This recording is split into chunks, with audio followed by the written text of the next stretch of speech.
Hey, g'day. How are we all today? Hello, Ryuga. Hello, Russ. Hello, the dog. Hello, just this guy. And hello, any lurkers are there.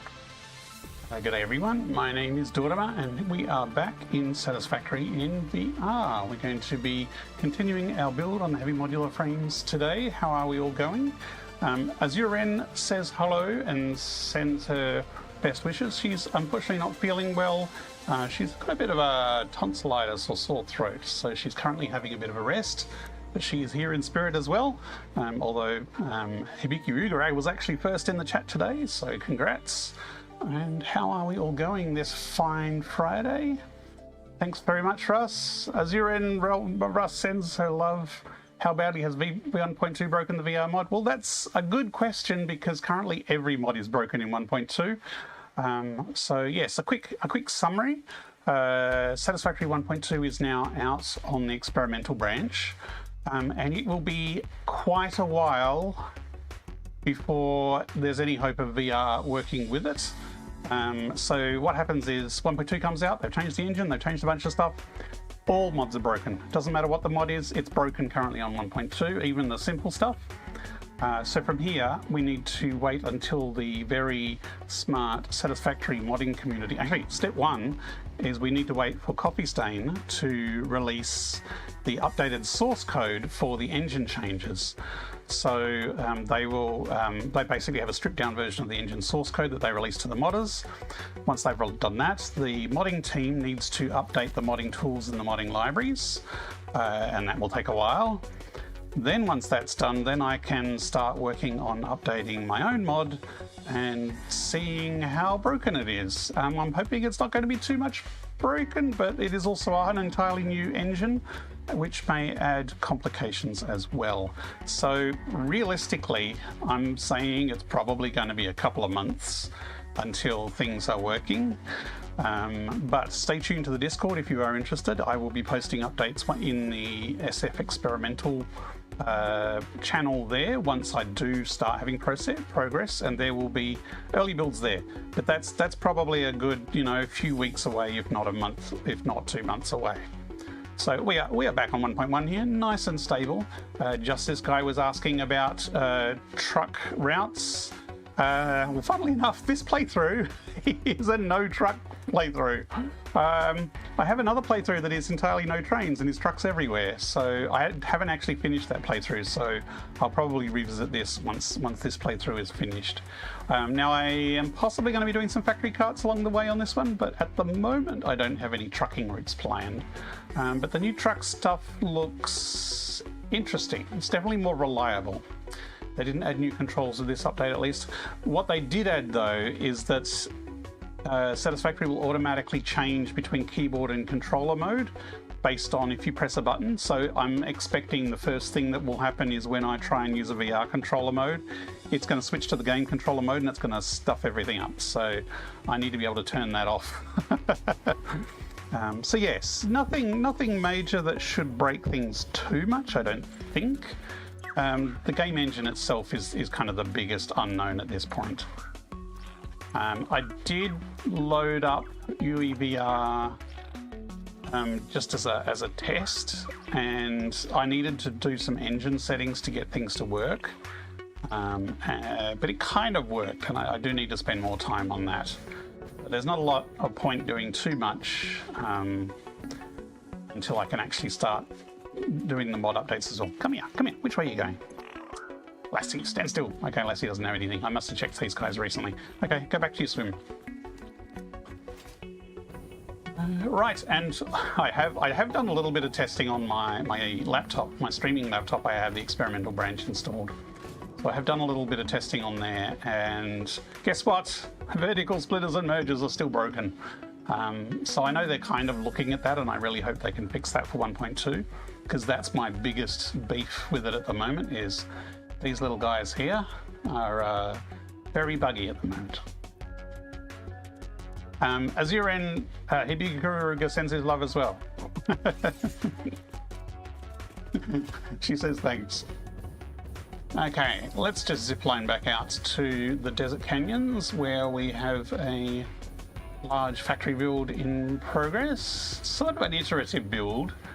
as I tweak blueprints and change layouts and all that kind of stuff. So today we're going to get stuck into some architecture. We've kind of got the full logistics and the layout set up, but the blueprints are still a little bit bare bones, and we need to figure out how to put a roof on things and support structures and all that kind of jazz. So we might also think about power. Somehow I need to get more power from somewhere. KVM is going to be good in consoles. Are they adding KVM to consoles in this update? It certainly would help if console players could use keyboard and mouse. I don't know if that's been confirmed yet. Let me just fly over these nuclear hogs. You did say that? Okay, cool. Good for console players.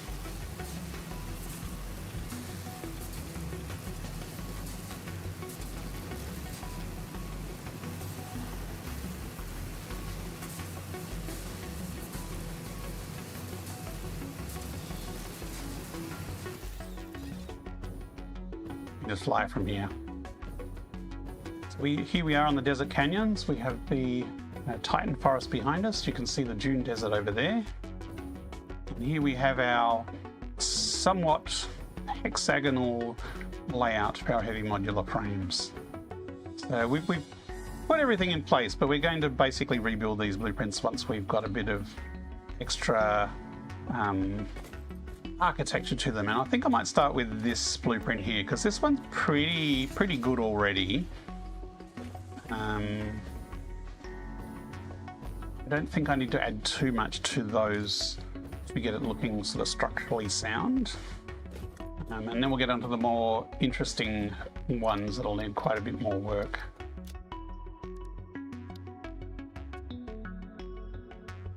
Okay, so this first blueprint, if I can find it, makes rubber and steel, which is an odd combination, but it's actually exactly what we need, because we are making heavy modular frames out of rubber and lots of screws.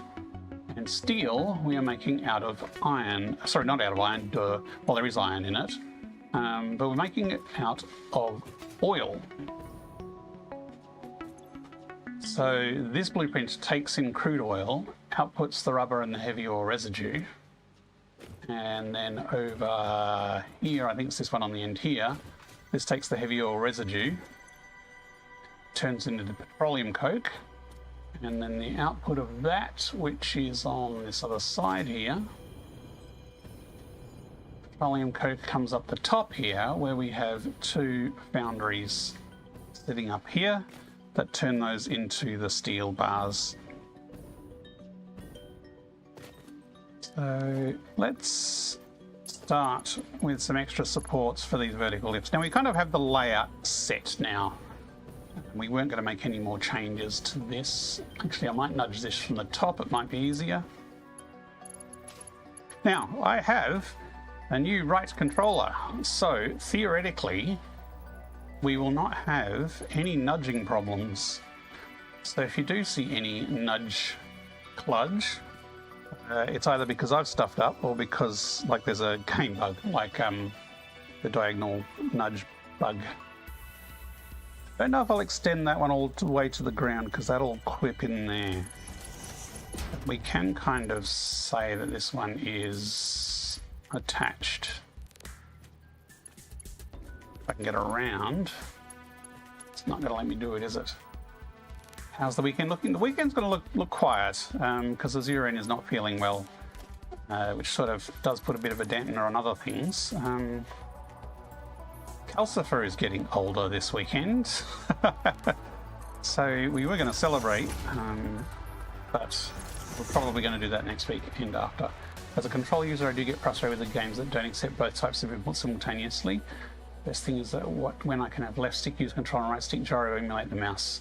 So many games force you to choose. Yeah, I agree, Justice Guy, and I would like to have games that support a mix as well. I don't know how well Satisfactory 1.2 does it.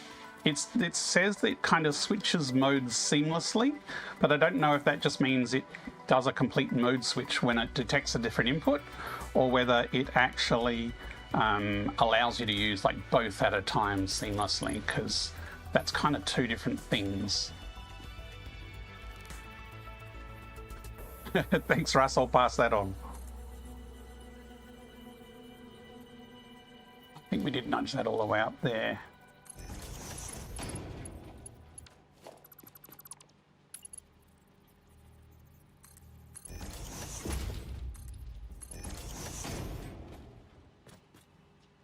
Okay. I'm going to bravely delete these. Bravely, because I can't rebuild the lift without those. So I am now assuming that the lift is in its final resting place and we're not going to do any changes to it.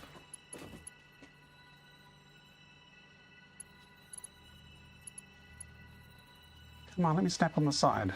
What's going on?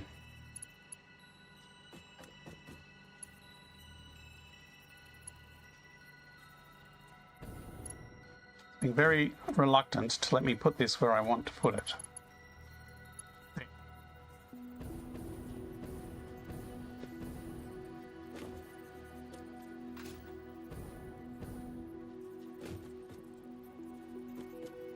I think I'd like a little overlap.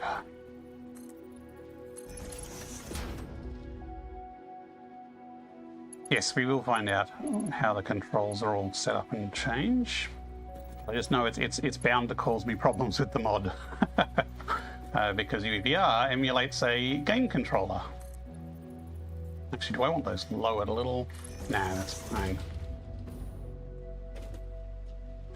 Now, one of the things here is I want to get rid of these concrete foundations here and have some pillars across to support the machines, so they're kind of free floating rather than have actual slabs of foundations.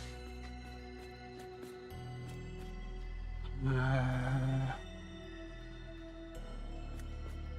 trick is, I mean, if we put some across here, they are going to clip with the top of that. Let's see how it looks. So that's kind of overlapping with it. I could have it lower down so it's kind of sitting on top.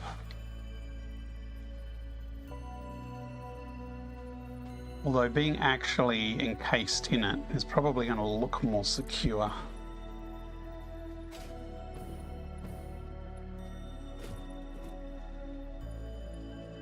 And I might actually take that all the way across. Let's go Strum will switch a bit, even if it's just the on-screen control hints that keep switching. Yeah. And that's the thing. It's the hints. It's the hints for the controls that is going to be the bit.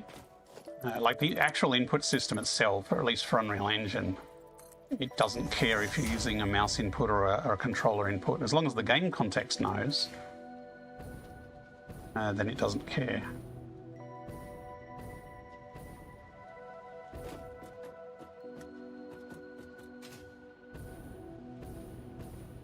Okay, so this one we kind of want it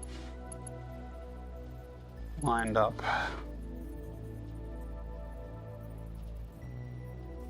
There. Ah, that's going to actually hit the conveyor? No, it doesn't hit the conveyor. Make up your mind.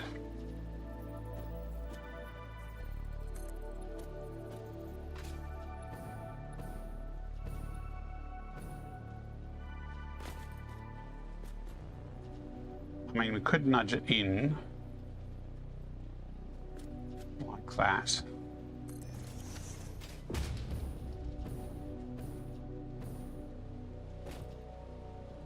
That way it's not clashing quite so much with all the stuff that's underneath.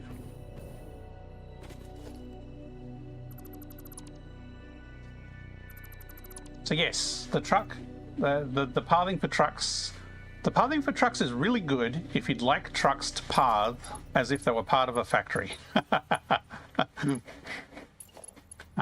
If you want reliable trucks to carry products from A to B, the new pathing is excellent.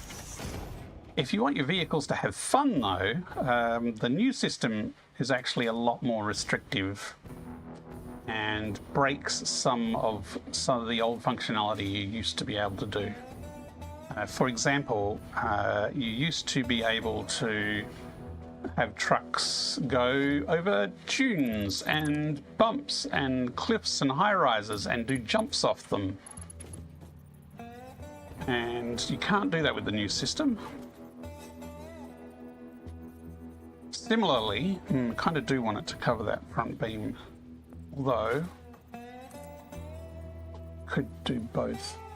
Similarly, you used to be able to use jump pads to launch a vehicle from one floor to another floor, and you could still set up a path so that it would still path correctly. So it would go along one road, the jump pad would shoot it up into the air, it would land on a higher level, and then you can keep driving. So that is no longer possible with the new system, unfortunately. It is very strict about things being in the way.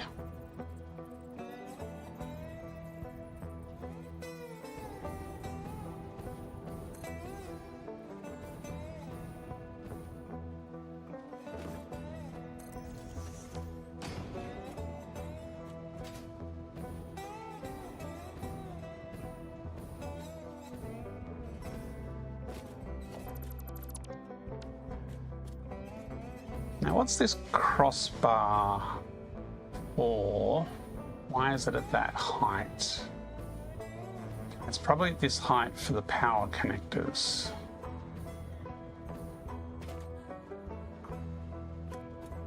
Did not object to recording the routes the old way, but I did want to be able to edit the routes afterwards without re-recording the whole thing. Agreed, but the old routes were very dodgy. The trucks were not very good at sticking to them, and they were not very good at recovering if they went off script, which was part of the problem. So yeah, I like the node system, but the trucks kind of got a little bit confused quite often.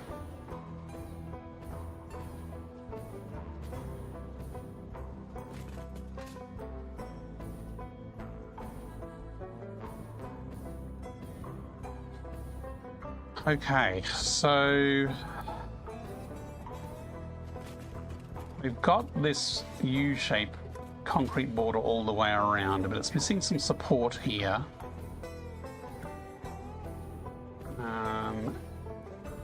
How are we arranging these? So this is conveyor belts are floating this side. How did we actually set them up here? So we've got them side by side. Okay, so if we put, so we've got the concrete beam across here. So if we put a concrete beam on the other side, that is actually okay for most of them. It won't conflict, because if we put them back to back, then if we had two concrete beams, they would overlap, or they would sit right next to each other and it'd look naff. But the way it is here, we can put some more beams on the other side and it will look okay. For how we ended up laying that out, we weren't actually sure how we were going to lay it out before, but that's what we've done. So it would be useful to have a support beam there, because that space isn't used for anything else.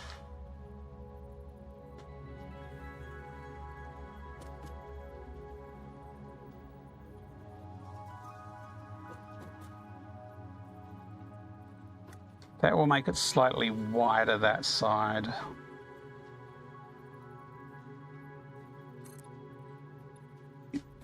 I'm tempted to just have it overlap the machine a little bit and go up to there.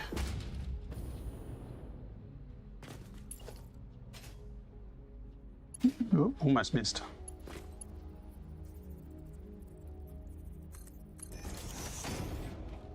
Let's record the route quickly through hostile territory, whereas now you have to walk through carefully building paths.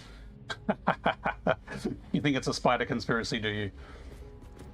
You can lay the new paths pretty quickly, and the spline does make for a much smoother route.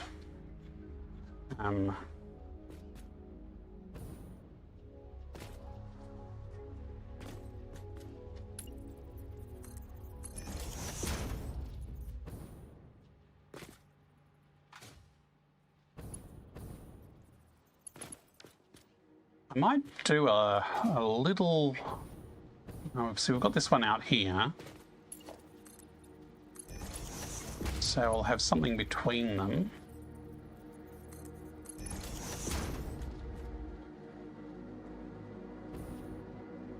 And then we've got this upper bar across here.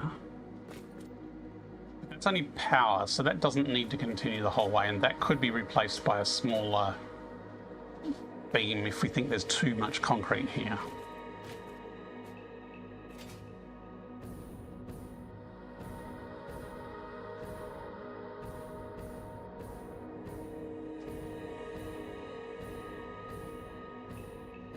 Probably do need some sort of other support on this side.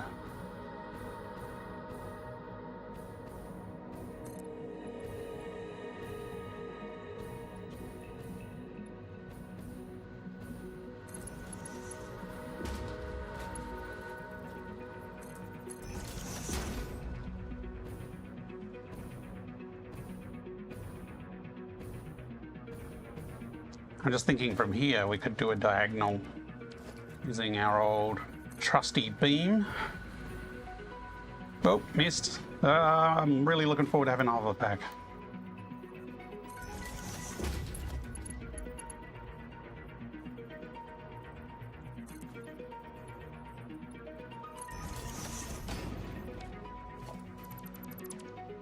Actually, I might have been able to snap directly on the end of that.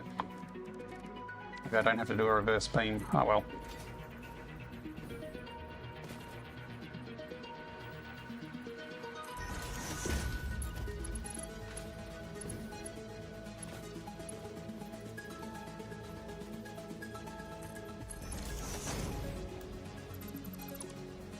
So that's how you can do pillars at any angle. You can use a beam first to line it up. See, I think we can probably get rid of that. Maybe extend that one out.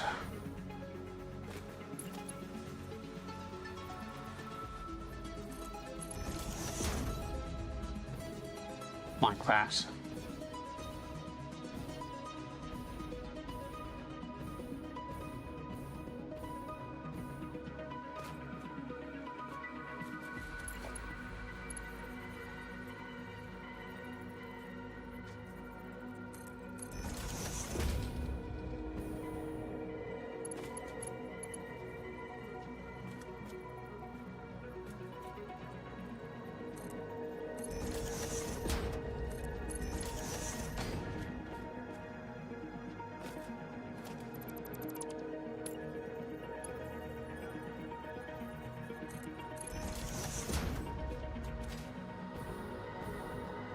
Hang on, why do the foundries have smelters written on them?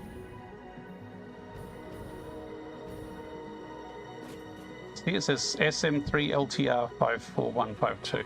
I knew the smelters had smelter written on them, but the foundries also have smelter written on them.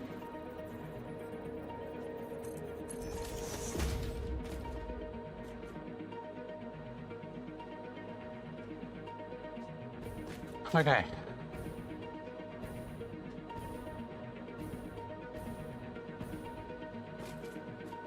They're two-part smelters. I know they're very similar, and they kind of smelt two things at once. I'm just showing my anti-smelter prejudice.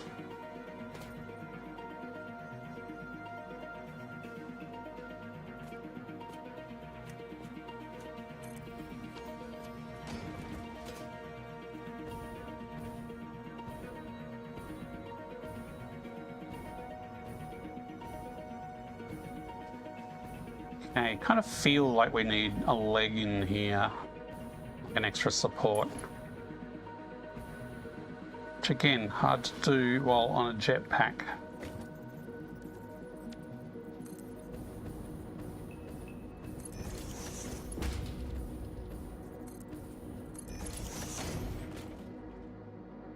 Hello Jay, the one who smelt it. I had the evidence. Okay, so that's at least looking like the foundries, the Notta smelters, at least looking well supported now.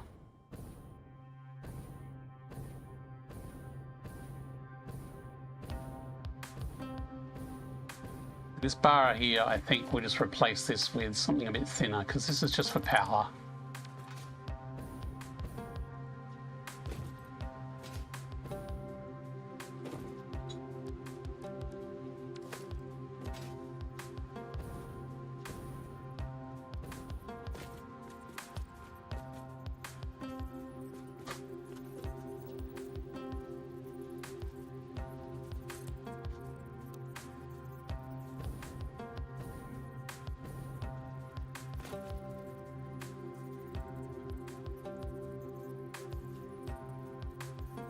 I mean, 4's probably high enough. Let's go 6.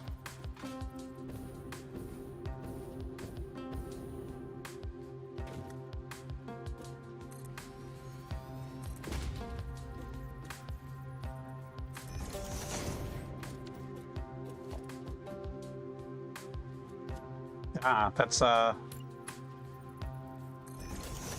Mark II there, so probably want to keep that as a Mark II.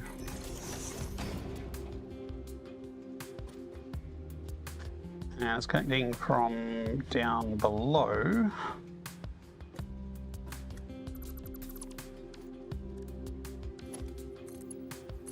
The daisy chaining of machines is interesting.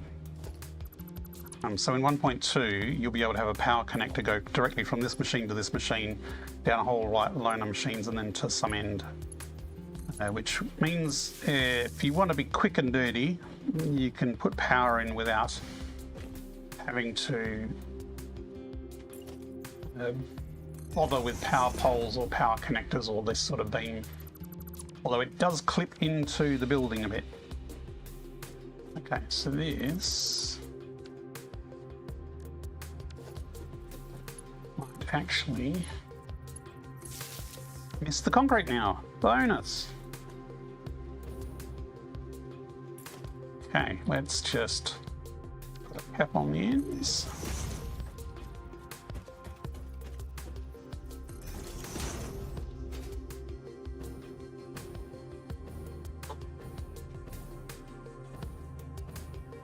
I mean, I could do a similar thin beam along here, but I kind of like that concrete support in contrast with the other one.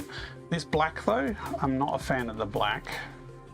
I should have done build menu.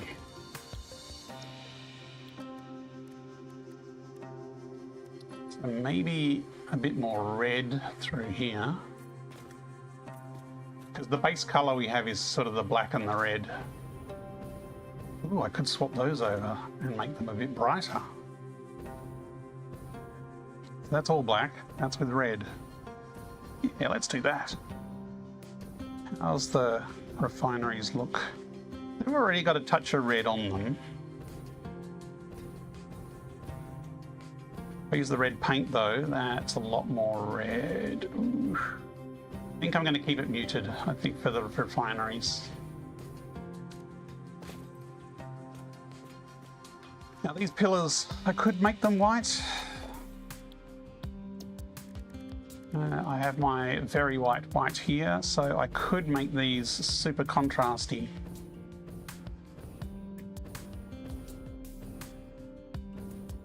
I might just leave them as natural concrete though. Ah! Don't jetpack in menu, friends.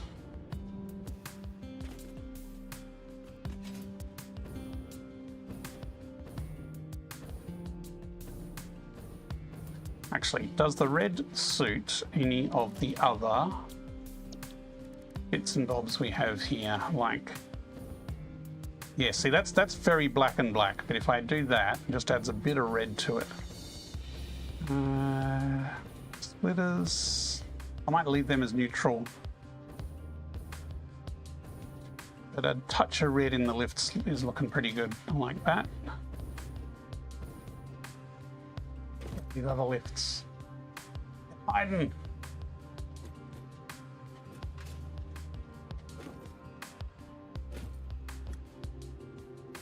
I think they just got the splitter.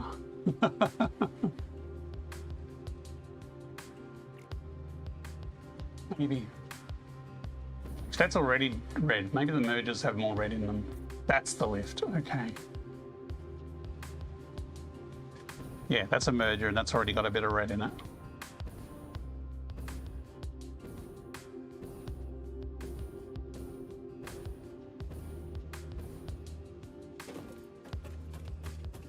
Cool, so I've got the power connector near the bottom.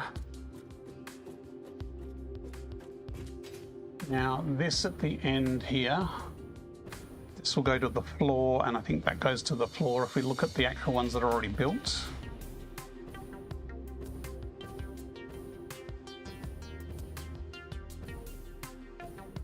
Yeah, so I think that would fit in fine with the updated blueprint.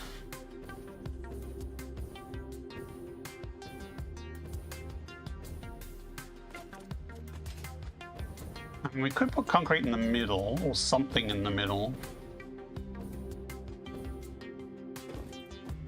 I think I'm just going to leave it though. I think I'm going to keep it simple. I mean, this is internal machinery. This is not designed to be too pretty.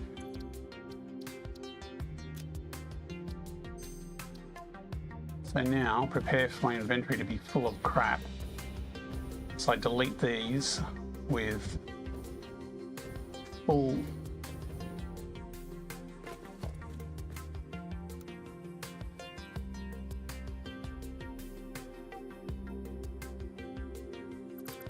So I can use the logistics there as a marker of where to rebuild it.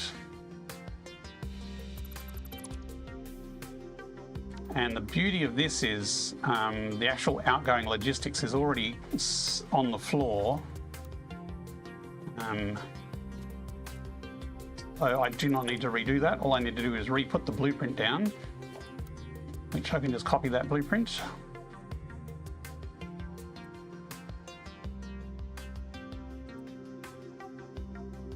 And line up basically the iron input is there.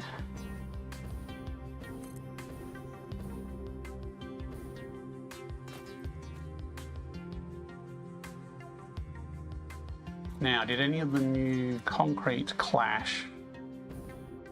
Let me push these together sideways. It's looking pretty good.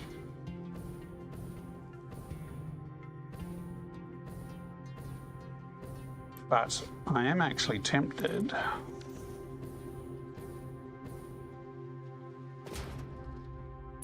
to put something across here. But I can manually do that because it's only like zoop zoop either side, and if I put it in part of the blueprint, it's going to stick out the other side here as well. So I will manually add those supports in after. So that's the revised blueprint, so compare that one to those there. Just a little bit of a facelift. Now let's actually connect the power up to make sure that the power still works.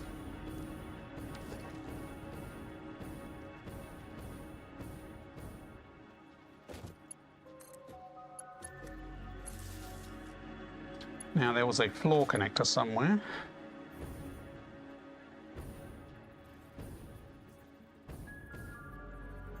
Looks like from this cable it's on this side.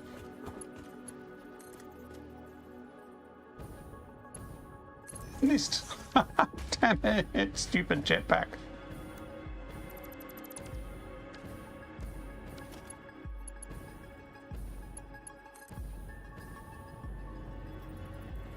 Maybe I should just rush to the next phase to unlock the hover pack and then come back and finish everything off properly.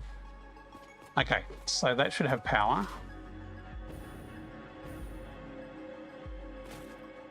So the logistics, we just drop. Actually, we're going to start from the bottom here.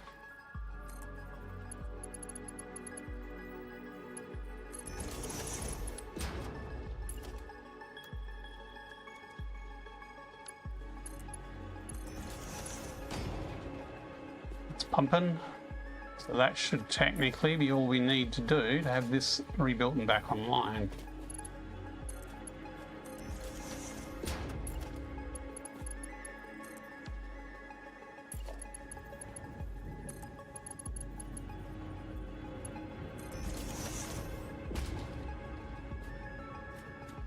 I assume that iron is not moving because it's not actually these machines don't have the petroleum coke yet. That is not feeding in the iron ore. Oh, no power. What have I done? I missed a wire. Yeah. I'm just going to manually put this wire in because at this stage I'm not really planning on making major changes to this. But I will come over here and put that wire in.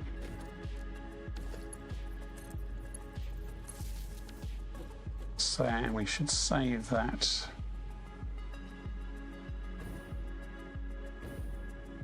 Is there anything else? We've got lifts are properly supported.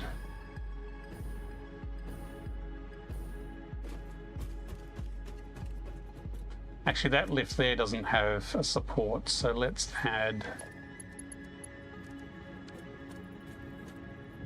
apps to here.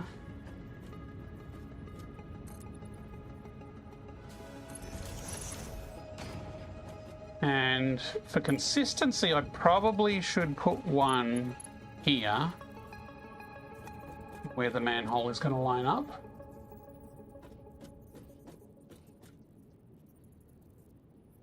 I'm just wondering if I can target the hole while the frame is in place. And how high is that? Let's go manually put it on these other ones and see how it looks.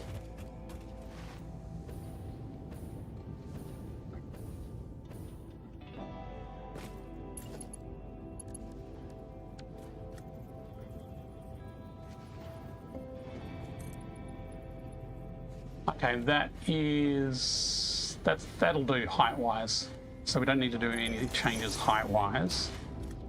And if I target this, I should be able to target that hole by the looks of it.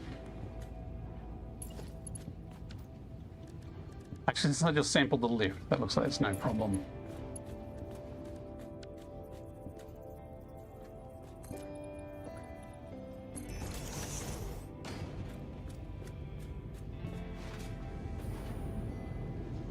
Let's add that to the blueprint as well.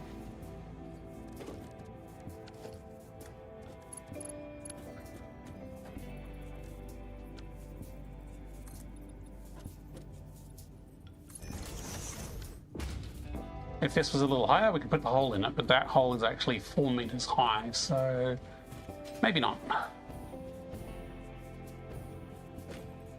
You know what? I'm tempted to delete this here because I think there's only one situation that we're using this particular in conveyor. So if you look at all these other ones here, that's used there, but that is not used there. Technically that little bit there is not used either. If I put them back to back or in a line, which was part of the original concept, then it would matter. But since most of these, like, it'll be used here once, but we can custom build that there. So I think I'm going to remove those from the blueprint.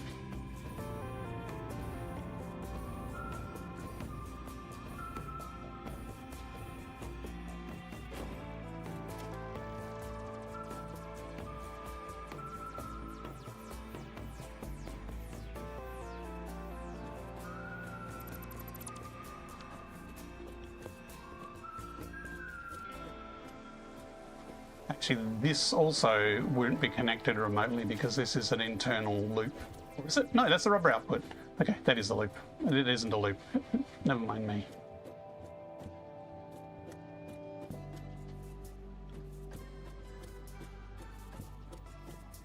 Okay.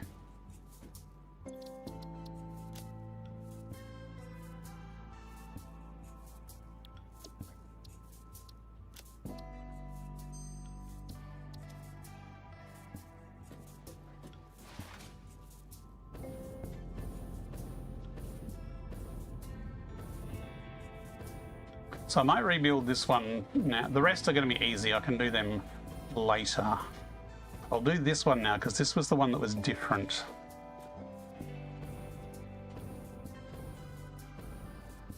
I might actually put a marker.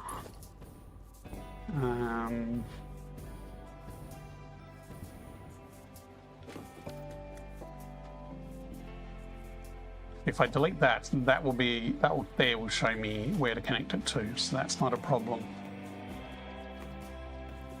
Power's connected there.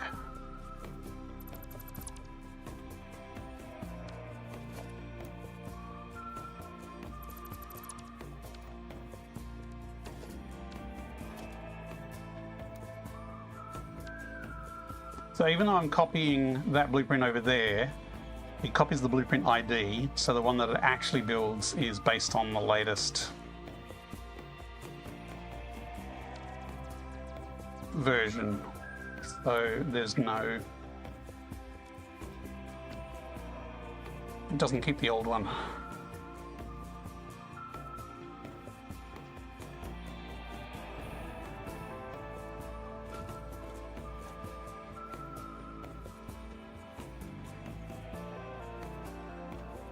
That should be it.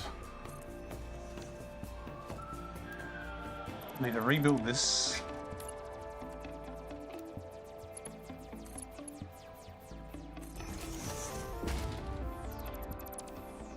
I can actually take all that frame off because in this particular case it's not used. And I need to reconnect that pipe.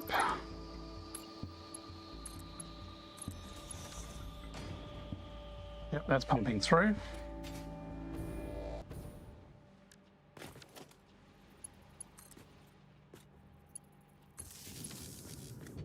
And this was the other place that we needed to connect these up here. So there and there.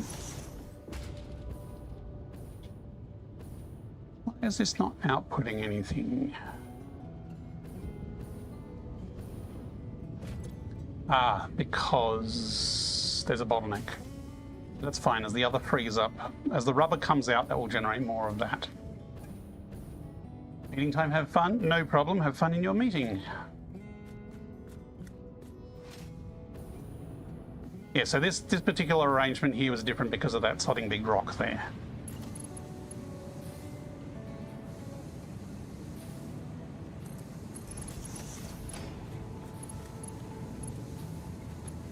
And that one, it was a little offset, but actually no, it was that one over there, I think.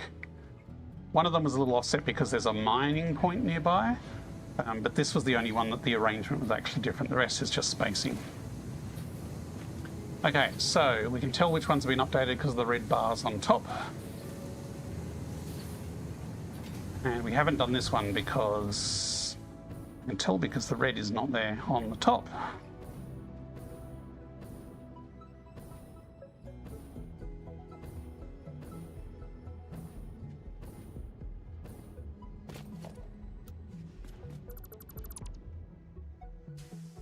So all those pipes I just reconnected.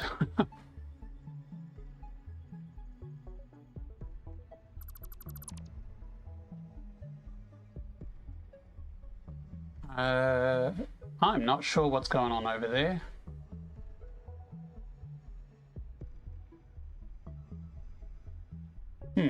Let's rebuild it and find out. Still getting a lurk in while I add a whole damn class to Foundry. Ah. That's a 5E class, is it? And not the Foundry that's a smelter.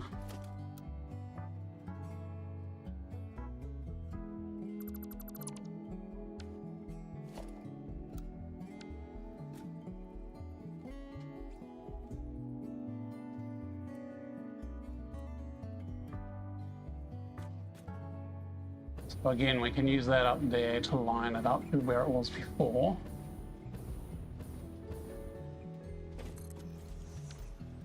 We will have to rebuild this belt.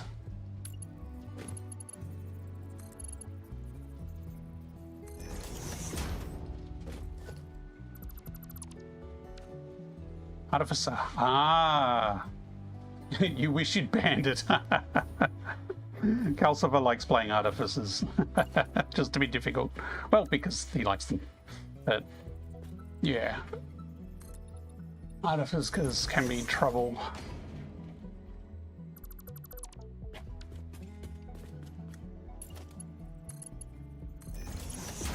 Okay, so that's what that T-piece there was. It was a custom one to allow us to join that onto there. Hey, wow, it's actually going to snap.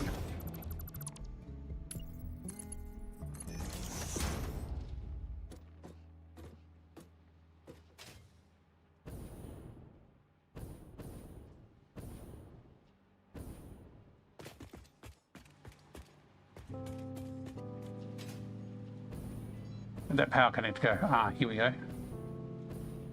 Maybe this was a dodgy manual one.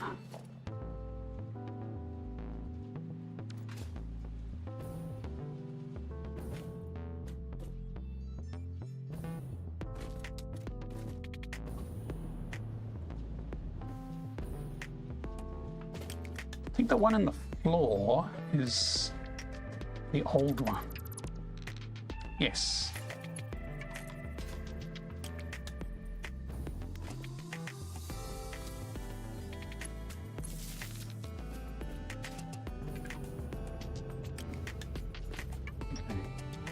Then we need to rebuild this.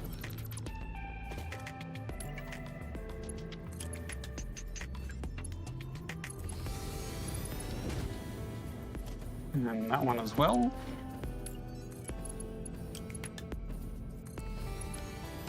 I think that's it. I think it's just the oil, rubber, and steel. Oil goes in, rubber and steel comes out, so that should be all connected now.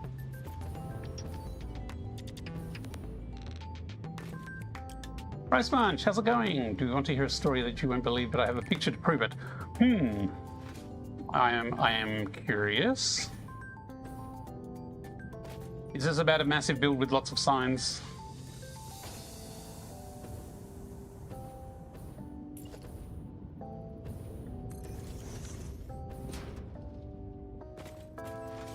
Okay, so we've rebuilt some of them. We haven't rebuilt all of them, but I'm pretty happy with that as a final design for that blueprint. So now we can start working on the other ones.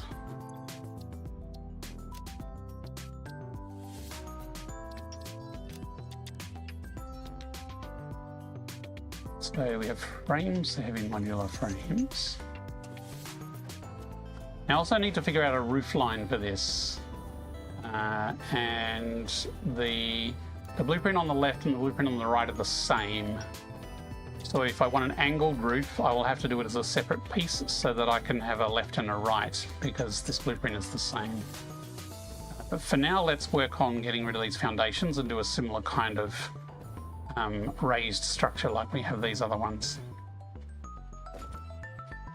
Found 3 GPUs in the garbage. They all work. 2 4060s, a 4070 Ti Super. Wow. Whose dumpster was that?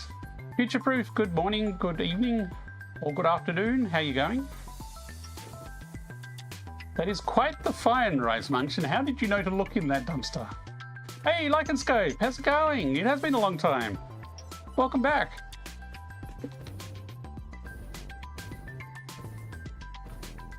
We're still here, Lycanscope. Still making stuff in Satisfactory VR. Okay, so this is the blueprint. This takes in steel and iron and produces normal frames here. We use screws here, we use screws for the plates, we use screws everywhere. There's lots of screws in this build.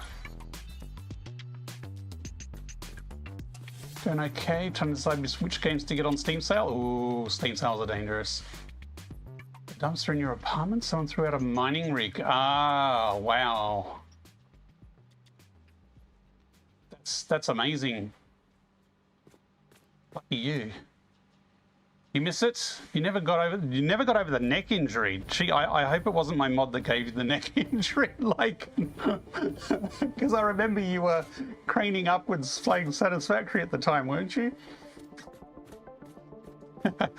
I believe you, Rice Munch, but it's still an interesting tale. Okay, so I want to get rid of these foundations. We do have legs there, apparently, which is curious. I don't remember them being legs when I first built the blueprint. Incoming propaganda You don't broadcast blame it at all. detected. That's good. Please seek shelter. 5 hours a day of VR wasn't helping. 5 hours a day can be good for the neck. This is only stuff you read about online stories. Yes, see, Rice Munch, if you found a hard drive full of Bitcoin, then I wouldn't believe you. But finding graphics cards from a failed mining rig, that's plausible. Okay, since we've actually got legs there, we can't bury them though. That's annoying.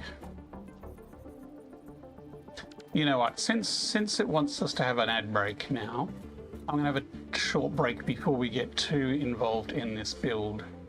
That's what everyone is telling my dumpster diving. Yeah, check the hard drive. Absolutely. Maybe they mined a bit of a Bitcoin or something. Anyway, I'm going to take a 3-minute break. I will be back shortly after I have a drink. Back soon.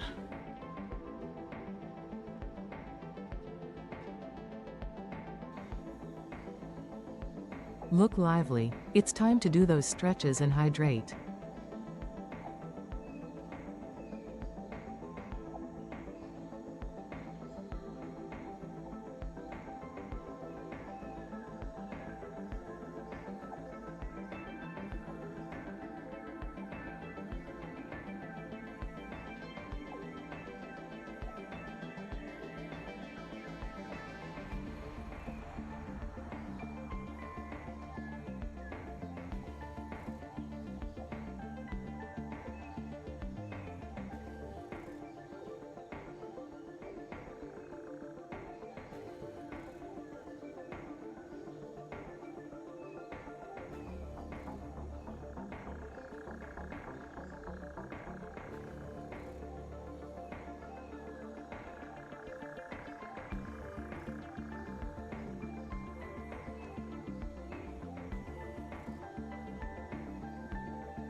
Okay, we are back. We are in the desert canyons making a heavy modular frame factory out of oil with many screws. So we're currently working on architecture at the moment. Things are kind of functional. Not all the blueprints have been put out, but the blueprint design is functional. Now we're working on kind of making it look a bit prettier. Couldn't find anything. Someone with more knowledge may be able to. Config file. If Rice, if they only had 3 graphics card of a 40 series, they may have been late to the party and not really got anything out of it, I suspect. Either that or they did get something out of it and split their profits and ran and dumped the cards.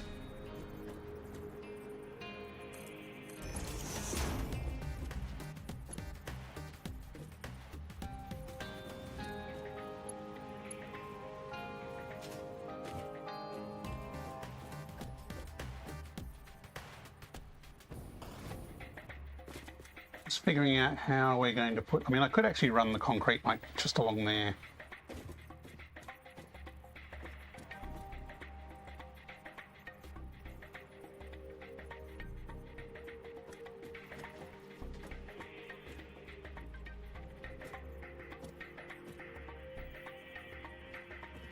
Along there would actually put it along the supports though.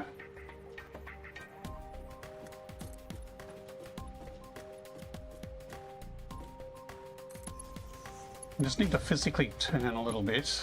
Was my chat window in the wrong place? Let me recenter. That's better. Now my chat's off to the side. So funny thing, I have a chat overlay. I have a little pop-up that I can monitor chat with.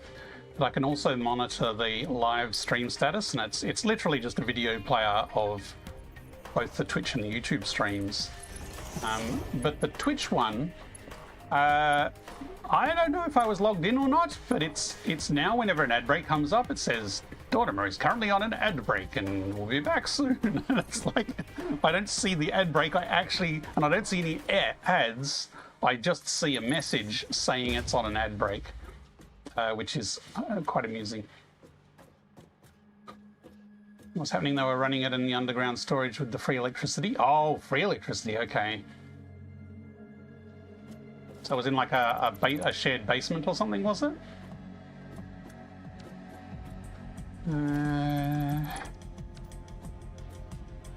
I don't know.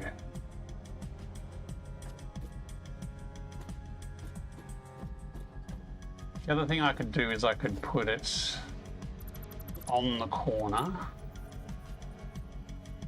Put it there and bring it up.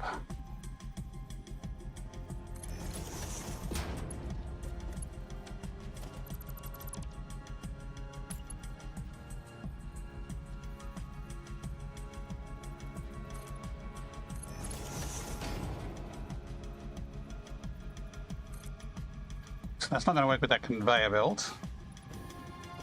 The conveyor belt could fit down the middle. No, it couldn't. Damn it. It's not going to line up properly. Underground parking with storage. Ah, okay. I mean, maybe I could thread it around the pillar.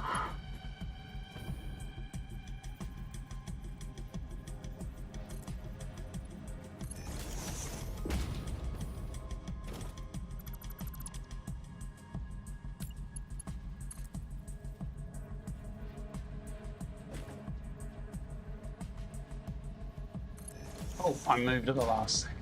Damn it.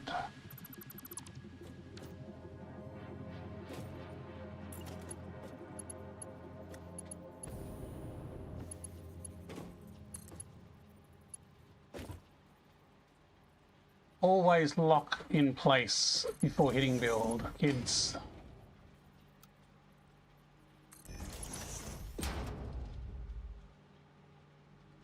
Thought for sure though there would be damage because it was in the bottom of the dumpster, and I can't imagine they set it there nicely. So I'm guessing they were not in static bags or anything nice like that, Pen.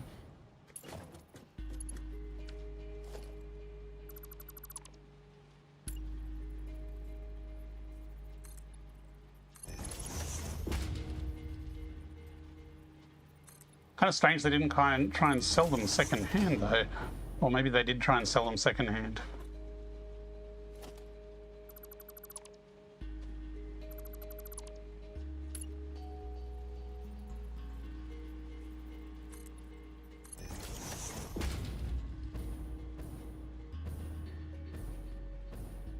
Okay, so that's a very pillory set of supports there. I probably should take these off and see how I'm supporting the assemblers first, because that's going to inform where cross beams and things like that are going.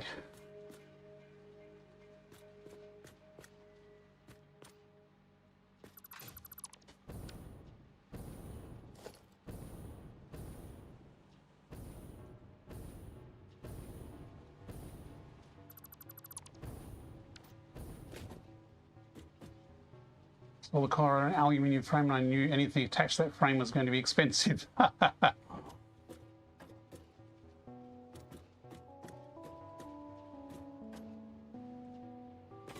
Hey.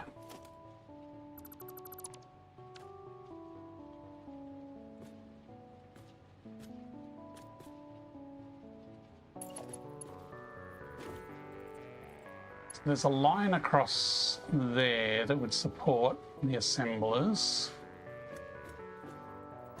We could do back to front supports, or we could just do a cross runs.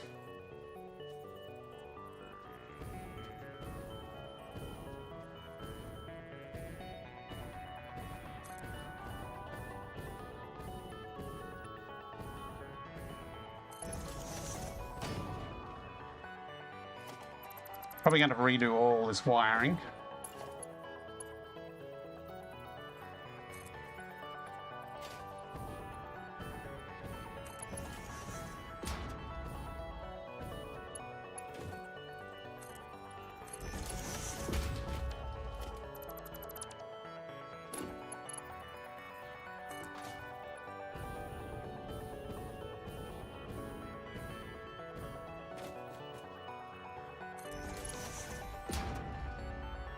Nikirigo, my wife was watching me play the other day and asked why I was laying piping with sacrificial nodes above ground.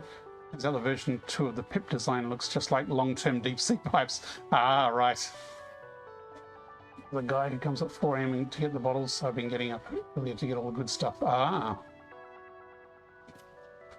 So you reckon they only just recently dumped it and you claimed it?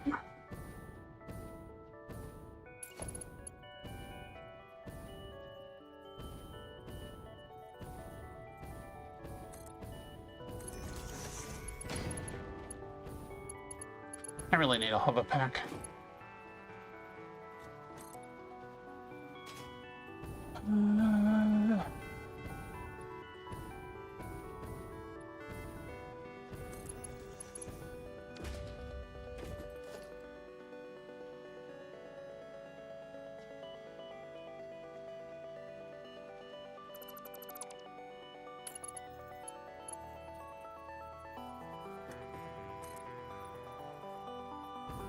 That's actually lined up with the front, actually.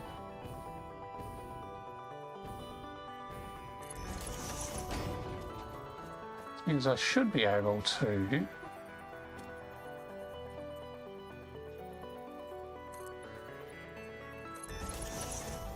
a whole bunch up here like this. It's very pillory though. No, that's not going to work.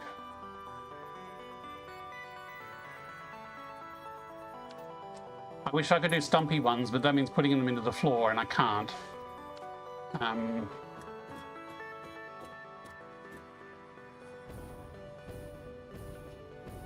Unless I do frame supports for the constructors.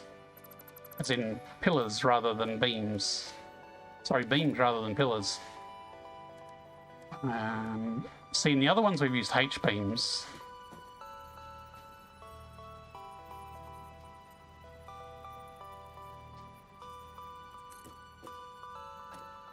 Although really we'd want to nudge that back.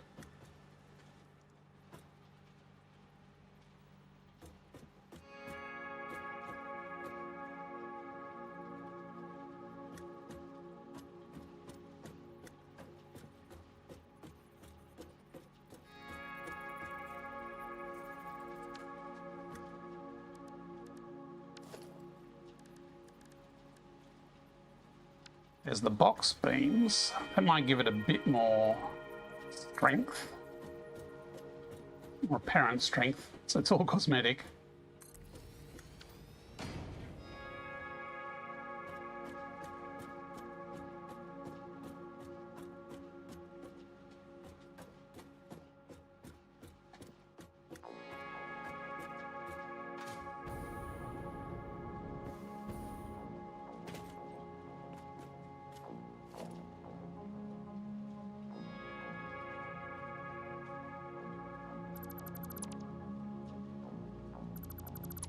I'll actually delete all the power now. I'm going to have to redo it because all the beam and position stuff's going to be different.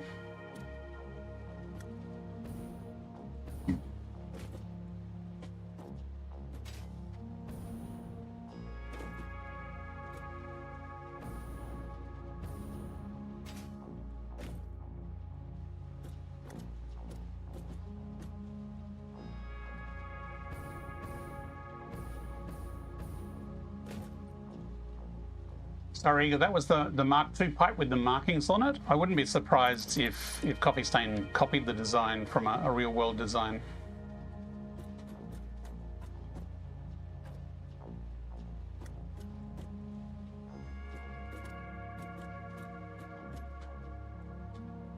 Yeah, Rice Munch, is it possible there was like a deceased estate clean out, perhaps, and someone didn't know what they were throwing out?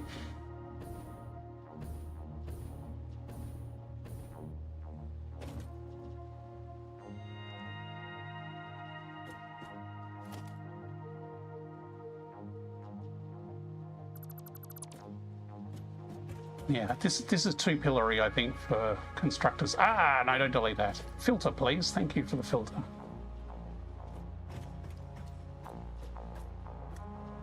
Gotta love filter delete.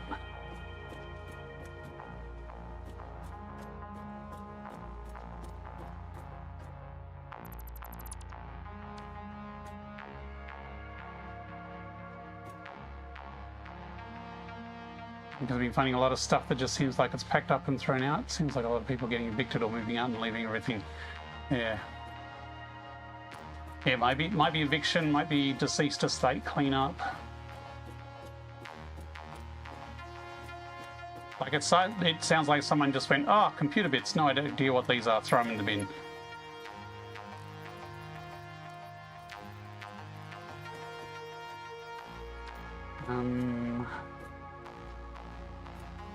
This is part of the old beam, so let's delete this for now.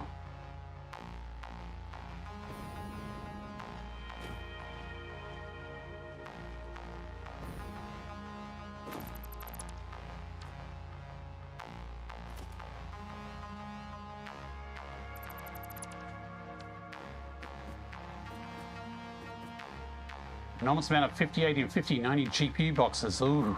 Sure they didn't upgrade their mining rig?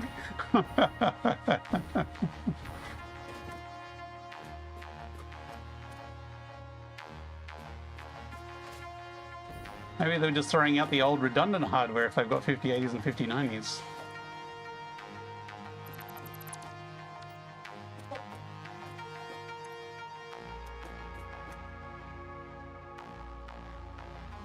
Want to get Subnautica and Below Zero, deliver us the moon and Avowed. Ah, we played in VR if I wanted to, but I can't afford it. Really enjoyed Surviving Mars Pioneer. I haven't played Surviving Mars Pioneer. I really should give it a go.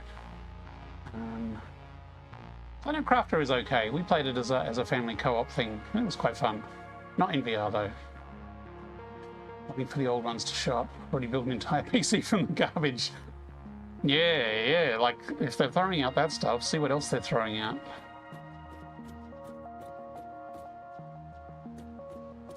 I mean, if you can find out who they are, you could ask nicely and get first dibs, but they'd probably then charge you for it.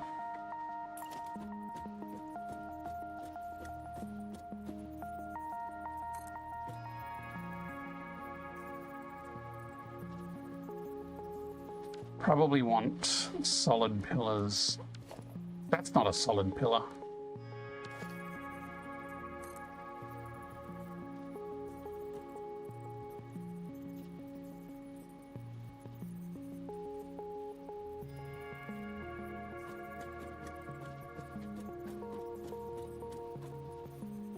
Kind of lined up there on this side, isn't it?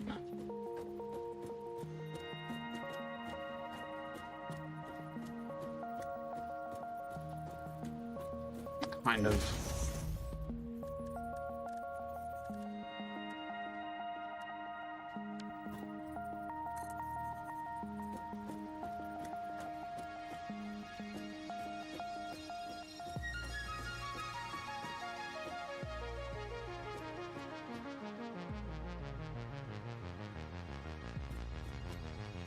Could do it as a half nudge. Half nudge, I think, would fit better there.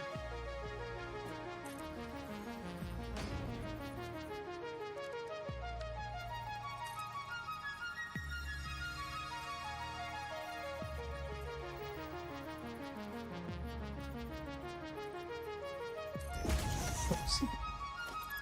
Didn't quite want to make it that short.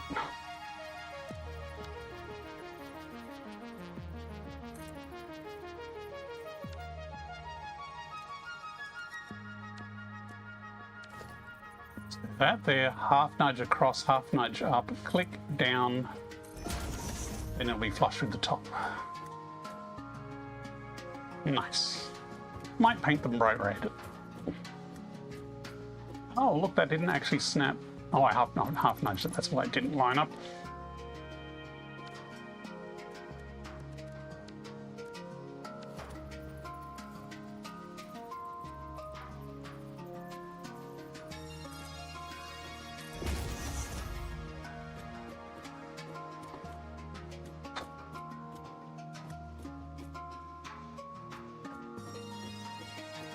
It's very leggy, but I really do not want to have to rebuild all the machines to get rid of the legs. The fact that there was foundations on there, they shouldn't have had legs. But, yeah, I'm not going to rebuild it at this stage. So that bar down the middle there can be used to run one of these down.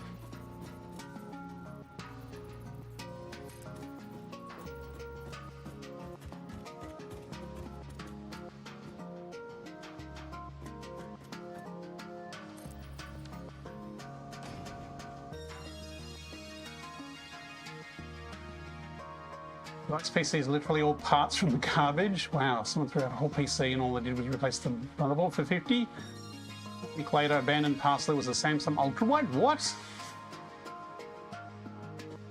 Bought her a keyboard for Christmas. Realm of Rust wants the magic dumpsters too. Future Proof 4. Okay, people have got Subnautica in the end because it works on Mac PC and PC VR. Nice. I've got Subnautica, I started playing it, but I had a crappy graphics card, so I really should give it another go in VR myself. I'm gonna have to get there before 3 AM. 3 AM in which part of the world was it?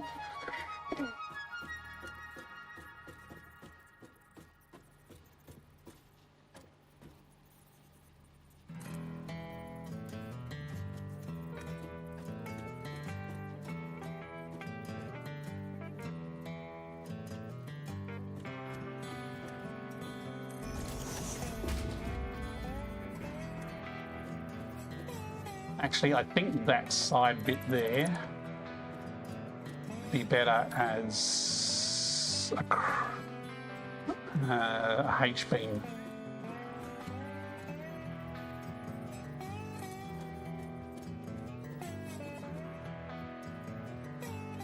Oh, it's too long. Ah, that worked.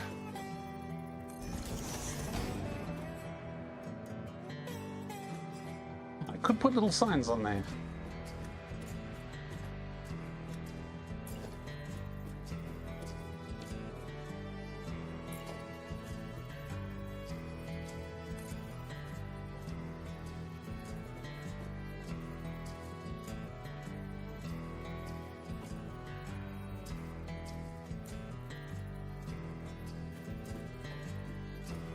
Checking the alignment. That's the wrong sort of pillar, but that's where we want it aligned. So half nudge down and across and build from there. We'll keep it lined up. Come on, where's my beam? There's my beam.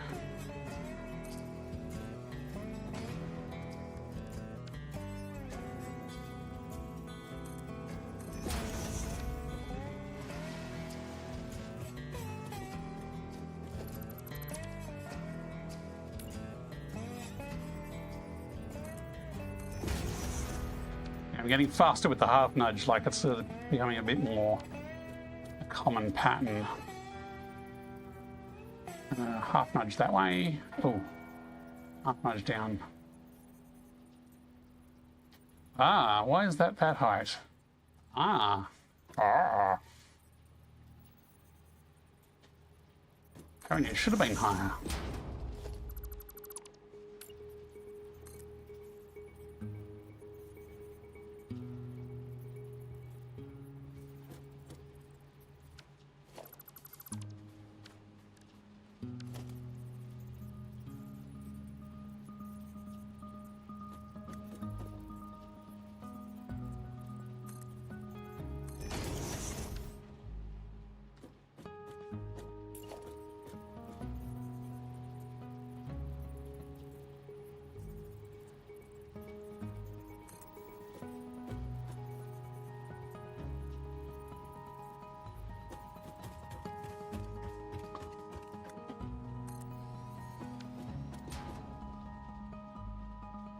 So I do need to redo that, but does that need to come out another meter?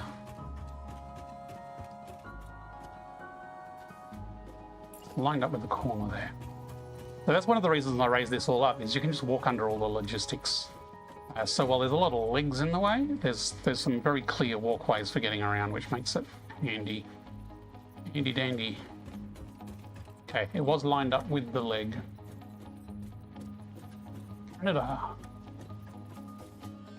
Just curious what else is out there. You'd probably build an entire PC every day if you had the resources to search all the apartment bins. I don't know if your average apartment is really throwing out that many computer parts. I think you have a special apartment there.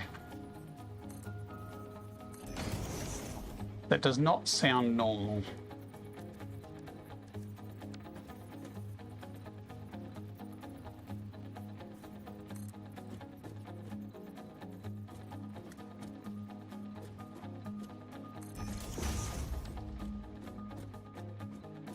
Where did that go? I built a crossbeam and it's vanished.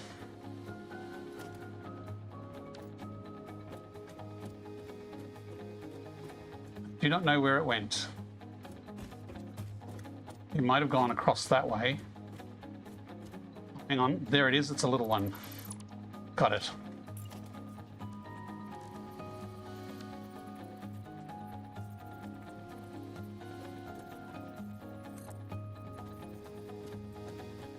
We duck under here, that'll get us a better visual.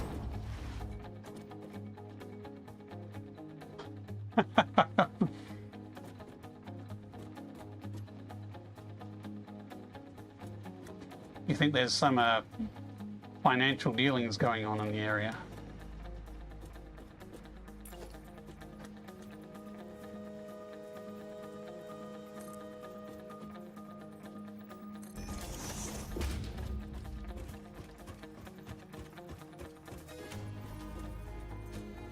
Okay, so we faffed around with some supports on the lower levels. We've got full conduits across to support the beams. I could put extra legs, but I'm kind of thinking there's enough legs under here. Can I fit under here? Not quite. Okay. Now the top. Some concrete going up that our assemblers are sitting on.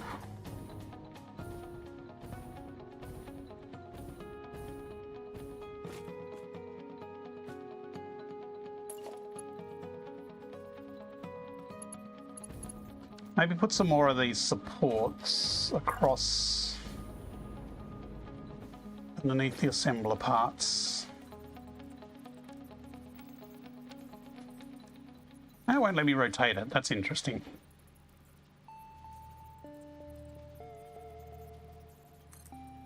Oh, that way it's up.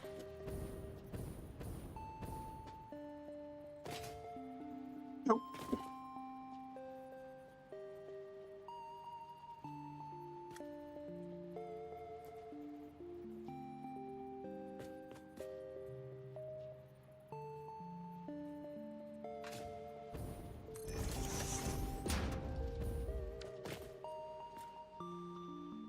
Yeah, that just adds a little bit more structural integrity. The problem is we need to do that another 5 times.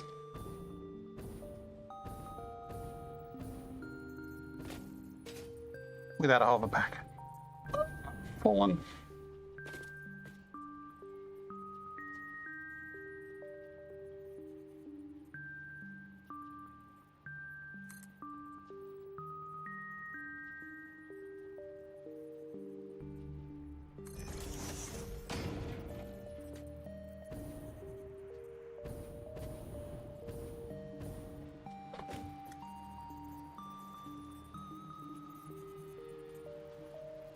We're kind of on the outside of that one.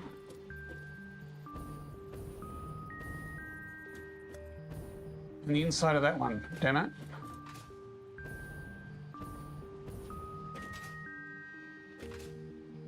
Too much junk in the way.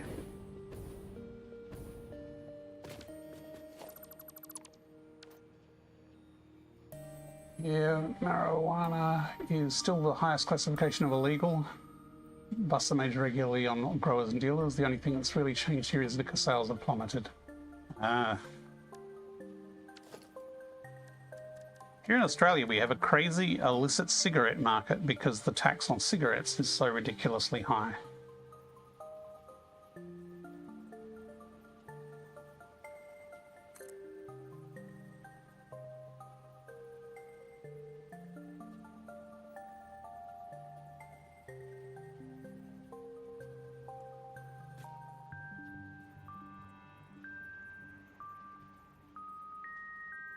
Come on, let me snap. We snapped on this side. Okay, we're snapped there.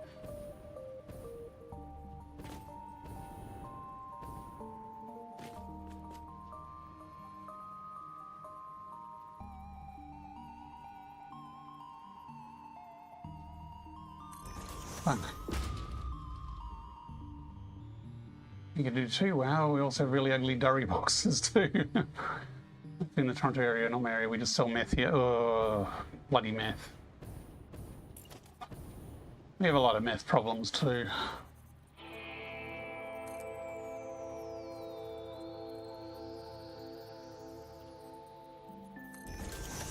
These inside ones, I'm not going to bother with an overlap. I'm just going to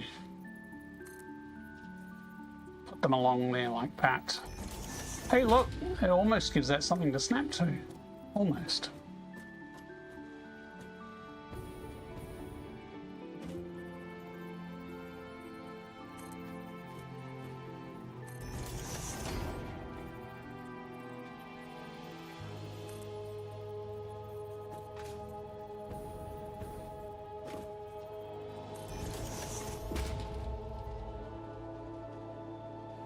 Because they've all have to be the same bland dark green. I mean, our cigarettes are plastered with disincentives to say how terrible it is and it's going to kill you from cancer and everything like that. Which, you know, good on them, but it doesn't seem to detain people from getting addicted to it still.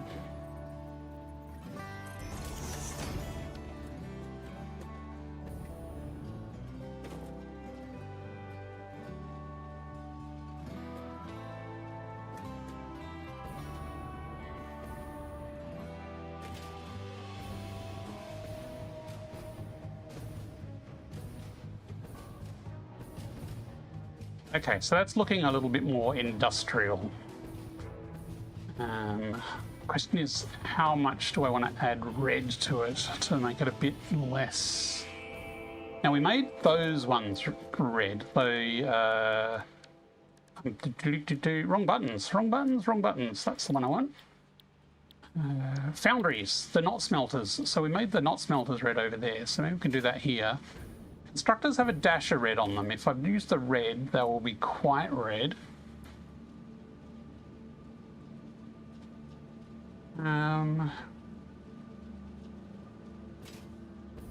If I make the bars red, though, or do I really want to make them red?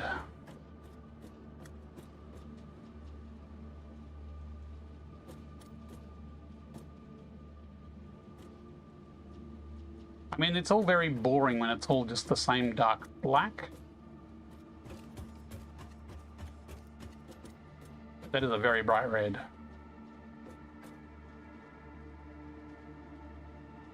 I could make these red.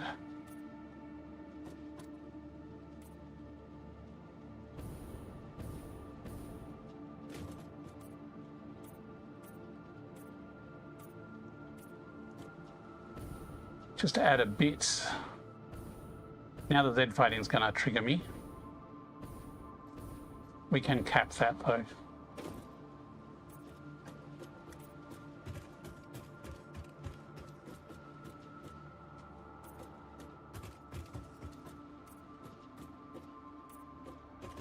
Having a shiny light on that when it's bright red is probably going to be less effective though.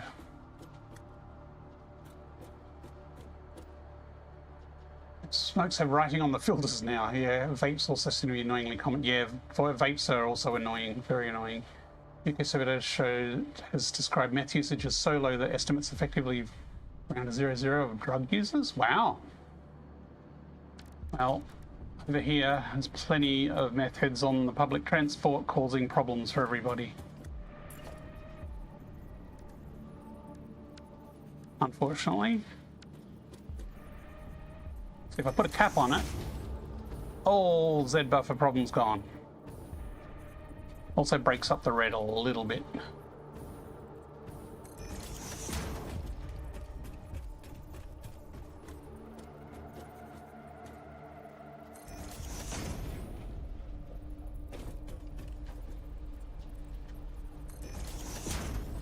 Oops, there's a pole there.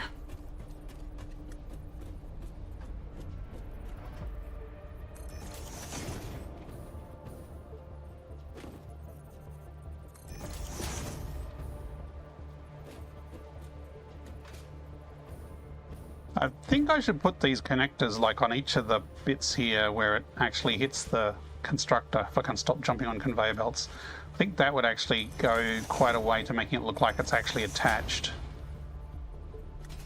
Or at least it'll go a little bit further to make it look like it's attached.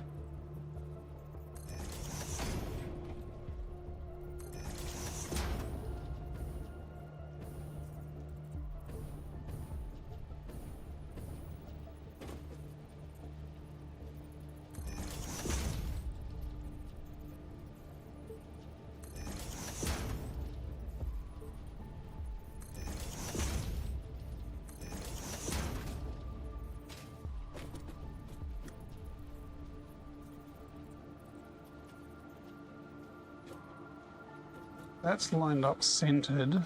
That's on the inner part. Okay, so it was half nudged that way. The Red Studio. Hey, welcome, welcome. How's it going?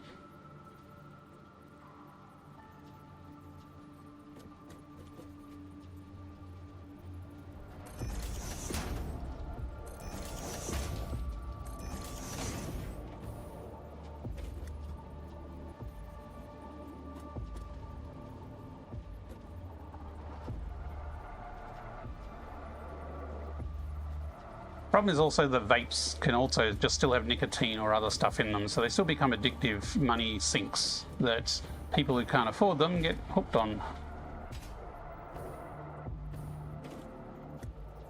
Not everybody, but they are another way of preying on those who can't resist that and then get hooked on it.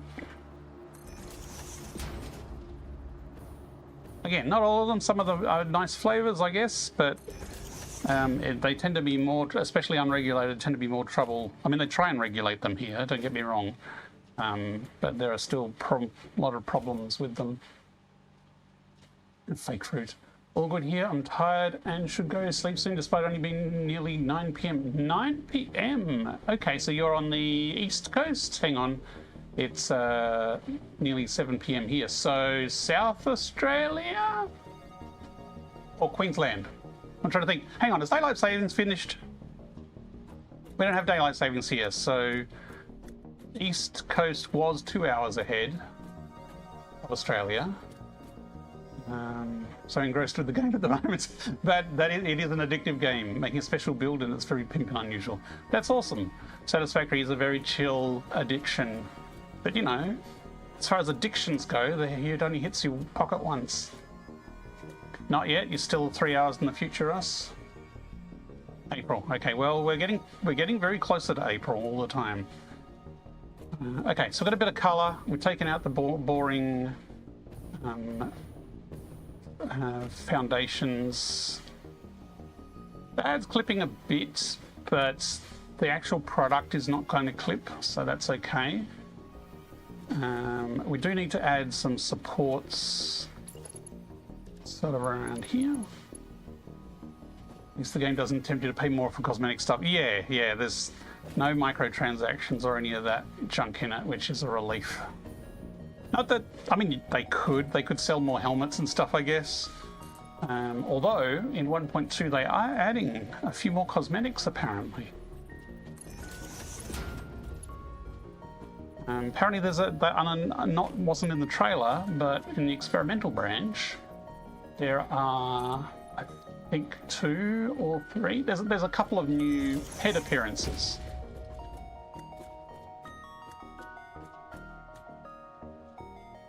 Okay, so there's extra support for those lifts.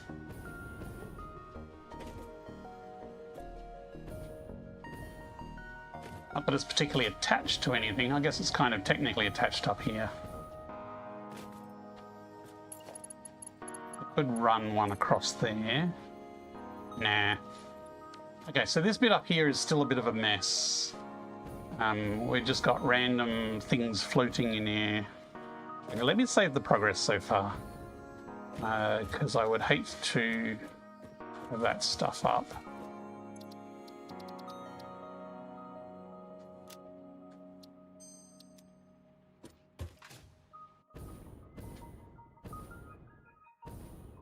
Can copy these off the front. How big are they?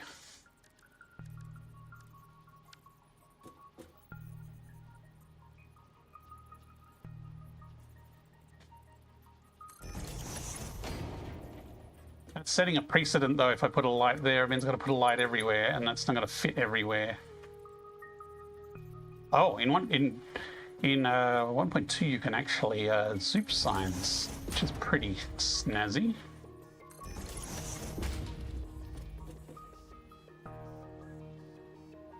What are you blueprinting? This blueprint is making modular frames. It's one of 3 blueprints to make heavy modular frames all up. So the final output will be heavy modular frames, but this particular one takes steel and iron in and then outputs modular frames. And I really wish I had a hover pack.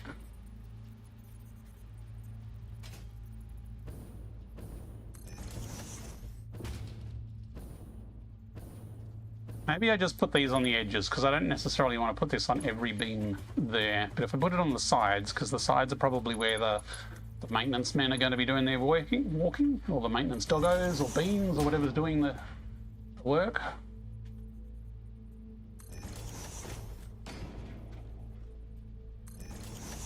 So these I'm having to do a half nudge back into the each beam, because if you attach it to the normally it actually floats away from the beam, so you have to lock it into place and then do a half nudge back to get it to sit in the beam like that.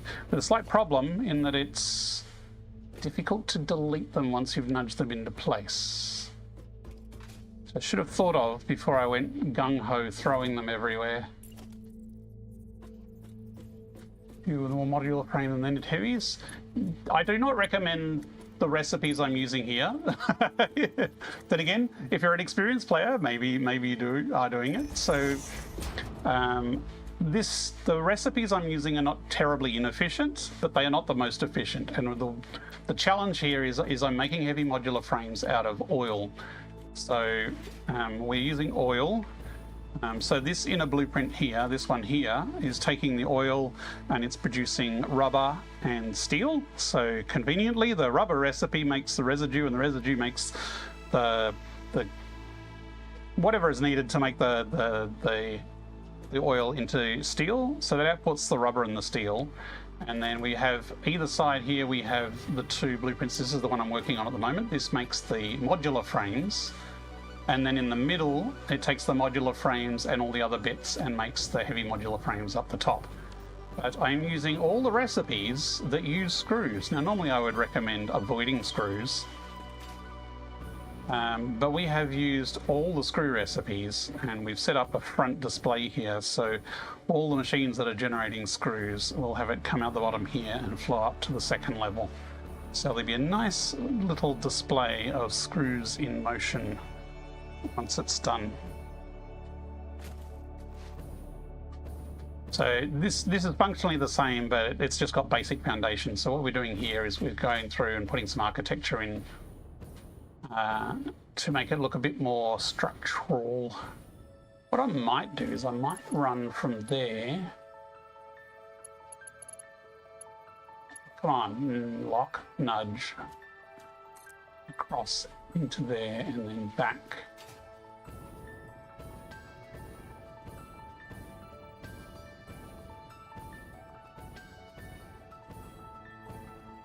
Probably just there. Just to give it a bit of rigidity by attaching it to the front pillars there.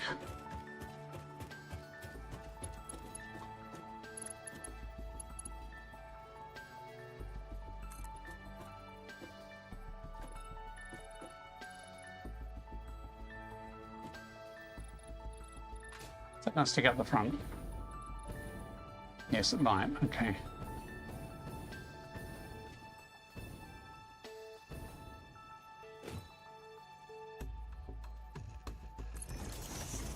That there. That shouldn't stick out the front. Yeah, that's good.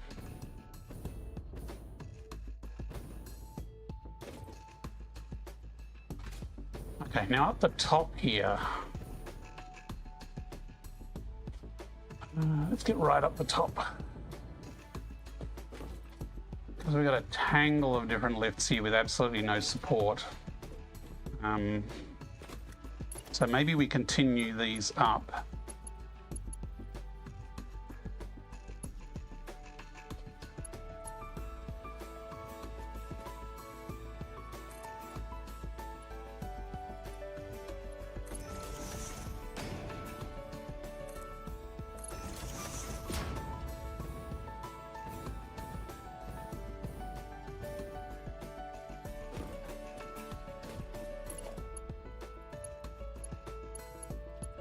Come on, snap. Thank you. Nope. Yes. Maybe.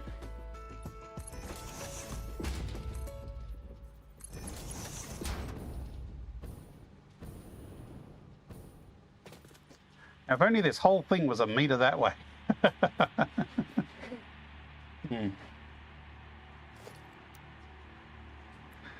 Okay, so I'm going to rebuild that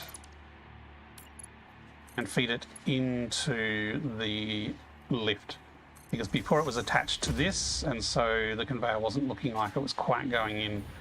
Now all these little stands here are basically scaffolding for me to attach the lifts to the right place. See, that one's already going in. That one's going in. That one's going in. Okay, it was just that one that needed rebuilding. What's that one? That one does need rebuilding.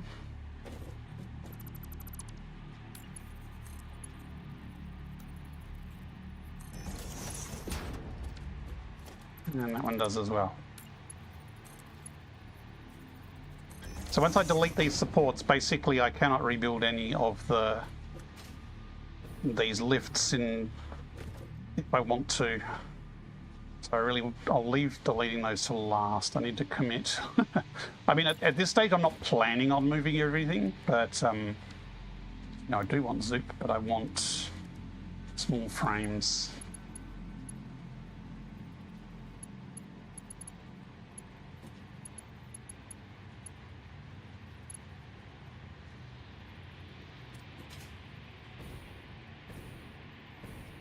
You know, if I have this down a meter, like that, it'll look like it's attached into there, even though it's just a 1 meter overlap rather than 2. I think that'll look fine.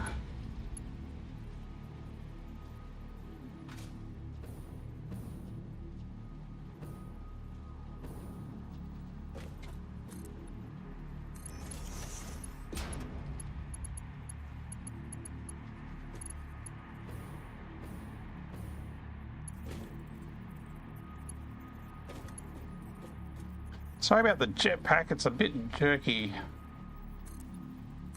Popping around trying to get into the right place that I can actually build. Things will be smoother in the next phase when we have the hover pack.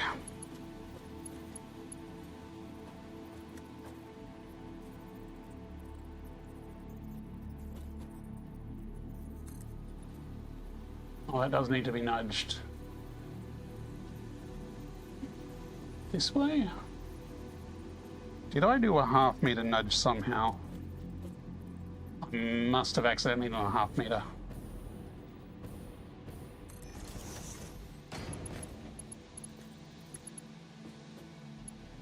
Okay. So what I might do is run one of these across all the way along the bottom here like this. I'll just make that look like it's a bit more reinforced for holding the lifts in place going up.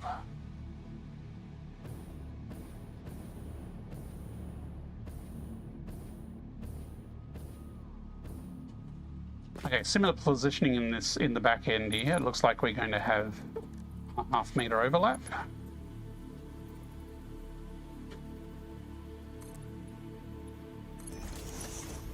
Next break. Next break is in about 5 minutes.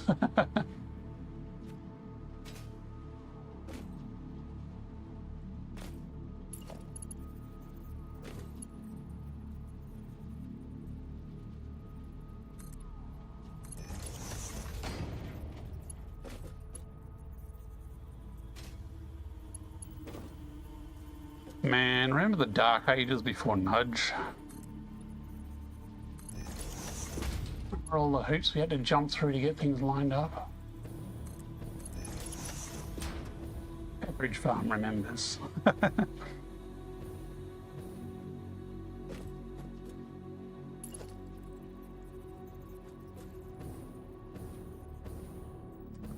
take this right to the edge.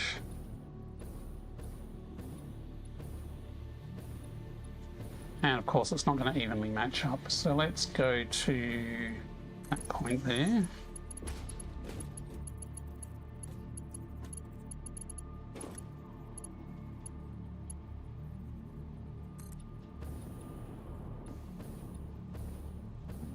So there's a bit of an overlap in the middle, but that's fine. Before nudge, before zoop, before clipping, before half nudge. Yeah. Although, soft clipping has got worse in 1.0. It was better in 0.8. There's things now that break that worked fine before. Yes, I did a Pepperidge joke. Sorry for the memes. I admire your optimism, Azure Ren, but you only get a participation award this time round. Yay, the update worked. Hibiki Ryuga was the winner. In fact, you were in position 10. Better luck next time.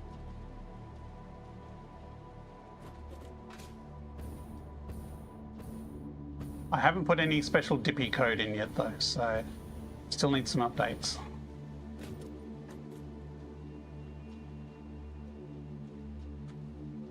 Okay, so I think that's all the lifts supported.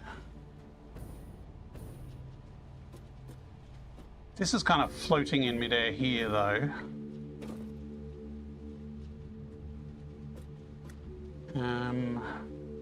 That doesn't move, this arm moves, so I can attach things here like that.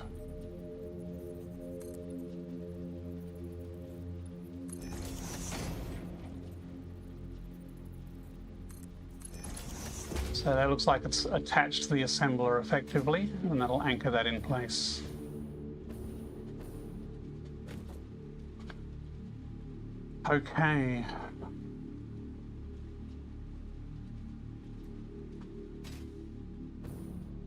Now this one here, this is basically where it connects to the heavy modular frames blueprint. So because there's two of these, basically one of these will go off that way and one will go off the other way. So we don't connect anything to this, but this is the point at which it connects to the other ones. It would be nice to have some sort of support there.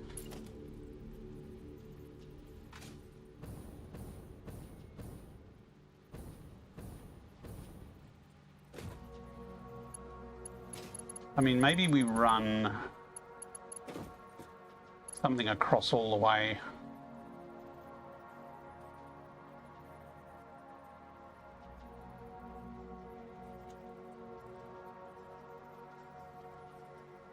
I think maybe below.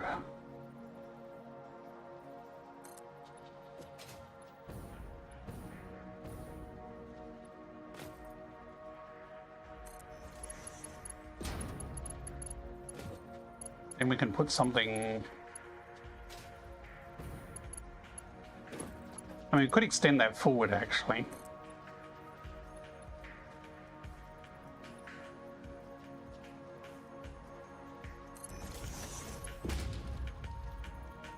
And then this, I mean, I could actually just leave it like that because that support there can be attached to there.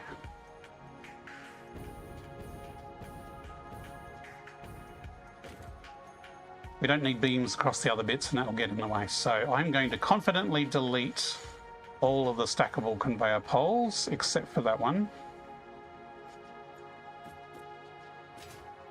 So this is basically saying we are never going to rebuild these lifts. I mean, it's not too hard to nudge a new one up from the ground if need be. But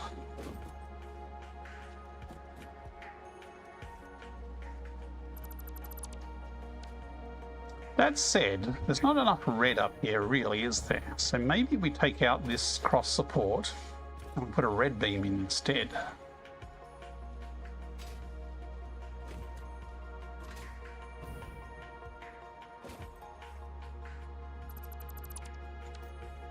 Although the red beam is then going to cross the conveyor belts. Let's be solid. He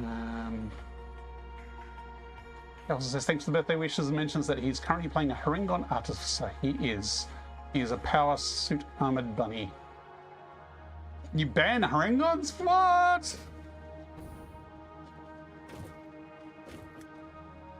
If we did do a red beam, it would have to be attached over here. Actually, that might work.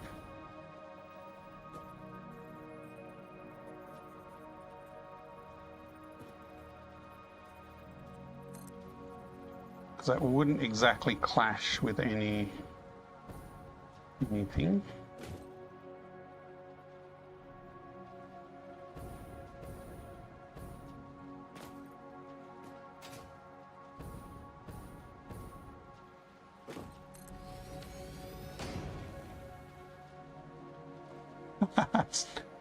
Nightmares about to stab it. That was a rabbit rogue, was it, or?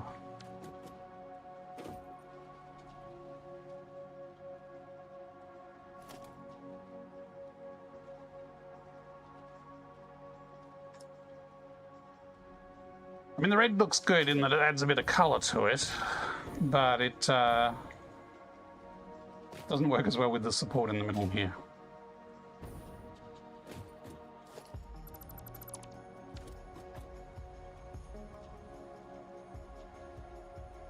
I mean, we could just leave it like that. Maybe we have something going across underneath.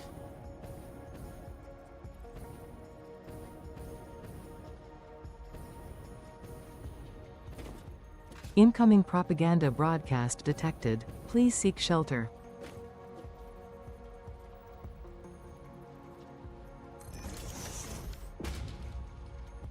I mean, if we wanted to take these out, we could just have a beam up. Let's change it to a different sort of beam. Let's just have it as a one of these.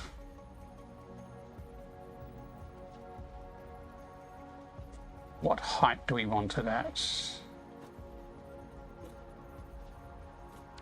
And does that need to be lower?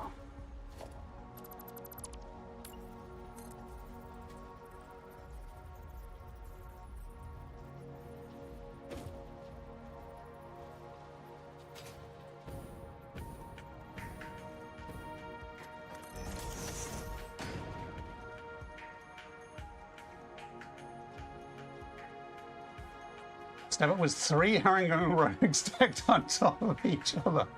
That sounds hilarious. What could go wrong with that?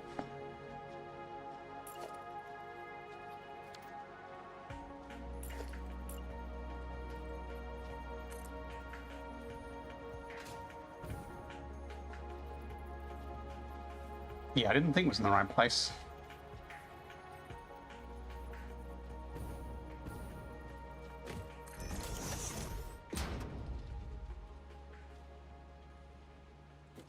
So basically, instead of having one of those stands, we get one of these little conveyor belt poles. Except these, I don't think like floating. Oh, this one's happy to float. Okay, he can float. No, see, he doesn't like floating. Okay, so I do need a support for him.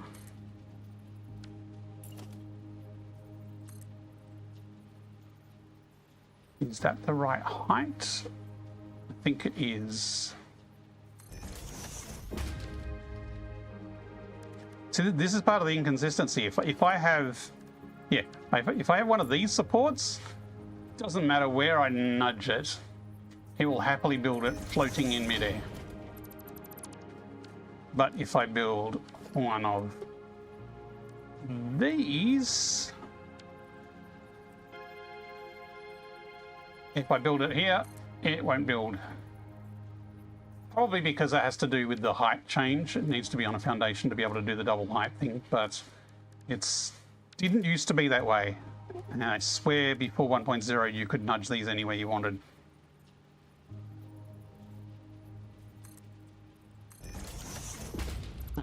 It is happy there. They forgot their trench coat, had to borrow the 3-stack Cobalt's trench coat that was also in the game. Imagine all 3 something stacked trench coat optional. Oh, hang on, let me just adjust my headset and... oh, I've rotated.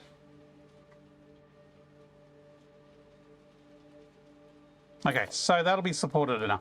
That will do. Let's just add some connectors here to make it look a little more natural. So again, this is where the frames come out and then they go off to either side to the heavy modular frames factory. Okay, so these big vertical ones only really need to go up to where the beam is.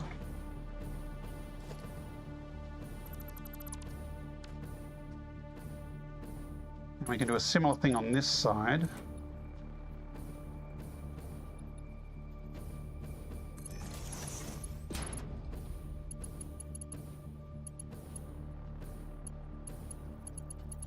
Whoa.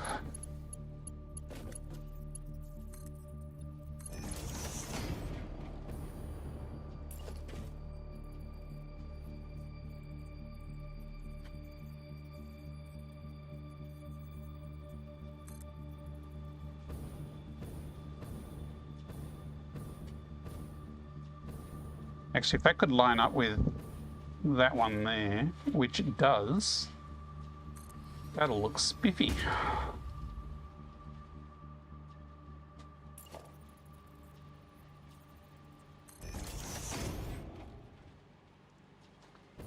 There, so that gives it a bit of colour at the top without making everything super bright red.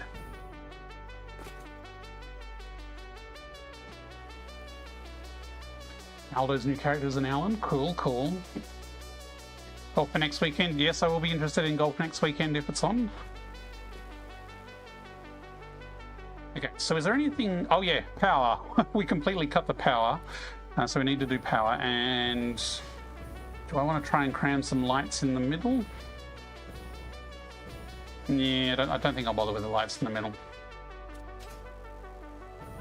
But we do need to come up with another power solution since we chopped off our power. How do we do power here? We actually used... Look lively. It's time to do those stretches and hydrate. Ads of... Yes, I noticed ads have started. Thank you for that. I vaguely recall there was an alert 5 minutes ago. Okay, take a break. Take a break back in a couple of minutes, peeps.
You know, I was just thinking, my knees are cramping a little and my feet are a little sore. I really need a stretch. Where's that break? And then suddenly the break hit me.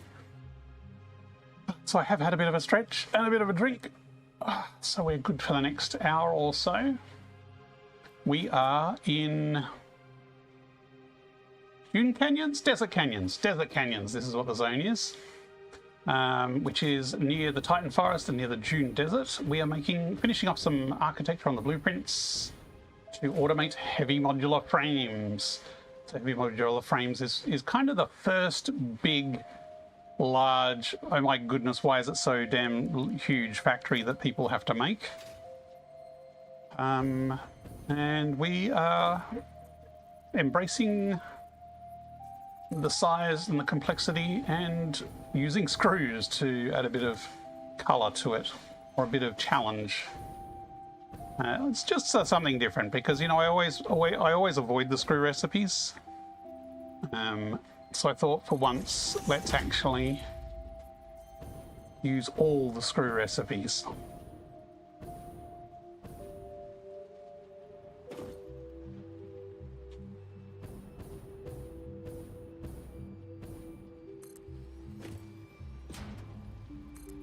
I'm just going to put one of these here for cabling.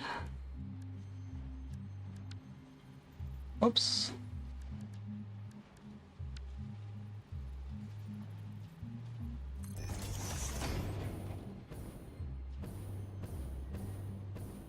Let me turn a bit more naturally this way. Maybe I should reset my center again. Which way is forward? This way is forward. That is over there. That's about right, but let me reset. There we go.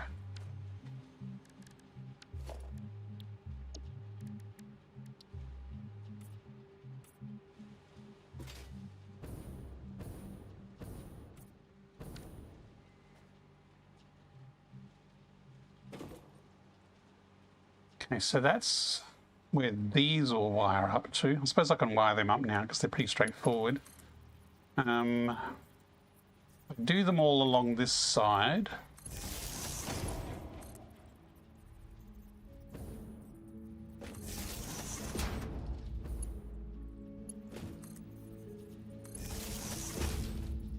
And they can face inwards towards the rest of the blueprint.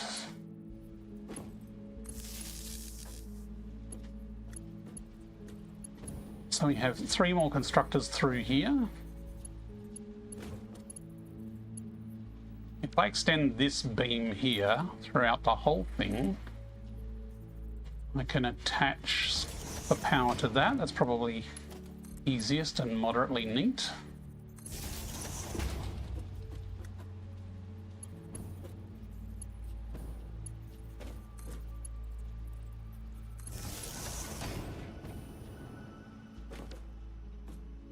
And if we delete that one, we'll be able to continue from there.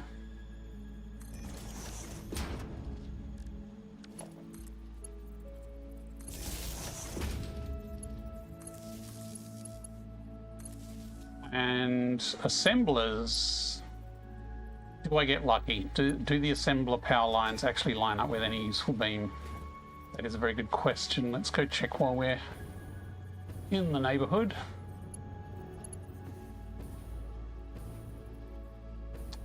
They're pretty close. But this is kind of gonna go down here. We almost need a beam sticking out to get to this one.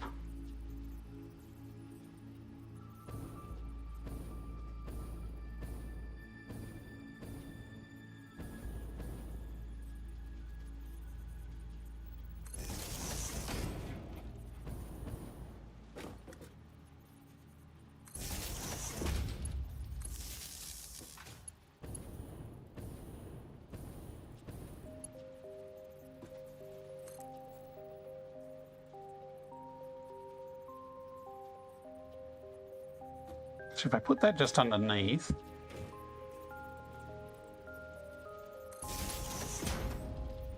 yeah, that's fine. Okay, so I was lucky. They do kind of line up.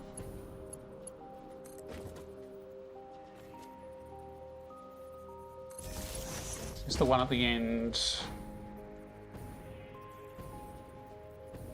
I mean, they are angled forward a little bit, so maybe we should angle this one forward similarly.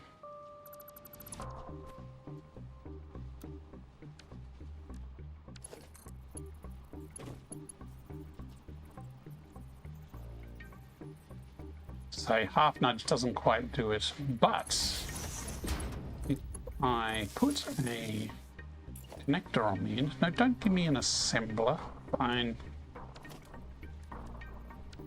Use the good old power connector. That will hide any problems like disparate connectors in the way.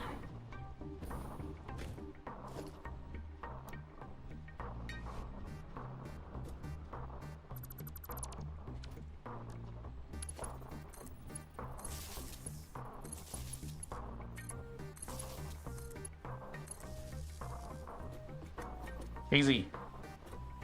Now we need a spot to connect the front to the back.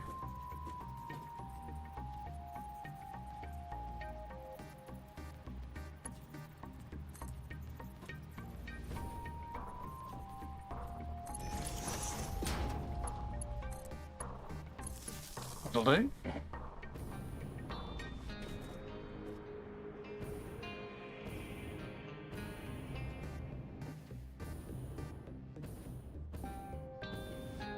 I mean, it would be nice if they were over by 1 meter, but that's still reasonably tidy, so I think I'm okay with going like that. We've got some pillars for support.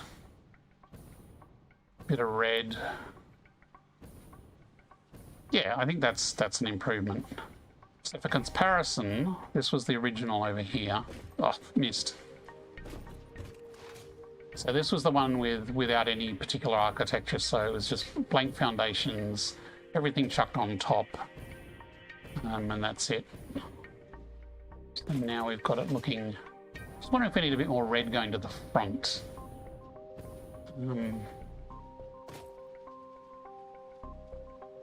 Could do something from there to there, but no, I'll leave it like that. Although, I think these here would actually look better with some support. Hang on, let me just copy, sorry, frame. Hang on, I didn't delete that. Missed one.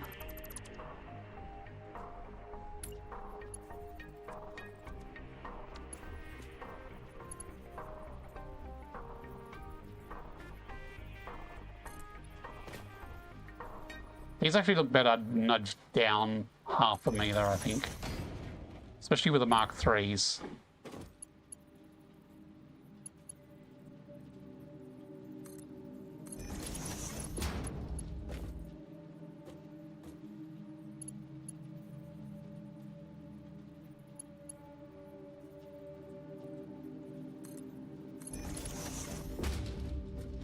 There, that's better. Just a bit more support and structure for those high conveyors. I don't think I need any for the low ones. I think I will leave those natural. Right, finally. Oh.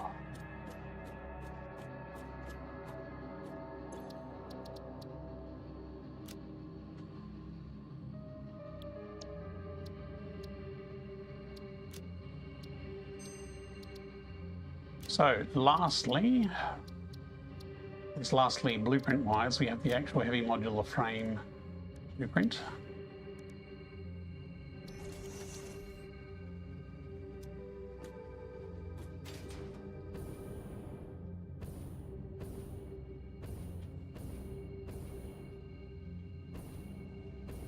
I wonder if I can keep that bar there, because that's all already very wired up.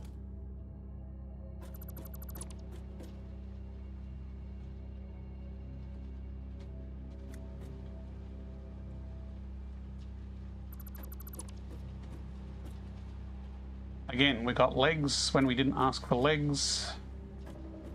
We're just going to have to largely ignore them, I think, because I'm not going to rebuild all these machines. That would be painful.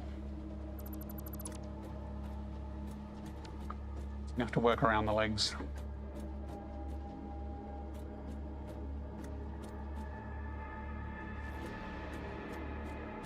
Actually, what I will do is I'll rebuild one of these on the side with the new blueprint,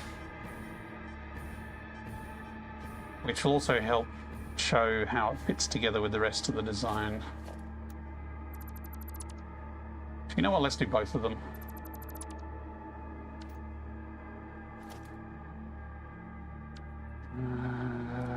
Blueprint,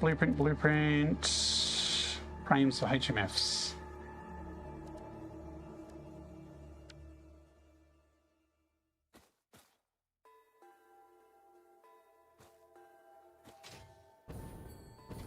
Okay, why is that red? What am I missing? Of course it's beams. That's because they're all in the bucket over there. Actually, my inventory is probably full of crap as well. Ooh, did we actually put the merger on there in the blueprint? I remember that was a modification.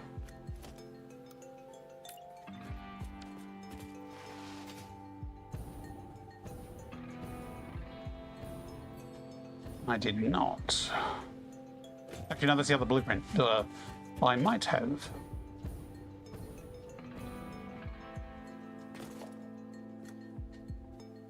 I'll delete these just in case.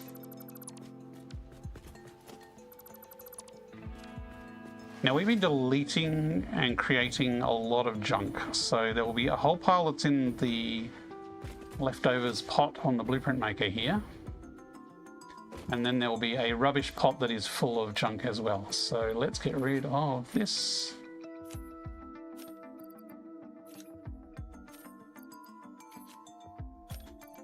The reason we need so many beams for this blueprint is because there are 3 constructors making screws out of beams at a ridiculously low rate.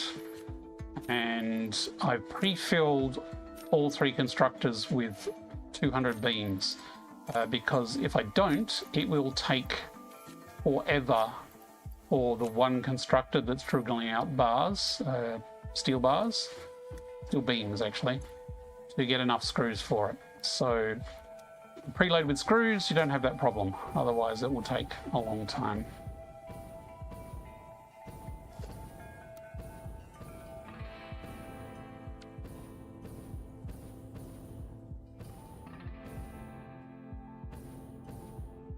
I have bought a new right controller since last time, so any nudging problems are not related to stick drift.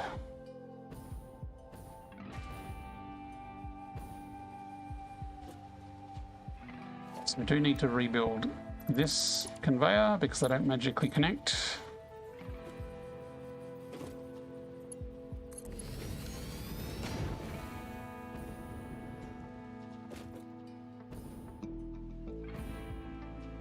Hey look, we did include the merger in the blueprint. Nice. Okay. So here's the thing. This is going to potentially clash with this next blueprint along. So I do need to check this. Like this. Oh, look at that. Right smack bang in the middle of that.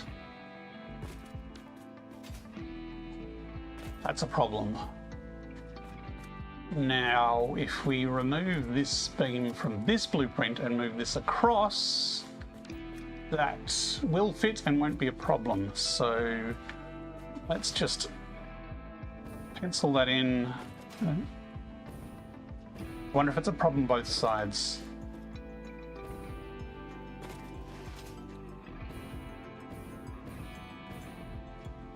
Okay, so basically this pillar here needs to go, and this needs to move across. Come on, rotate, please. Thank you.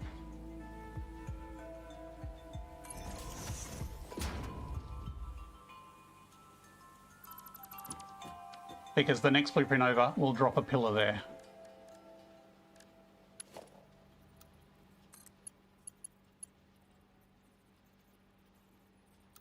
Stupid straight mode.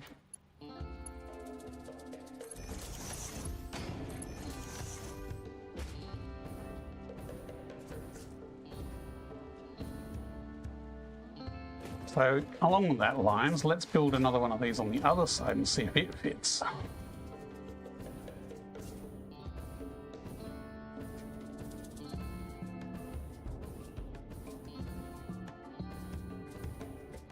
I don't have enough amount of beams again. But there will be a junk pot with 1 billion items in it over there. Basically anything I delete that doesn't fit in my bag ends up in here. Which means this is going to have a lot. Actually, it's not particularly full yet. It does have a lot of beams in it though.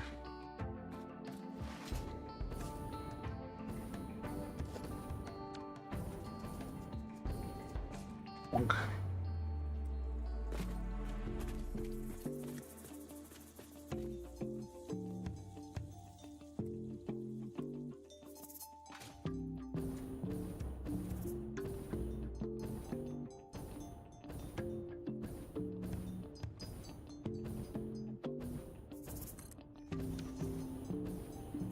Let's see if we have any beam clashes. Ooh, that one's close.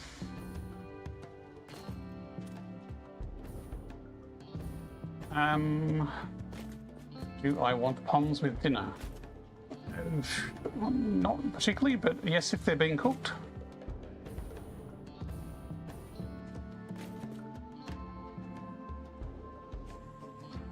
So this pillar here from this blueprint might cause problems with that blueprint. It's not particularly clashing with anything at the moment.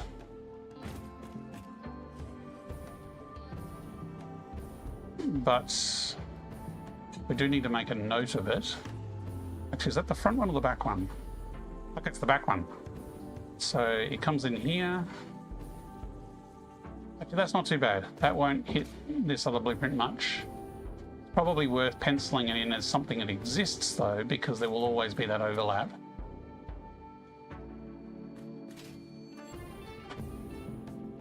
Because we can possibly double use it. Okay, so it is flush with the edge of the assembler, otherwise known as just to the left of the square on the bottom.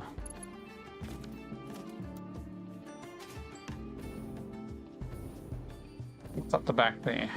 We have a red beam that goes straight through a splitter.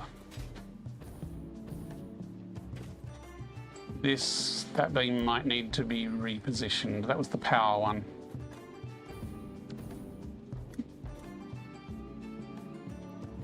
Maybe we should do that first, because that's actually easier to do now. Let me just put this one in place while I remember it.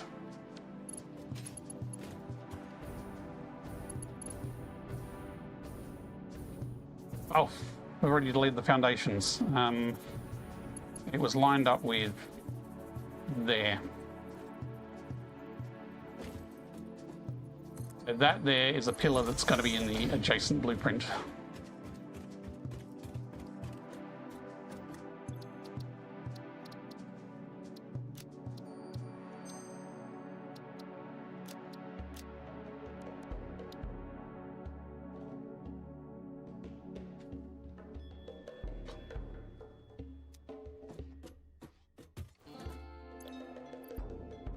Still don't have enough beams.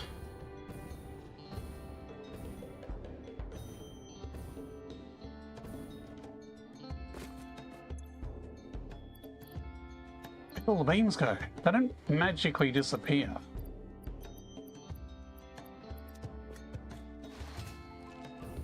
I'm going to steal some from over here because these are going to be torn down before they're powered up anyway.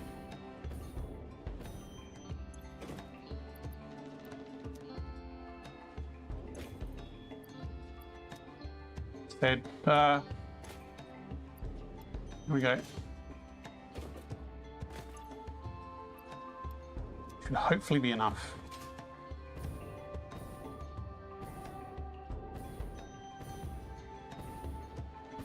Everybody remember which light detail we're changing?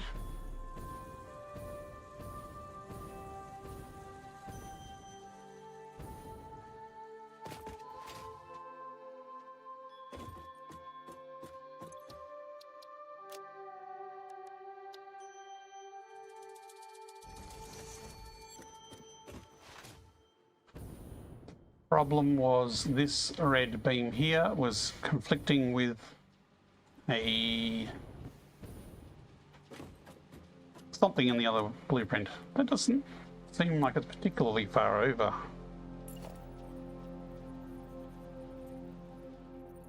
It's easy enough to just bring it over a meter, and a meter it will be kind of nudging into the other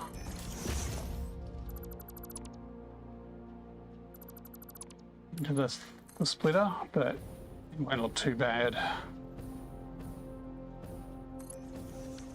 Do we need to get an early night, so I'm going to try and get some sleep? No problems, Russ. Thanks for hanging out. Hopefully your campaign, it's your campaign tomorrow, is it? Hopefully your artificer class works well. Could make this an angle. We could do a fancy like one from here to here.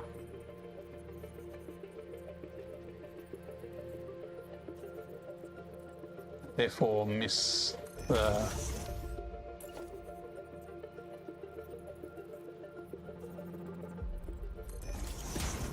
open mic. Hey, what's this game? This game is Satisfactory, Mike. Yes, please. Everybody, Live Open Mic is awake and joining us. Live I have Open it on Mic record that is Live Open Mic is an exemplary pioneer, and recommend that you check out their channel. Who doesn't play Satisfactory. Live Open Mic is a VR streamer. He streams all sorts of VR. He's also a writer, article writer, editor, person who contributes to upload VR. So if you've been looking at all the great new articles that have been on the site recently, Mike is probably responsible for some of them.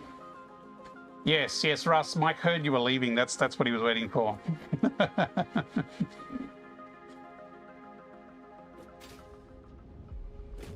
So if you like VR stuff, go check out Mike's Twitch, give him a follow.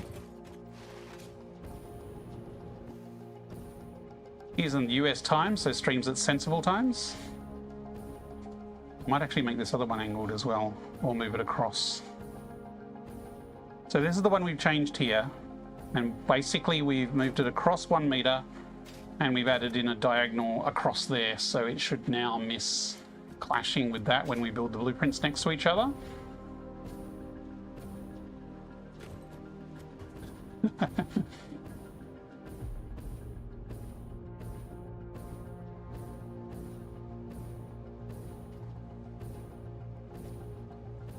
Here's something I can stand on. I can stand on that. So we could do a similar corner. Is that height? No, it wasn't the height. That's the height. And about that angle, I think.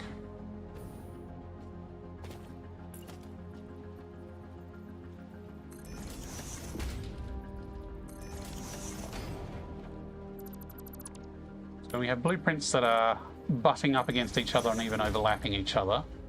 We do need to be courteous to our neighborly blueprints. So beams are actually dead easy to have a bit of an angle in them like that.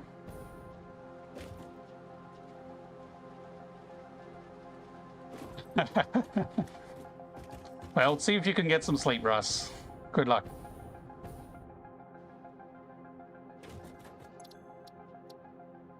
Right.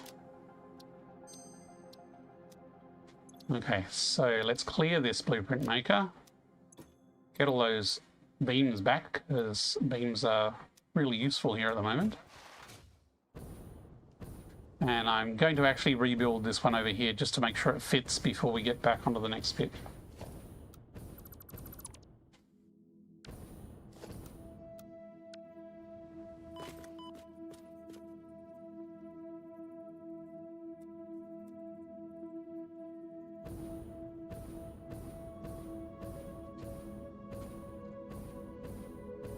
Okay, so that's lined up at the front.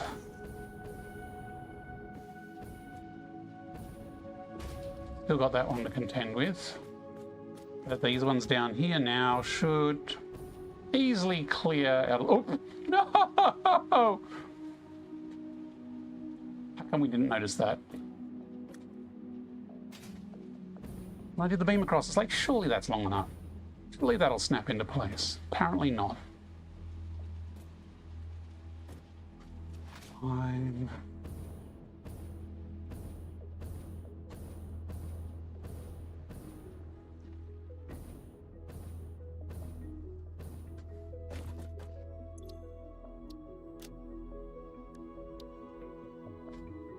I'm sure Russ will try and sleep, and Russ likes sleep, but sometimes sleep doesn't like Russ.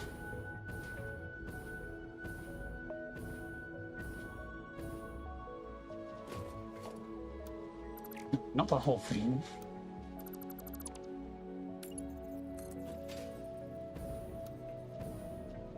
Now this time I'm going to actually make sure it goes all the way. Here we go. Please let be that last time we have to edit this blueprint. I'd like to move on to the next one, thank you.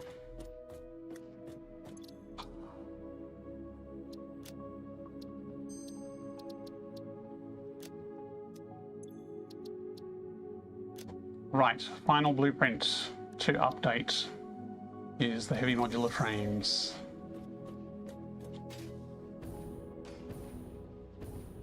I've already moved this over a little bit.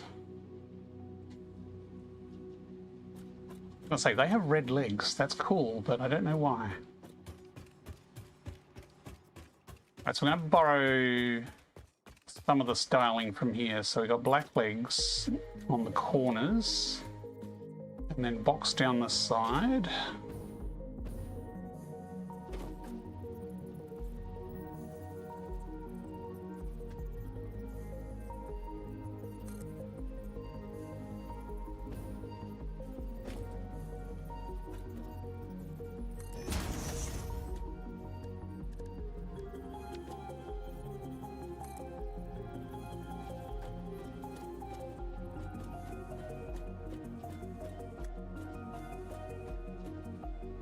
But we want to half nudge it that way and that way. Or did it overlap? Did we overlap it?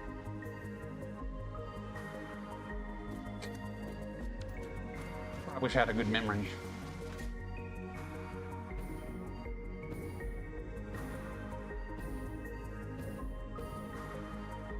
Okay, we did in fact have it overlap and sit up above the conveyor belts. Okay, and the front of the constructors were sticking out.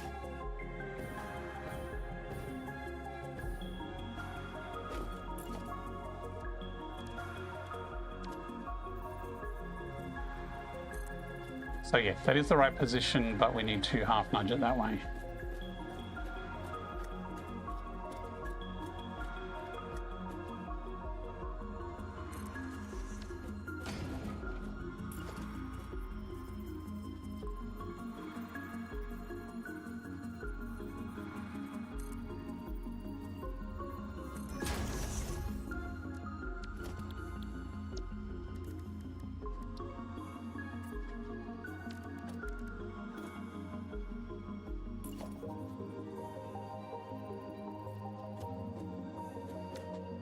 Mike, did you want me to show you my settings for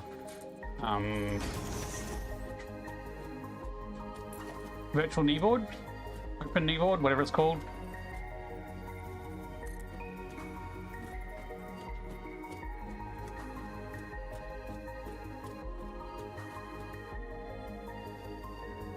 Because I should be able to do a demo, because I'll just shift it across to the other monitor and it should pop up on stream. And maybe I can give you some ideas on where to look for settings while we're here. So everybody else, I'm going to have a bit of a glimpse behind the mirror here of one of the things I use, which is called Open Kneeboard, which allows me to see chat in game. So let me just... same scene, but... if I do that, if I take my headset off, it's all going to flicker to hell. So let me load Mapper as the background. Oh no, why is it zoomed in like that?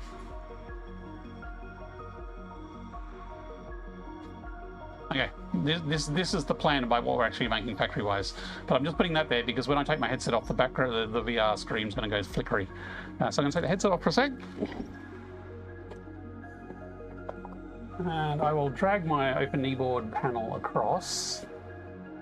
So this is what I actually view in the headset. So I've made myself a little dashboard, which has the live chat here, and I actually have a live stream of the Twitch and YouTube there. So in the headset, I can monitor what I'm doing. This is in Node-RED. You don't have to do it in Node-RED, or you can just use a web page. It doesn't really matter. But that's kind of the dashboard that I'm using. This is Open Kneeboard software. And what I did, I'm trying to remember, is under settings, you go tabs, and then you go add a new tab, and then you can pick web window capture as a new tab, or if you've got a browser source or URL, you can use a web dashboard instead. So if you go window capture, that will capture a window of another application to use here, and you can see that icon here. So all these are window capture sources. So once you've added the tab, then in your settings, you can pick which tab it is going to capture, and you can identify it certain ways. It's not particularly nice for editing. So live app is this app here, so streaming live. So it's actually, this dashboard is an Edge browser window effectively, but it has a tab name of live app. So it finds it and captures it. And that's what it uses. So by default, you have the quick start as this thing is what it shows. So you need to go settings, tabs, and add a new tab here. And it's basic tabs are basically like your sources. So you add this to a web browser or to an app. Like I could go add a tab, window capture Satisfactory Modular, which is the modeler in the background there. And I could go capture that window. And so now if I switch to that, in my headset, I would see the Satisfactory Modeler window show up. So that's pretty much it. I mean, there's other settings for the VR to position where it is. So I've positioned it, there's size, and basically I have it small, but when I stare straight at it, it gets larger. So if I'm trying to look near it, I can kind of look around it, but if I look directly at it, it gets bigger. And your position, you kind of drag it and move it around, but mine's kind of off to the left and up a little bit. And then you set different things there. So yeah, it's basically the tabs of the sources, and the sources can be a window capture. That's it. So give it a go. And yeah, if you get stuck, let me know and I can jump on Discord and walk through it sometime with you. If you get stuck, but it's a little clunkier than some of the alternatives, but once you set it up, it does work really well. So yeah, this is the factory plan we are working on here. Back to Satisfactory. So this is our 12 blueprints in the middle that are making the steel and the rubber. So if we look at that, you can see this is the 3 refineries and the 2 foundries that we're using in that blueprint. We've just finished editing this frames blueprint here. So it takes in iron and steel in ingot form. And we're actually using foundries to make the plates, good old constructors to make beams, and the beams that go to screws. Smirkin 5000 is leading a force of Smirkin. 20 viewers. Welcome, Thanks for the welcome. raid, Smirkin 5000, and welcome was your everyone stream, to the Smirkin? channel. I'm just quickly going over the factory plan of what I'm building here. So this blueprint here, yeah, this one's making the modular frames. And then those modular frames, again, 12 to 6 here, so we've got 2 of these to each one of these. So this blueprint here takes in the frames, the rubber, the steel, and the concrete. And then this, again, we're using screw recipes here to make heavy modular frames. But yeah, welcome Raiders, how are you all going this evening? Working on some unpackaged sulfuric acid. Ah, okay, you transferring that by train if you're packaging and unpackaging it then?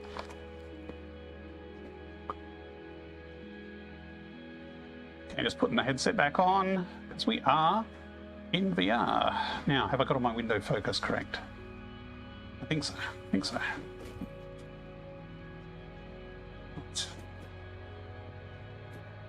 Were you playing on experimental, or are you sticking to stable 1.1 for now? We are on stable here because, all mods are broken on experimental, and because I kind of rely on my VR mod, I am staying on experimental for the time. Sorry, I'm staying on stable, which is probably going to be for a while until all mods get updated. Top Yon X, good morning, how are you going? It's the byproduct. Ah, in case uranium cells. Okay, feeding it back in, but don't want any backups.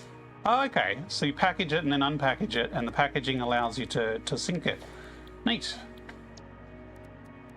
I usually play hard and try and get fluids to behave. Usually successful, although I guess in a nuclear setup, it's best to play it safer rather than risk that.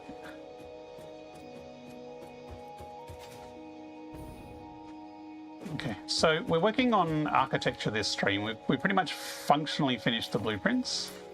Can I sample the beam? Yes. So now we're going back to those functional blueprints and we're making them look a little neater and a bit tidier and a bit more colourful.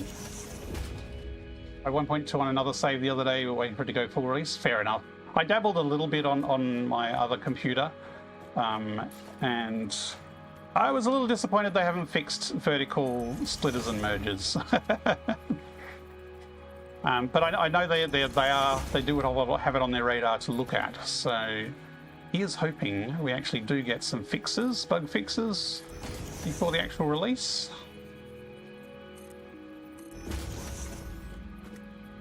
Doing a nuclear setup though, eh? I've never done nuclear before, and I am planning to on this save.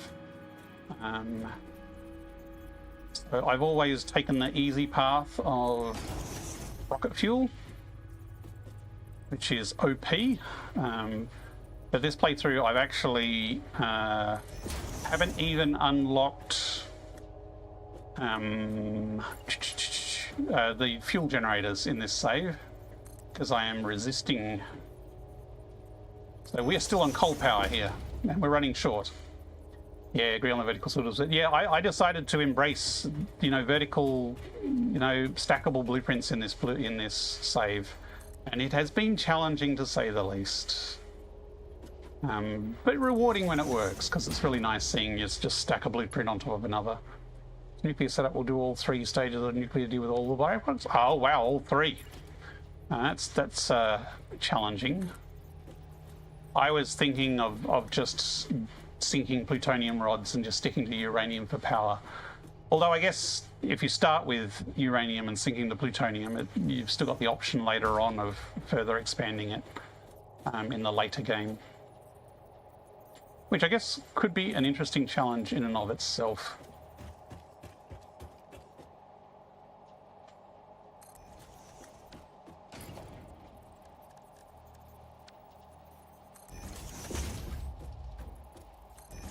Because I've kind of already spruced up the other blueprint, I'm a little bit more decisive about how I'm doing changes to this blueprint. So hopefully this won't be quite so iterative and back and forth. Although this one has 3 layers, so it is going to be a little more complicated as far as supports and beams go.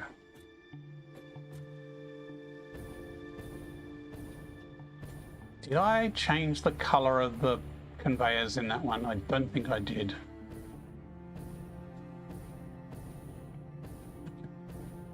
So lifting the constructors off the ground, that's the easy part. Automating everything in this save, including things like pulse obelisks. Cool. Is there another way of doing it? I have built munitions factories before. But I've usually done it very late game, when I already have all the materials, and then. But yes, if you're making all the munitions in one spot, you need a ridiculously small amount of everything, but you need everything. So it can be quite challenging. You just never use them. Oh, okay. See, if I automate them, I might use them more.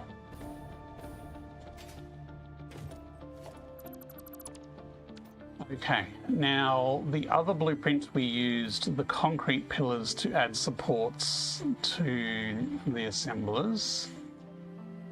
Yes, I was thinking yellow swag. I was thinking a SAM node.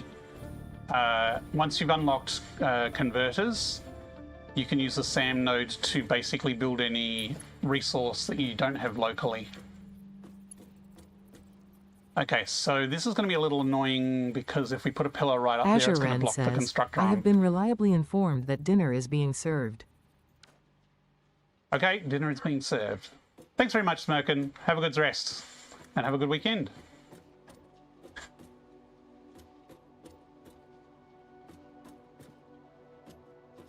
Okay. Dinner is being served. So this steel pillar here is part of the other blueprint that will overlap. That's just a placeholder. Are there other steel ones? Are there other pillars that are going to interrupt? Any that we can kind of reuse?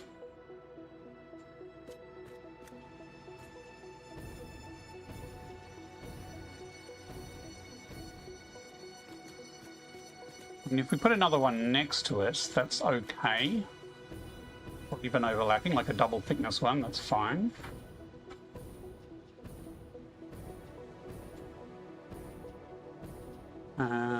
This is the problem when you're trying to match two blueprints next to each other. You know what I should do? I should actually just build the other blueprint next to it as a reference. That would probably be easier if I have enough steel beams. Okay. Okay. So I am being told the dinner is ready.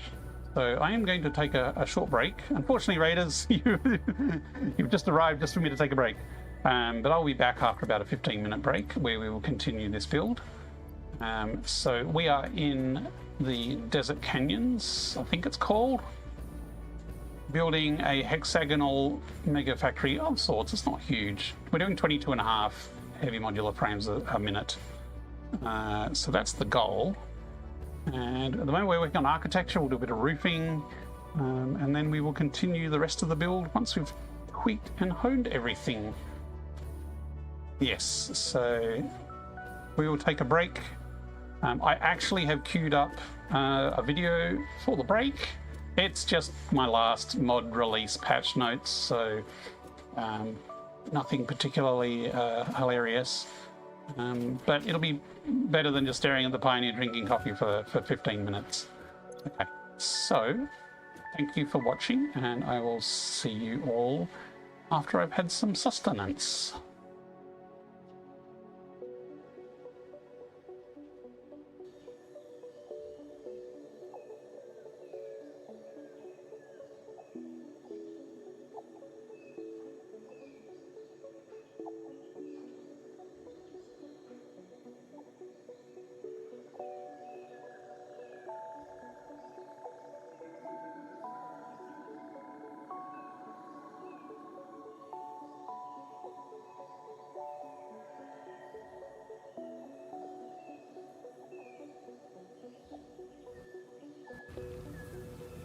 Smile for the camera, doggies.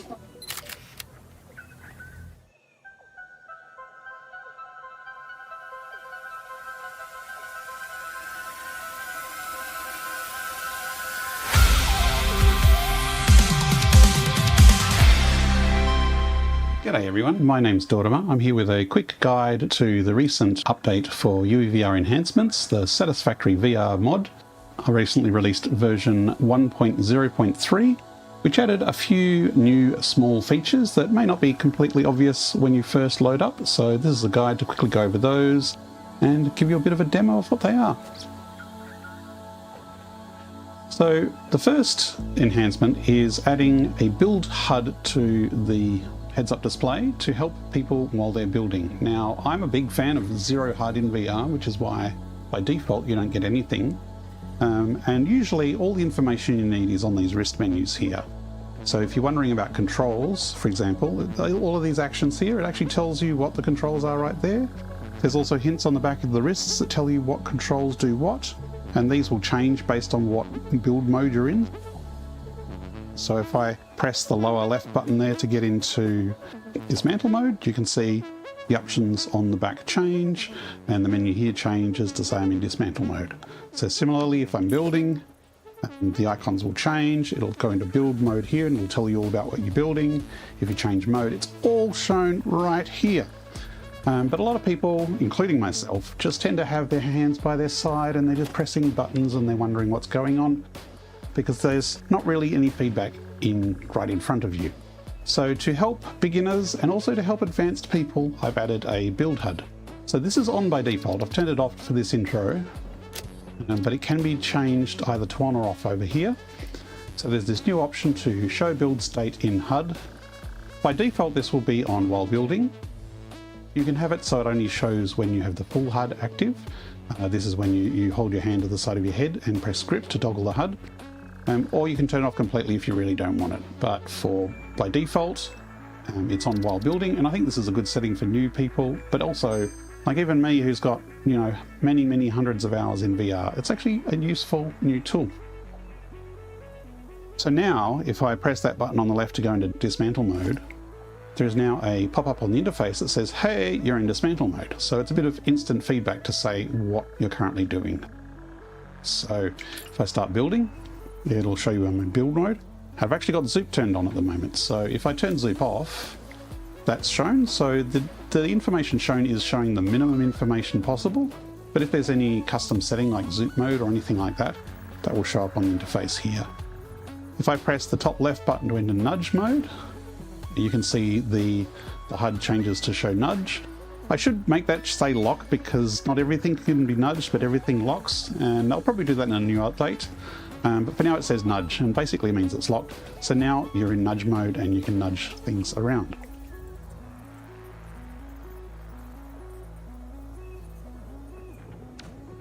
Okay, that leads us to the next new feature, which is a new way to rotate buildings when you're building something. So let me just come in here and let's say we're building a constructor.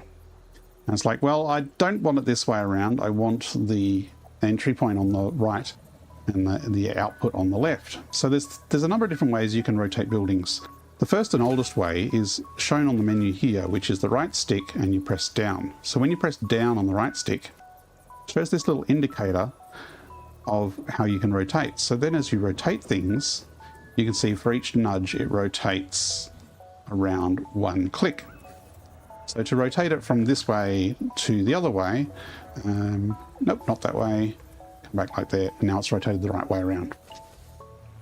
In 1.0 we added radial menus, and so another way to rotate was using the top left button on the left controller. So if you hold this button, you now get a radial menu, which is a lot more intuitive and easier to use for most rotations. So it's very easy, you just pick whatever you want. So if I want this reversed around the other way, I know that I can just hold that button down, move my hand up to the top, which is 180 degrees, and now we're rotated the other way around. Now the new method is both more complicated and simpler. So first, see how I've got the snap icon on the left hand there? If I hold that button down, I'm in snap mode, but I also have this new hint that says I can rotate by pressing left and right.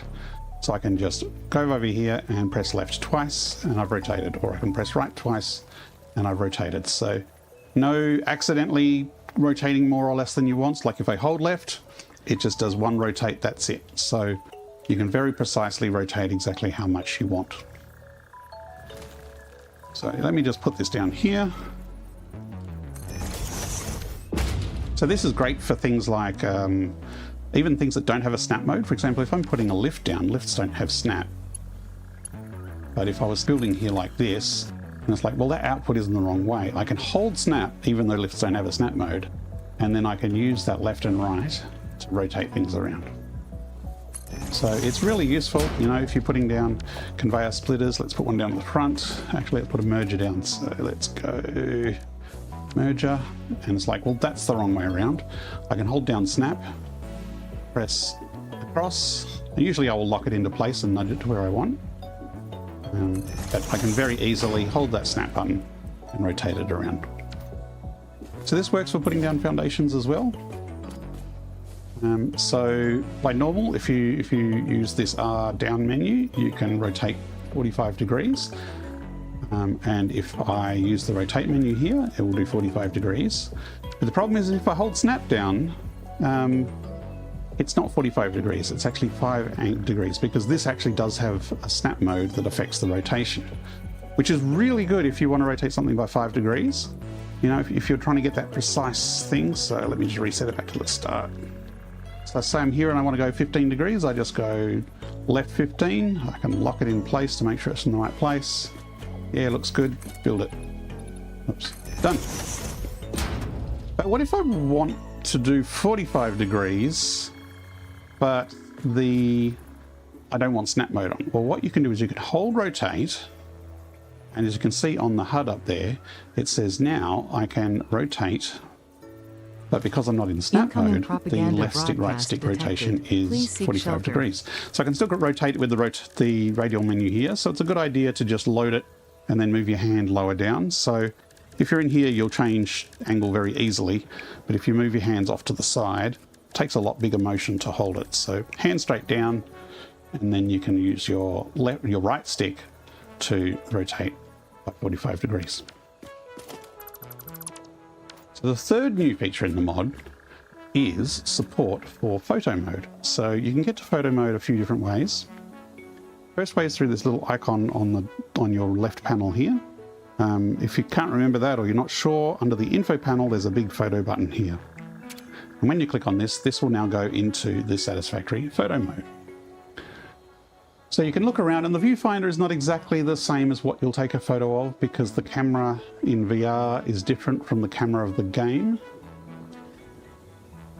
But I can just look around and I can use right trigger. So down the bottom there, right trigger will take a photo. So it's like, that's a nice constructor. Let's take a photo there.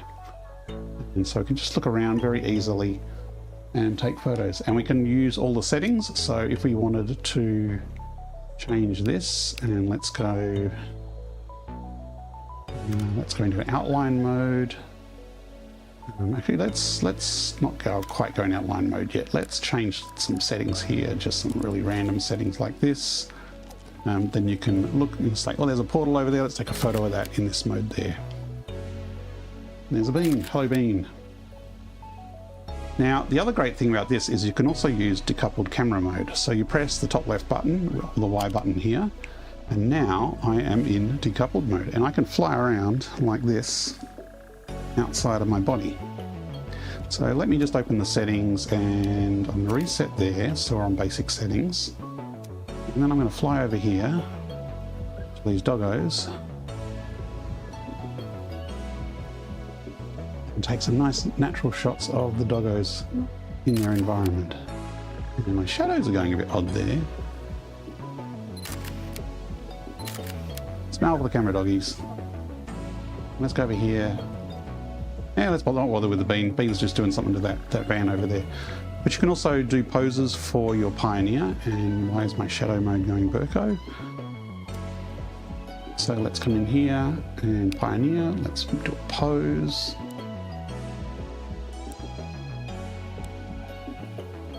And let's go look into the camera. It's like, yeah, oops, okay, exited camera mode. No, my mistake.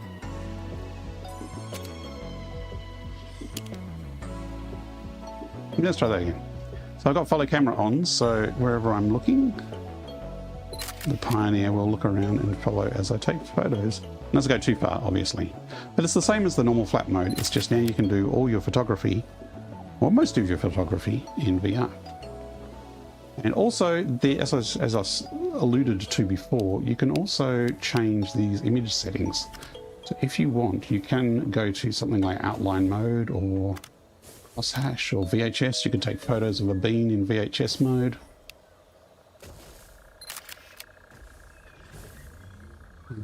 Or what else we got? Now, some of these look great in VR and some of them look terrible in VR. But you can do, like, what we got? Noir mode. Noir mode's pretty good.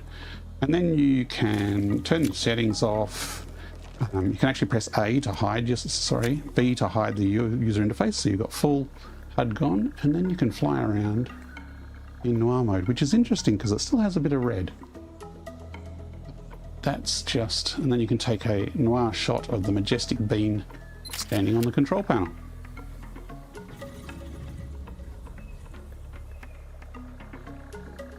It's interesting how just red bleeds through. I wonder if that's intentional of the noir effect. So that is the UEVR enhancements version 1.0.3 update. Hope this was useful. Thanks very much, and I'll see you in the next video.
Look lively. It's time to do those stretches and hydrate.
Okay, we should be back. Hopefully you can hear me.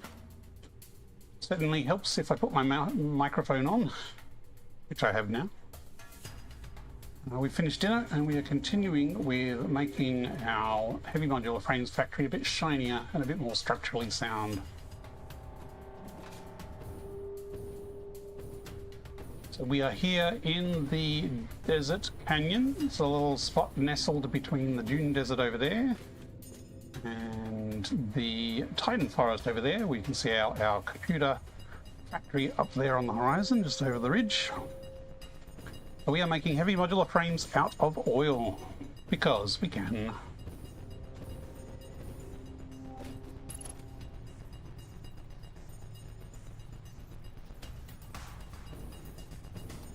Now, how did I line this up with the other blueprint? That is the question. Did I have it actually embedded in the assembler, or did I have it below it? This is probably a question worth checking out before I put too much in, because it would be nice if they were somewhat consistent. It looks like the assemblers were resting on top of everything. Cool, good to know.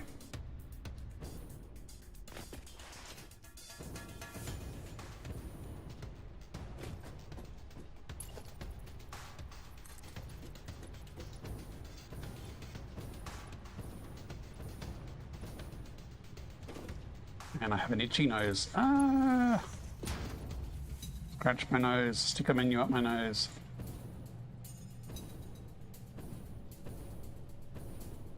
I swear this was 2 meters foundation before, but that looks like more like 1 meter. So either way, I'm pretty sure that whatever's on that conveyor belt will fit fine. No problems, I'm sure.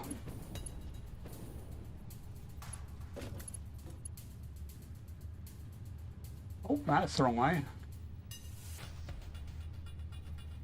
Playing nudge roulette to see which way it's going to nudge.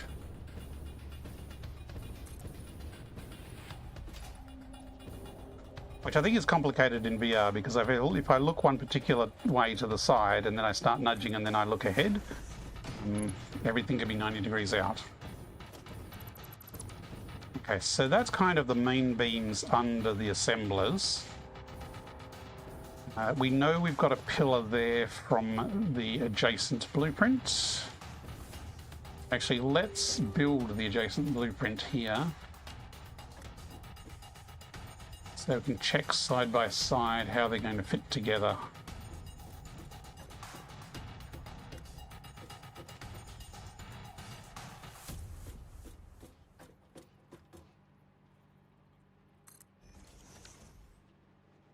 So yeah, this beam here is effectively this metal beam here.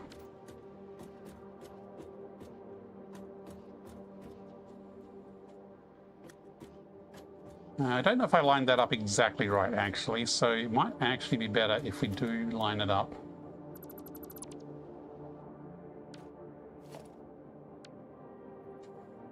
So it is actually lined up. So this would be this line here, would be lined up there. So that's where it is. How far can we nudge this over? Actually, let's leave a little space between them. So this way, if I do something from here and I run it across to there, that's not actually lined up. What? Did I get my positioning wrong? Or did I stuff up the alignment?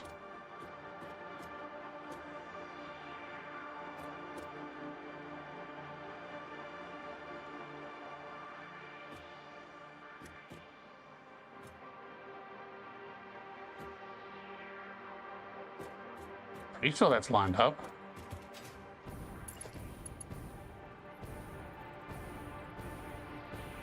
That's along the edge of the assembler. That's where I thought it was. Let me just go and inspect, because we've got set up out in the wild here. In here.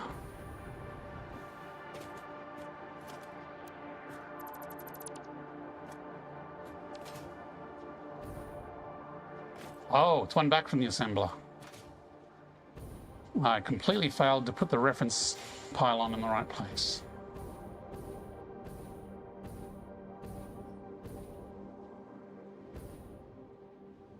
So this is actually there. Which is that one there. So if we connect those together, those are like, oh, they'll let me build it apparently. Great. So if we've already got a support up here, where do we put extra supports?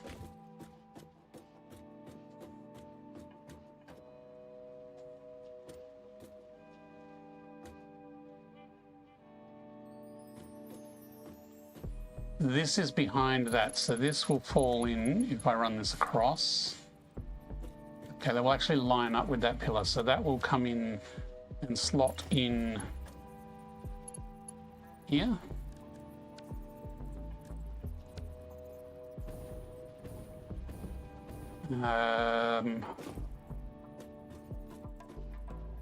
Which is okay.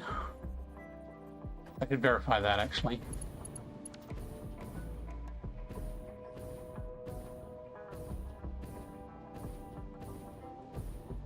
Oh, it's actually a meter out from there, so we do have a meter spare there. But that is a safe pillar to put in place there. And if we did have another pillar at the front here, that would be fine.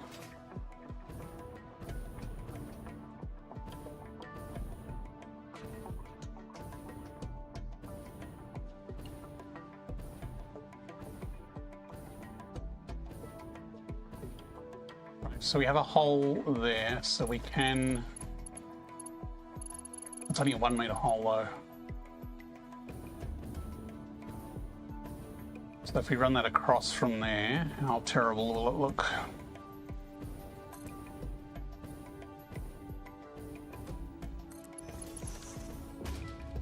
We're going to get our power stuck, so let's just rebuild that for now.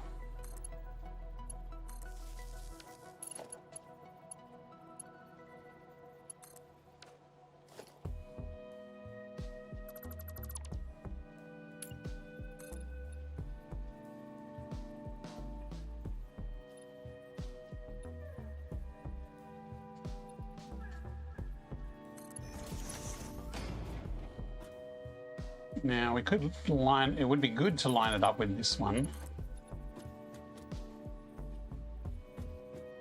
Which would mean putting it there.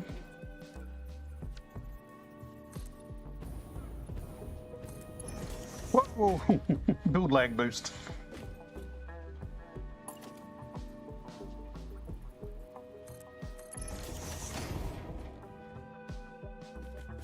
That way we can put a little thingy between them as a bridge.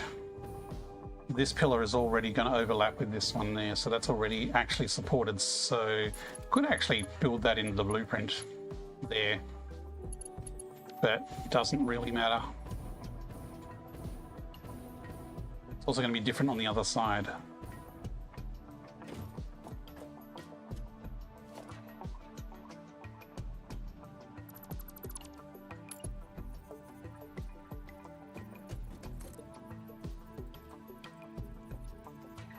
To take that higher, but let's just build it there for now,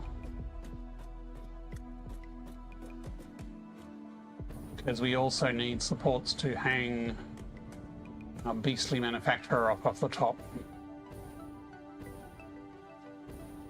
Again, I've used the 1 meter here, not the 2 meter. I guess that's for compactness vertically, because we have a lot to cram in here and we didn't want to go over the top of the blueprint maker.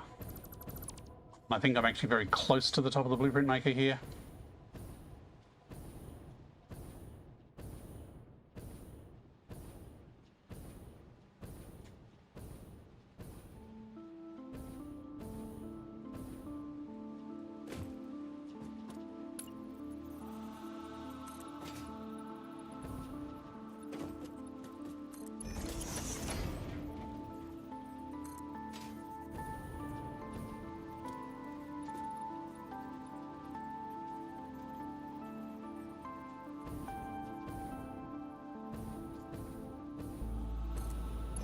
Whee! Okay, if you want a jetpack boost while building. That was quite a boost.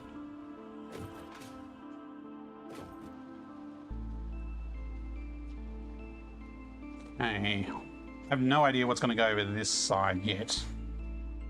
Ideally, we want to build another blueprint on the other side, but we should finish off this side maybe to make sure it all aligns. Actually, that, if I went a meter across, would line up with the support from below, which is this one. Although if that was an extra meter wide, I don't think that's too much of a problem, having it 1.5 meters.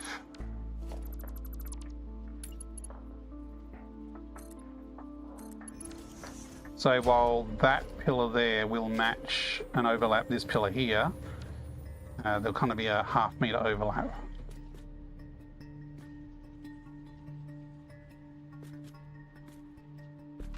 We could curve the top.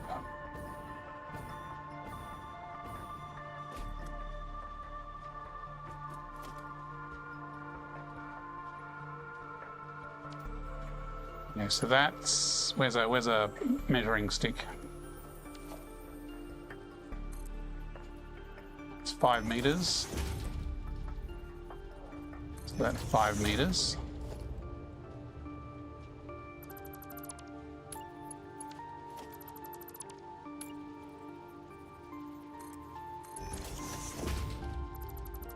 So if we make it there, then get out our old ruler.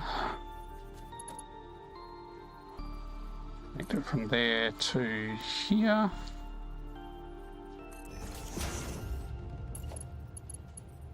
By the power of nudge. Where did that go?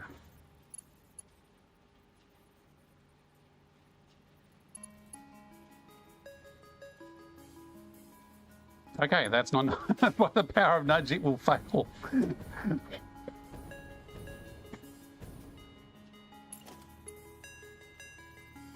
That is not going the right way. You know what? It doesn't matter. I can just soup it up and then delete the overhang.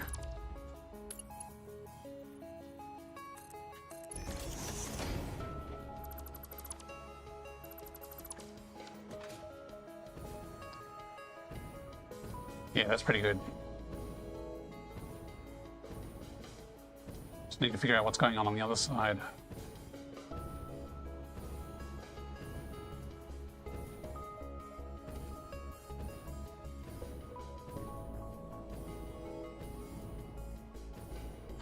So we want to run it straight through there, apparently. That won't be lined up with this, though.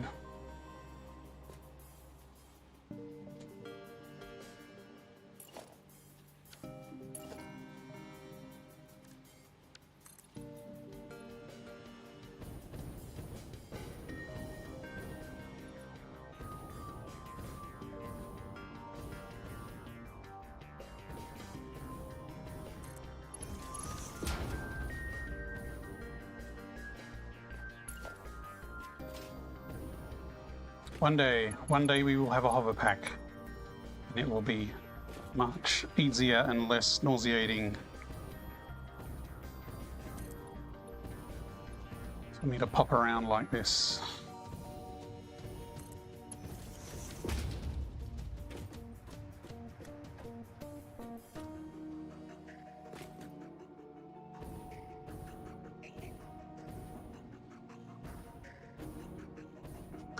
So in this case, I think I'm going to delete that.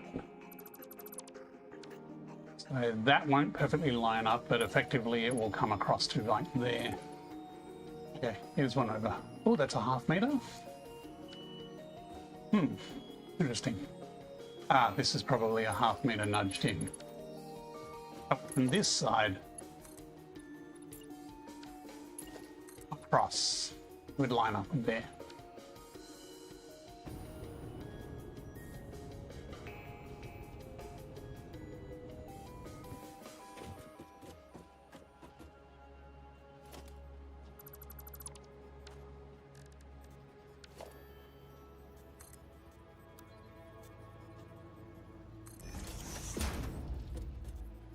5 meters up, 5 meters across.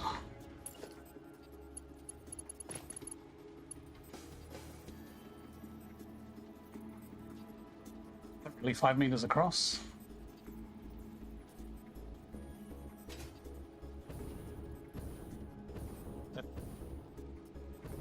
Oh yeah. Trust my math.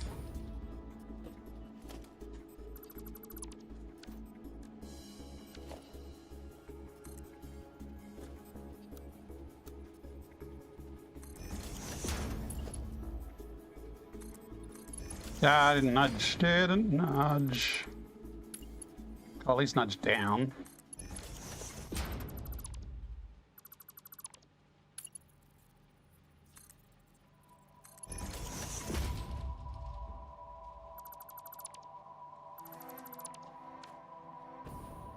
That's where we get a perfect edge on a pillar.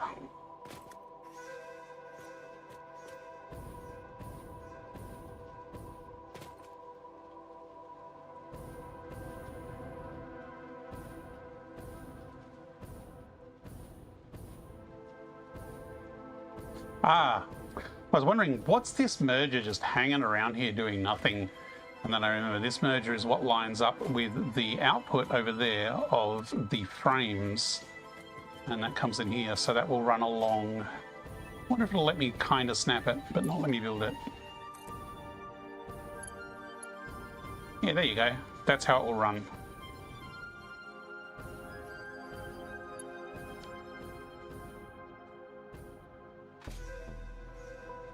So if we wanted, we could put wall mounts either side to make it easier to access. That's a good idea, except if I had a wall mount to there... Hey, it actually does snap. I was expecting it to go loosey-goosey. Except we would need it to be that height there, theoretically.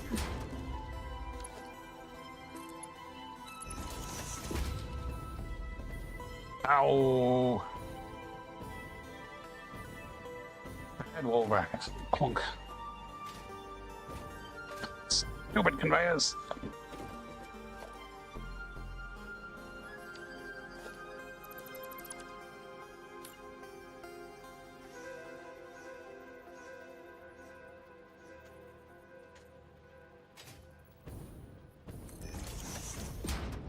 I wonder if just a meter nudged in is... Oops. A meter nudged in is right.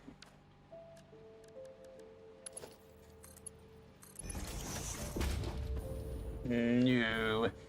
No, it is not. You know what? Stuff the wall support. Never like those wall supports anyway.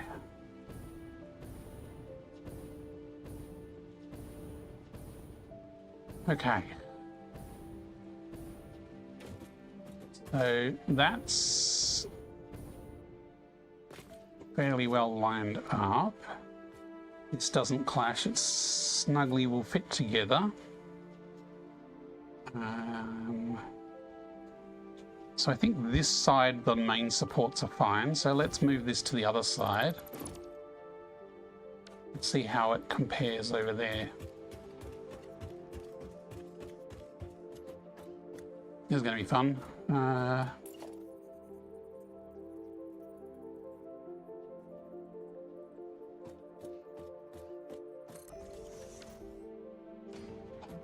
got anything to copy? No, I don't. Let's just copy anything. And then we can open the menu and pick that one. And we aim at that point as our reference. And we're going to rotate it. Lock it. Nudge it. Pop it. Yep, that's lined up.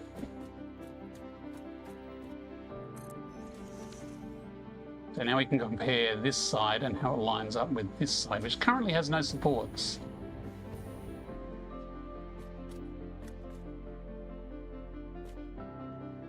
I mean, this doesn't tell us the exact spacing though, so let's pop over to here.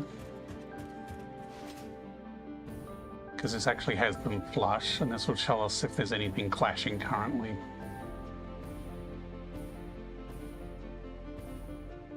Okay, so that side has that beam there. Ah, we already moved this conveyor across. That was the edge, now I remember. So these beams were lined up to the right of the conveyor. I remember now.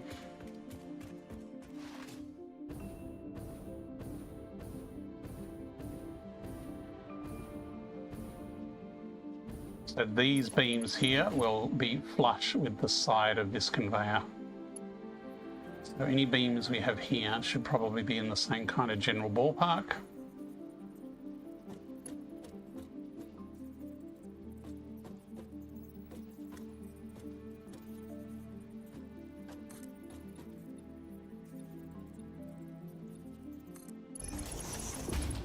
And this, like the other side, will be across by one, so we're going to end up with... Actually, these are flush, so this is going to be a double width one, but I don't mind. I As long as it's admire not your off by 1 optimism, meter. Dippy VR, but you only Hey, get a Dippy! participation award this time round. Hibiki Ryuga was the winner. In fact, you were in position 18. Better luck next time. Yay! My redeem worked. You lose. How's it going, Dippy? You were first, Ruga. You win first place.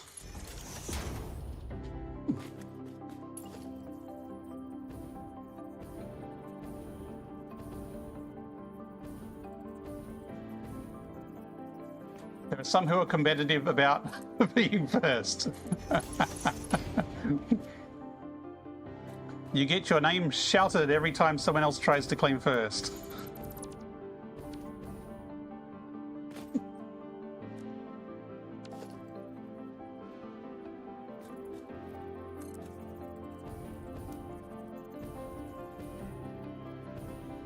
What time would you have to wake up to be first, Dippy? Hey, that was the right height. Okay. Yeah, but beating Russ is definitely an achievement. Russ is super fast. Okay, we're looking for 5 meters here again. That's 4, that's 5. Lock it in place. Check it. 5.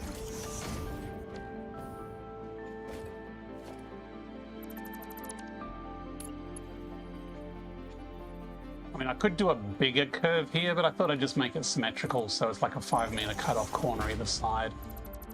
It will look neater that way, I think.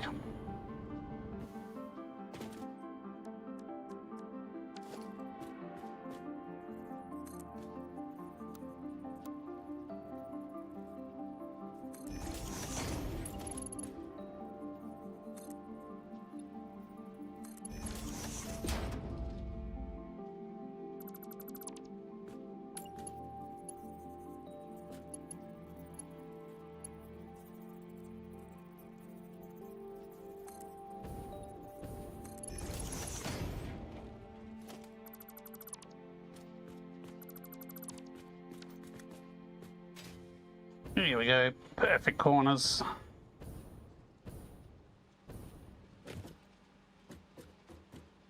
So this will kind of slot in down there, so it should hopefully clear the constructor arm.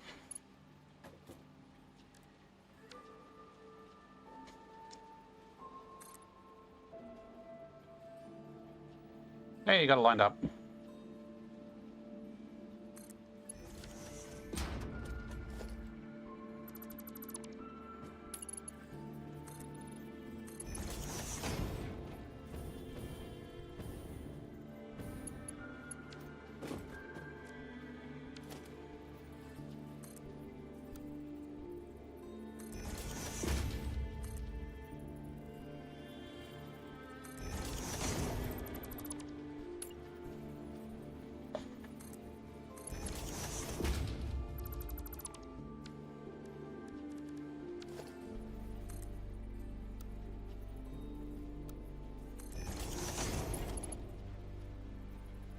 Hey, that actually lets me nudge the right way this time.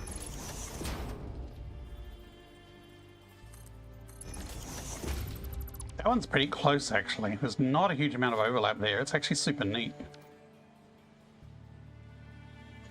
What's that in Pythagoras? 5 meters up, 5 across. How long will the diagonal be?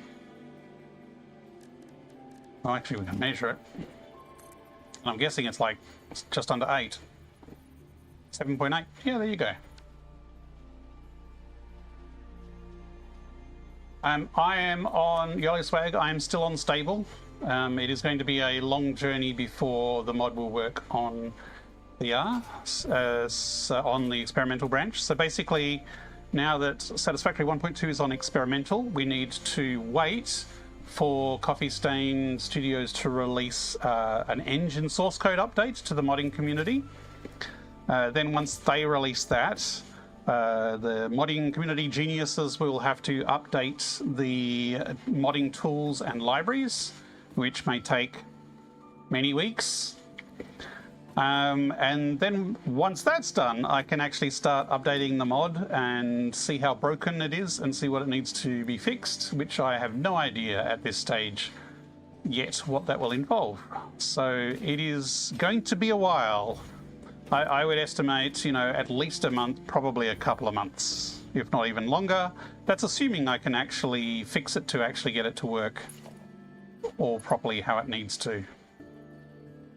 So yes, I'm afraid it will be a long process.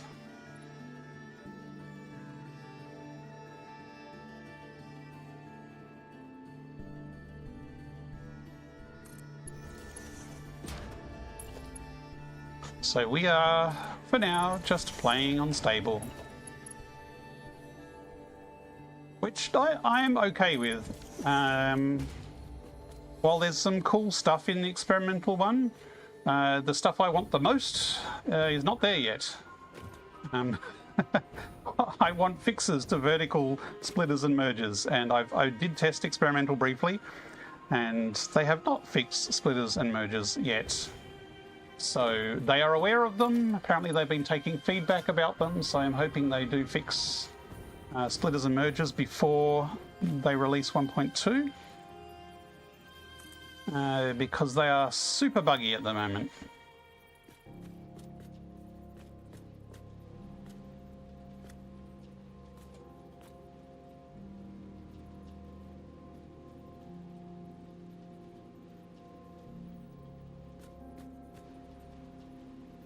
That is right over that power connector, isn't it? I wonder if I can delete that power connector without deleting the beam.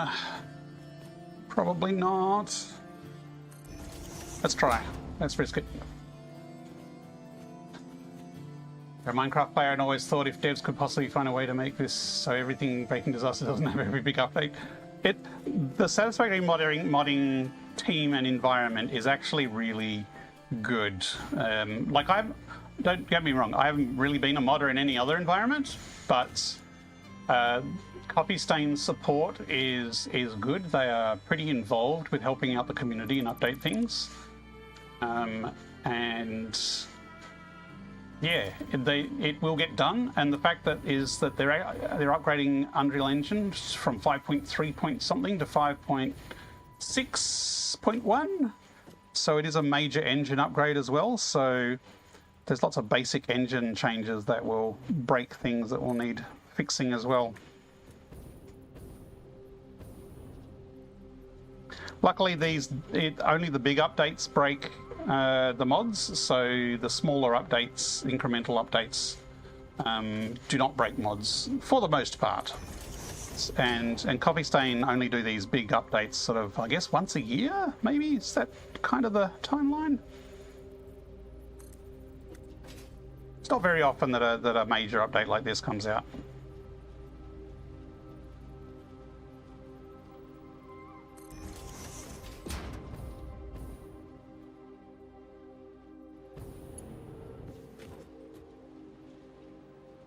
I should probably delete that before I put this beam across, and that beam across the middle is going to have to change. That's fine.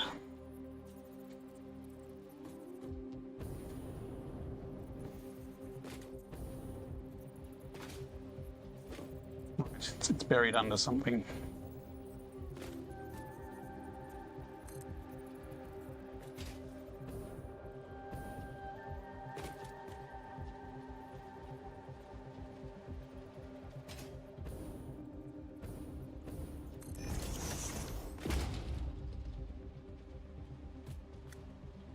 Okay, so there we have the red cross beams. Am I missing any? Yes, yes, I am missing some.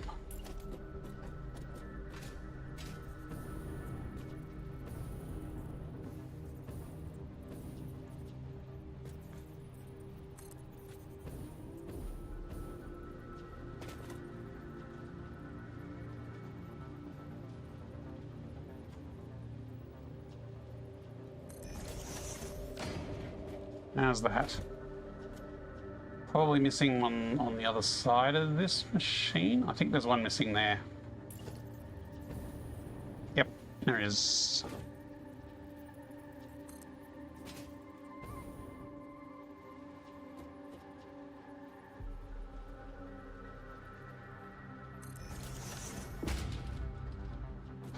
EP says I will somehow misaligned one floor in my factory by 10 centimeters and found out after vertical belts weren't connecting. I had to tear it down 10 centimeters. Did you not snap to the grid height line? Because that's like close.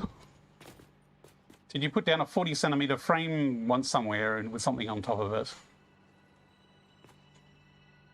Or maybe you were just using vertical lifts. If I move that beam across here, it will line up better with up there. And I think the constructors are okay going back to there. Yeah, I can move that beam back and up a bit. I have no idea how you did it. Okay. So it's a multi-floor factory and one was out by 10?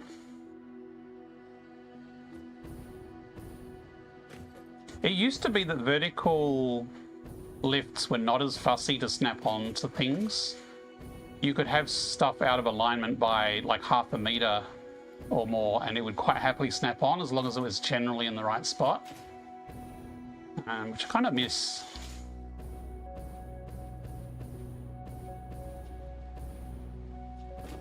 Because I did a megabus in my first playthrough and basically could wax smart splitters anywhere along the bus and drop them down to have things run off them, which was fine because the lifts I used I'd snap from the floor, and because they weren't fussy they would happily snap together. But alas, they're a lot fussier than they used to be.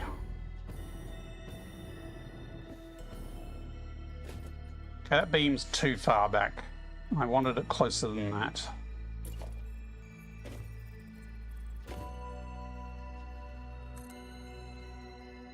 Don't want it that close.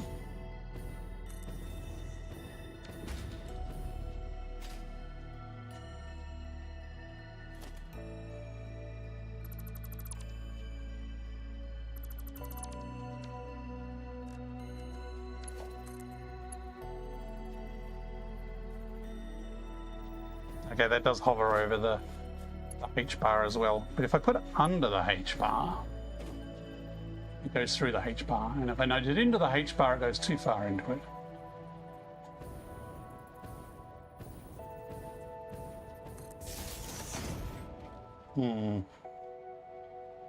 I also noticed that that bar is the wrong height compared to everything else. You snap on top of big pillars, then nudge. It's possible a pillar wasn't quite lined up, I guess.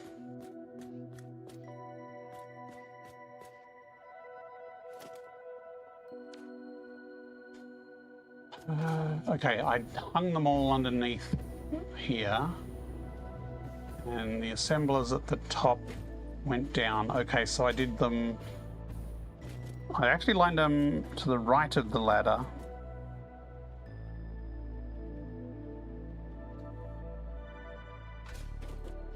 So I could do it the same positioning.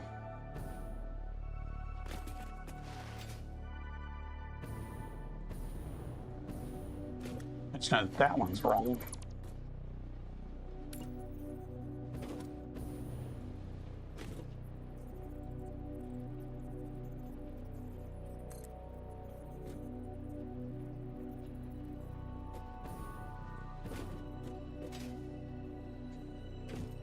Oh, it was all on stream, was it? Video evidence on stream?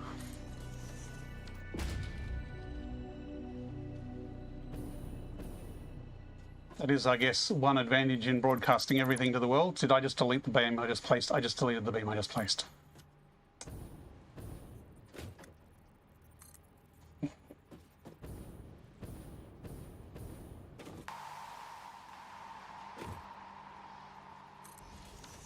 Delete that other one now before I stuff it up again.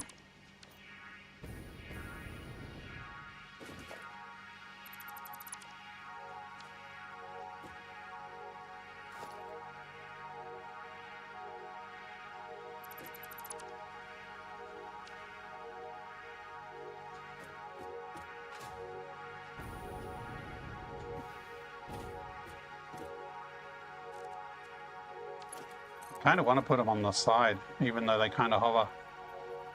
No one will notice, right?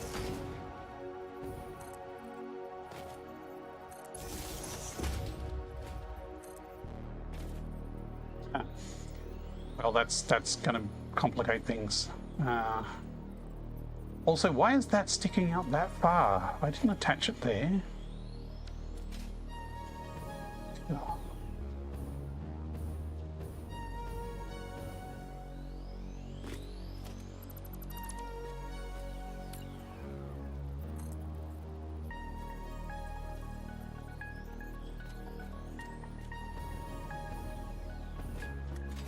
Swag 1.2 looks sick. By the way, the devs are actually adding nice stuff still. And a really nice way to handle trucks now. I like Daisy Train, it's so nice. The 1.2 has some good stuff in it. The truck stuff looks great for practical factories, but they've taken away a lot of the fun because you used to be able to have trucks going over jumps,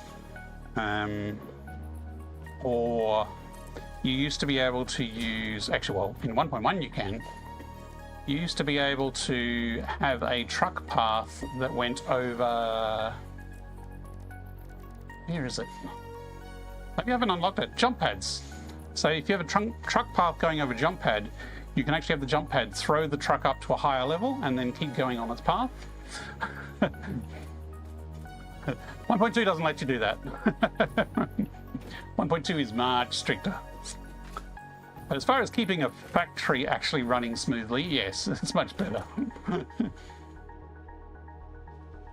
No, I tested it, and the new truck paths are they're literally rails. They are like rails, and even if you go over a fairly steep rise and fall, they kind of stick to it as they go over. They jump a little bit, but you'd expect them to get a lot more air time if they were actually going along that. Yeah, it needs ground. You can't have any gaps, so you can't have an Evel Knievel off cliffs or anything like that, like you used to be able to do. But as I said, it's a great solution for having something practical for moving trucks around in a factory space. Perfect solution.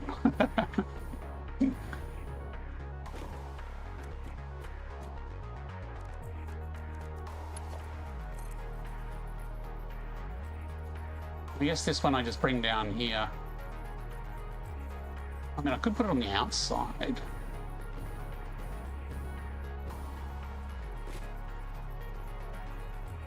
It almost looks like it will let me build a vertical. Hey, it'll let me actually just stick one there. Huh. Ooh.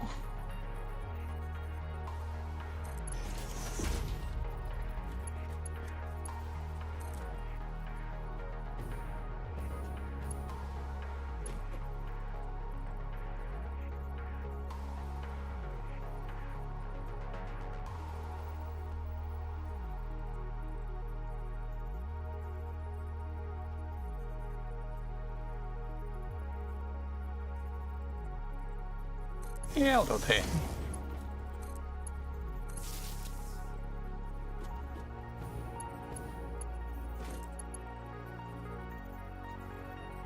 I was going to go through the beams. That's probably why I did it underneath before.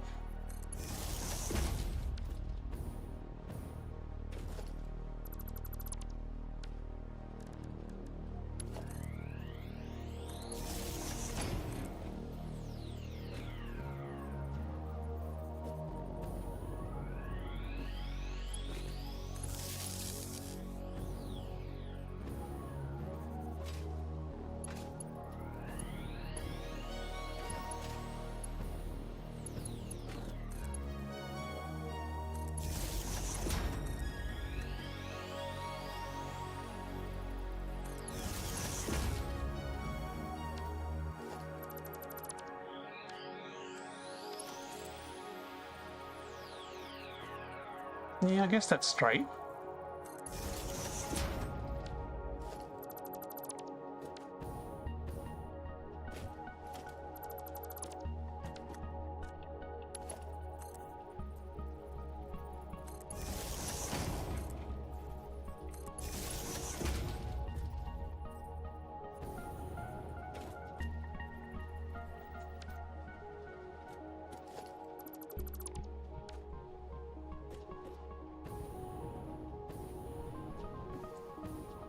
Yeah, and I tested. I tried to get some of my old experimental vehicle stuff going, and unfortunately, it did not work as great in the new one.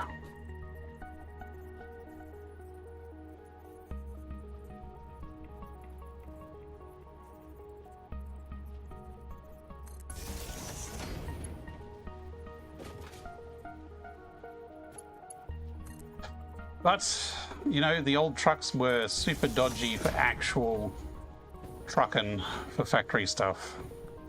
And so, like, you couldn't really rely on them for, like, a nuclear setup or anything before, because sometimes they would just jam or go loopy.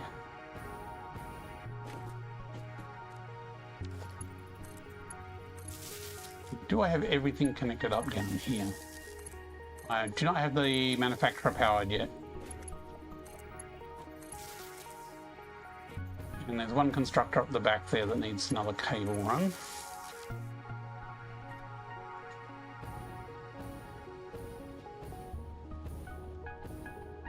That was super entertaining.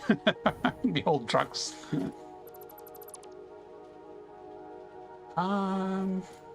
Okay. Must have connected the old constructors to those points.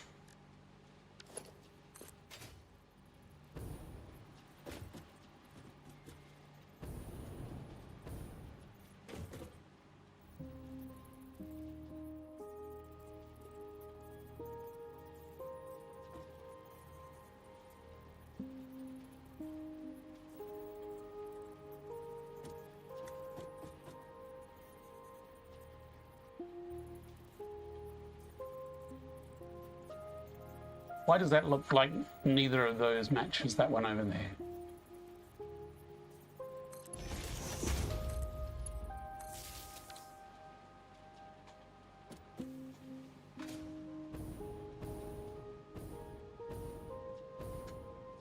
Okay, all the constructors are wired up, all the assemblers are wired up.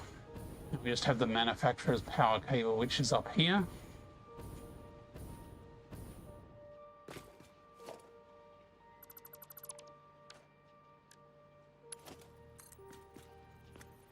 We could run straight down.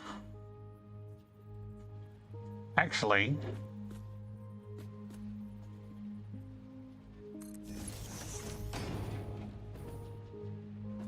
I kind of like that for the assemblers too.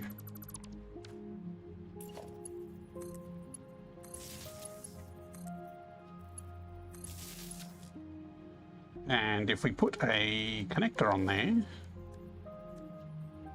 not a wall.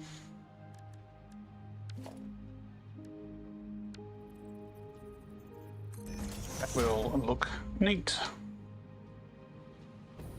Actually, connector is a way to hide the fact that if any of them are floating as well.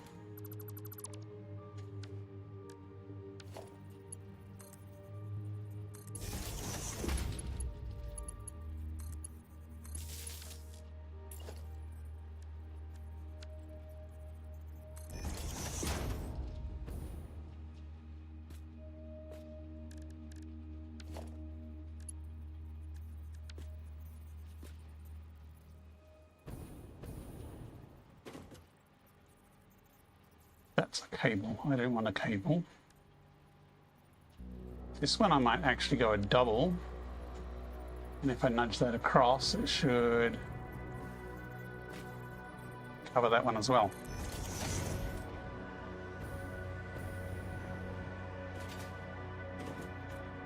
Okay. Might as well put these along here.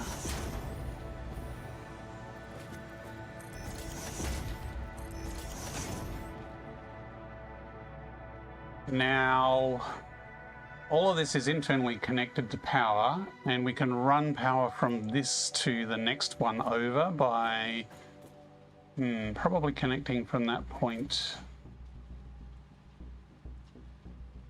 What I might do is if I run this to this pillar here, I'm sure the product will fit under there. That way it can go from here to that one.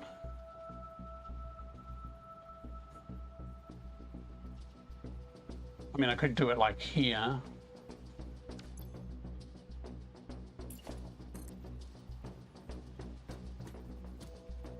Actually comes all the way across to there.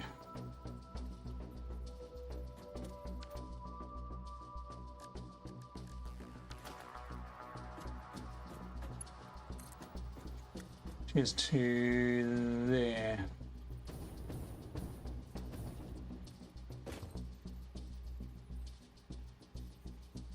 Sure, why not? Now on the other side, it's probably lined up in the same point. Although there's a back connector, so back here, that one there can probably connect to there.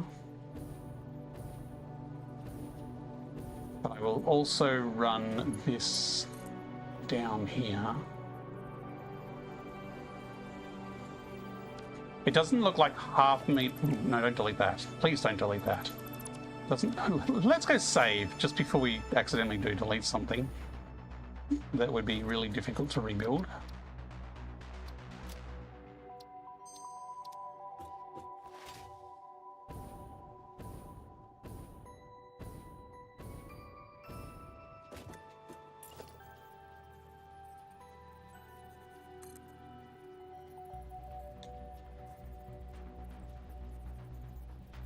We can half nudge one of these.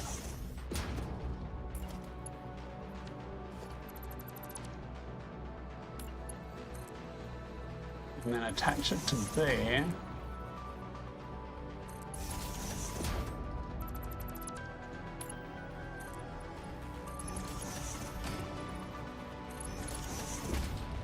So basically this can then power through the ground to connect to the main power grid. And this one can then connect to the next blueprint along in the chain. Okay. We have constructors on the bottom supported. We have assemblers in the middle supported. We kind of have incoming propaganda broadcast detected. The manufacturer Please seek shelter. supported. If I do this across here, that's going to block that.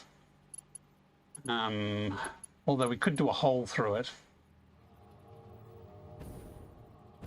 I kind of do want some extra support for this. Whey! that was building while boosting. There's a slight yeah, it's happened a few times, but yeah, there's a slight lag when I build for some reason. I'm not quite sure. It's a particularly noticeable lag tonight. Hang on, what's that doesn't line up? What? What? How? Someone's math has failed. I think that side's wrong.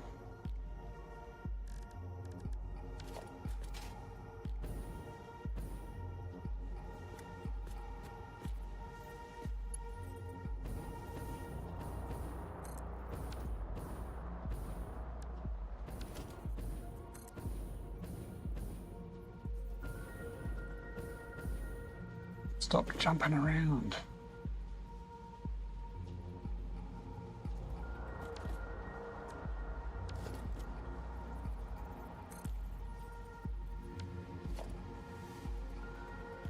problem is it's latching on. Look, all I need to do is measure from that side actually. So just measure from here. 6 meters. Yeah, this is wrong. Does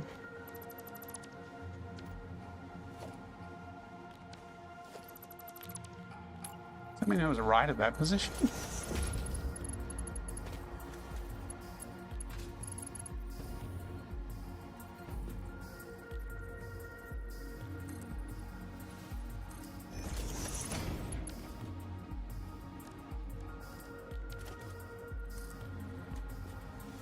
Up 5. Actually, I don't need to measure that because I've already got the 5 meter measure. I can go straight for the diagonal. That's not a diagonal.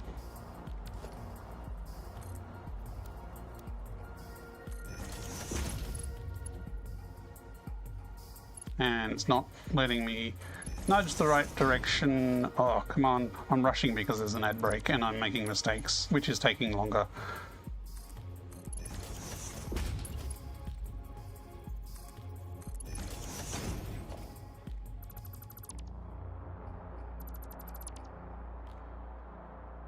That overlap is more.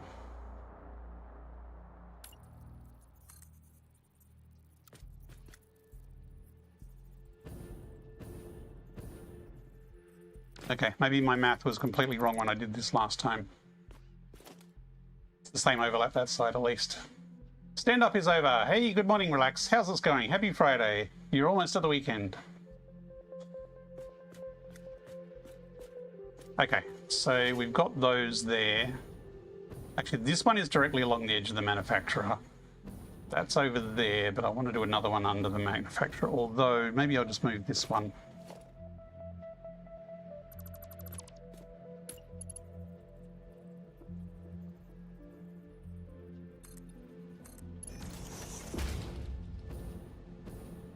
And yes, I realise this clashes horribly with our special merger down here. So I'm going to take a break because they want me to run an ad break, and then we will deal with magic to get the merger to not clip after the break.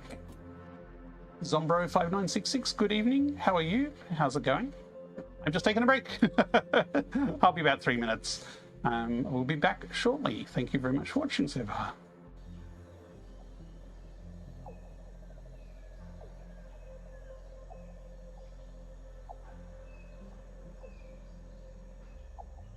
Look lively. It's time to do those stretches and hydrate.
And we are back working on our heavy modular frames factory out here in the desert canyons. Doesn't really look like we've done much tonight. Like, all of this was kind of here before and that was kind of there before. We've been working on the detail in the blueprints, so we've got the older design blueprint over there with sort of the bare stuff and the foundation still in place. I've been sprucing them up, so this is sort of the new design with a bit more red and a bit more detail work.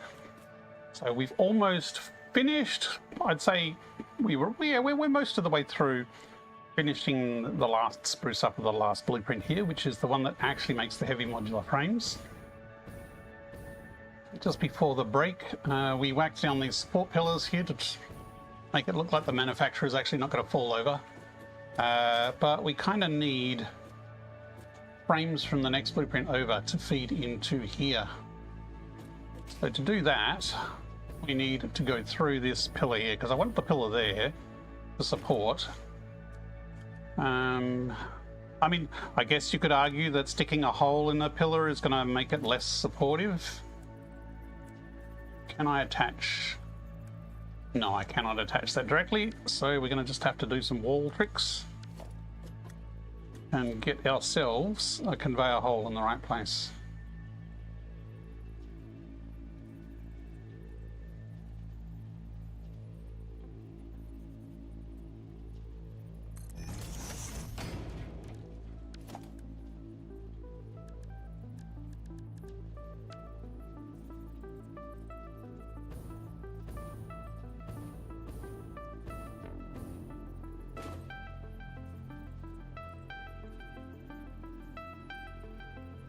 I mean, I think that looks lined up.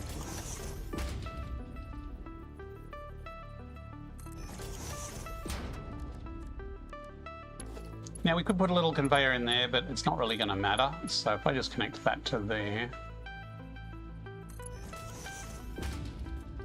Kind of looks a little suspicious. But overall, we now have our conveyor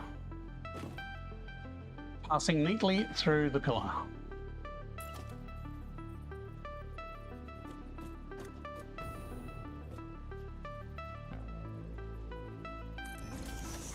By the power and nudge, we only need the one more to get these in place.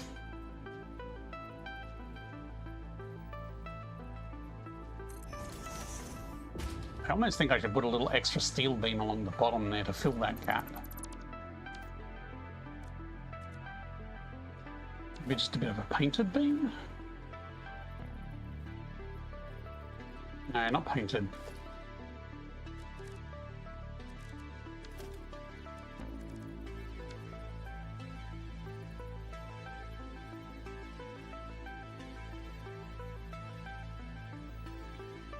It was a really bad angle to try and get this on.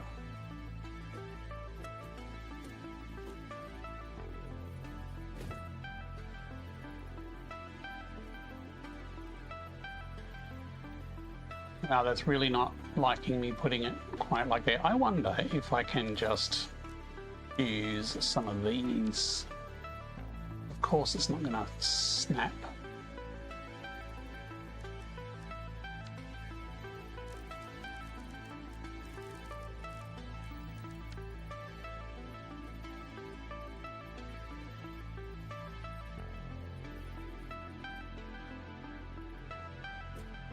Give me something to snap onto. Anything will do.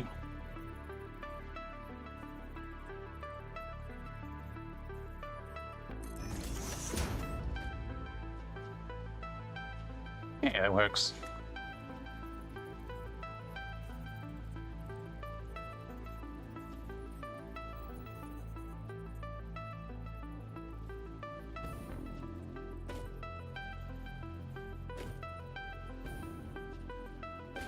Does that height look different? Okay, well, it's just lower down like that.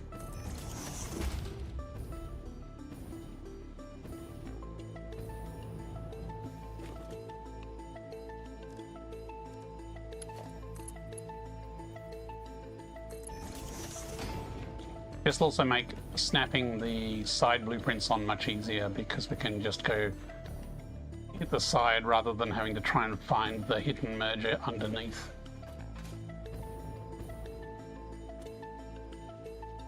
Wonder if, I mean, that's kind of attached. Actually, I do want something across the middle here to hide the dangly bit. Gotta hide your dangly bits.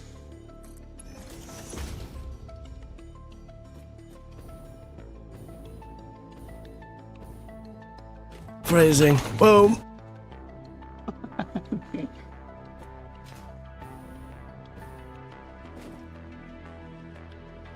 Okay, now we're going to throw frames everywhere for some support.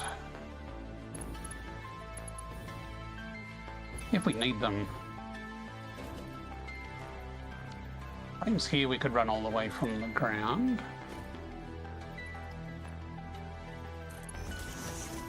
Although if we do it all the way from the ground, it will make it harder to walk over. And the whole point of that was so that we could walk under it.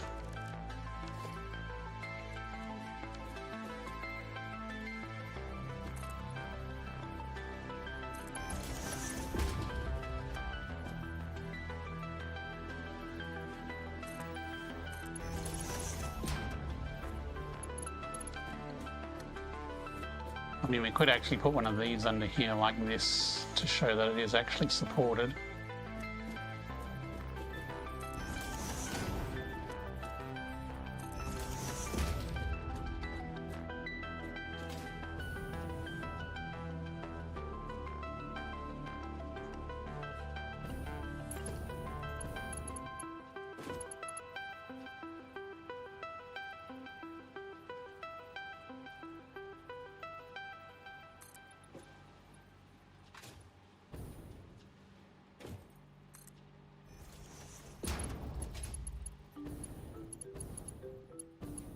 Add that there for some support.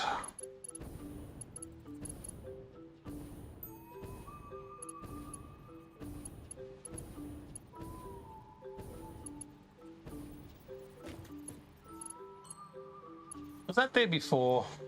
That one doesn't seem to have come up from anything else.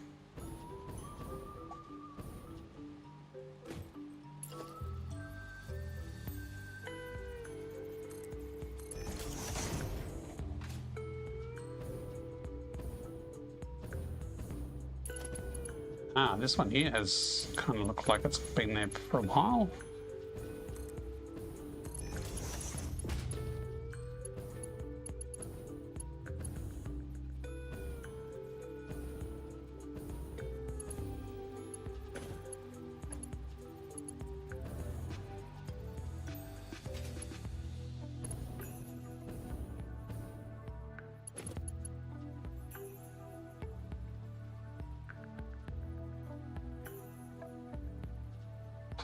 Incoming trying to figure pioneer out- reinforcements. Ooh, another Nagrov raid. Durman is leading a Nagrov force of 5 Durman. viewers. Cool. Thanks for the raid, Good evening, everyone. Nagrov Durman, and welcome everyone to the channel. Welcome. How are you all going this evening? Well, it's evening in this side of the world. I'm not sure where you can't remember where you are from, Negro. We bring you a metal cup of coffee tea. Ooh, coffee would be nice, although it might keep me awake a bit at this late time of night. How's it going? 2:24 p.m. on there? Okay, so that would be Europe somewhere. That third of the world versus the US third of the world, or the Australia third of the world. Germany, cool. Welcome, Raiders. How are we all going? Were you playing some Satisfactory today?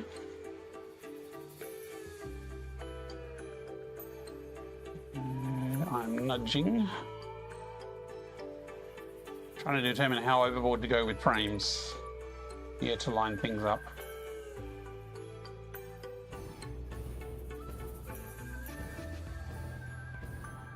Trying to remember what even goes on this conveyor.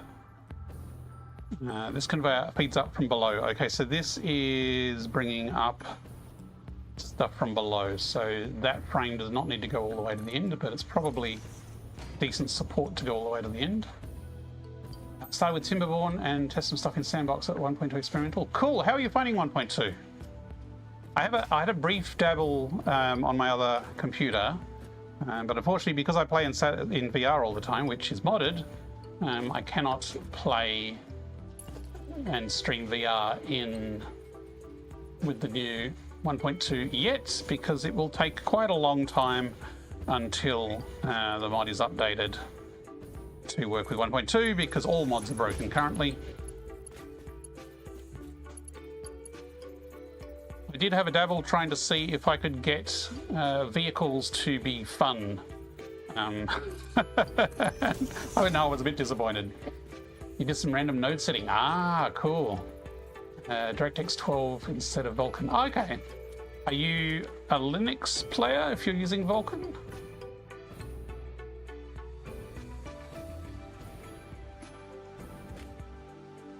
Yes, cool. I can't remember, so I apologize if we've had this conversation before. Dippy, who's probably lurking in the stream there somewhere, I'm not sure if you know Dippy, but Dippy also plays in Linux. He actually plays with the VR mod in Linux, which is a dark art all unto itself. Yeah. Well, I have a lousy memory at the best of times, let alone trying to remember people's names and details.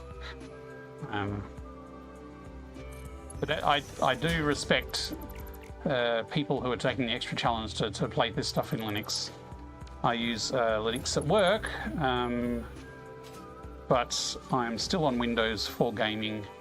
Although I'm hoping that Steam OS picks up a bit and becomes a bit more freely empowering for general gaming under Linux. No VR equipment. I would love to play in VR. Yes, no problem. One day. It is an amazing experience, and the world is so rich and detailed in VR. But it does require a beefy computer and sacrificial rituals in Linux, I think.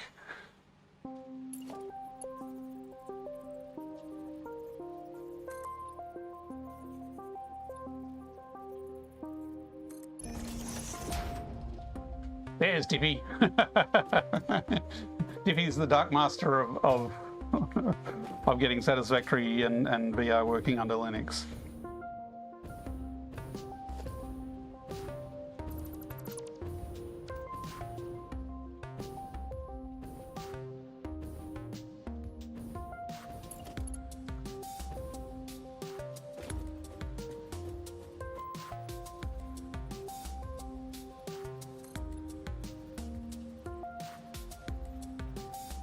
I think I might just put frames here and not have it all the way to the floor, just to give it a bit of extra support. But I still want to keep this floor largely clear so people can walk through here. His ears were ringing. If you chant Dippy 3 times, he will appear. And then say, first, not really much problems with games, only the PUBG out of games. They won't do easy anti-cheat. Yeah, that's cool. Yeah, I think Linux has come a long way for gaming, but it certainly gets a lot more complicated with VR because Steam VR is not really designed for Linux, and Open Desktop, Virtual Desktop, which is what I use to connect my headset, is not supported on Linux either. So you have to tend to go with lots of alternatives to get everything to work. Now, how heavy do I want to throw frames around here? I think I might leave some of this kind of naked and free-flowing. Although I'm wondering if I should put a frame here just to make this merge or attach to the wall properly.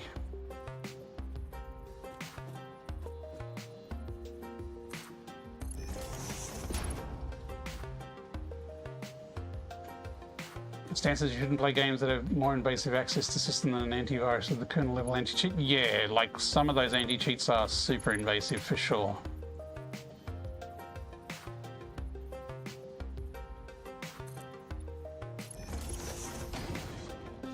And like Valve are trying to work with the various anti-cheat companies to make them somewhat compatible with Linux.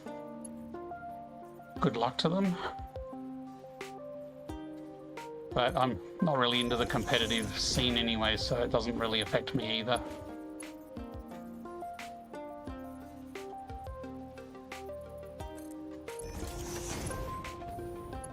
No one's going to stop you cheating at Satisfactory if you really want to.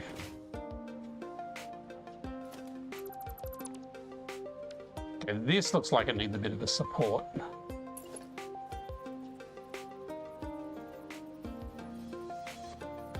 Could attach it up to there.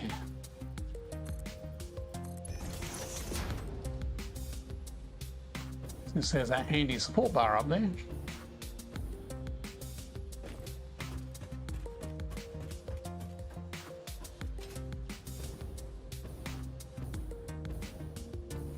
Okay, so how are we looking?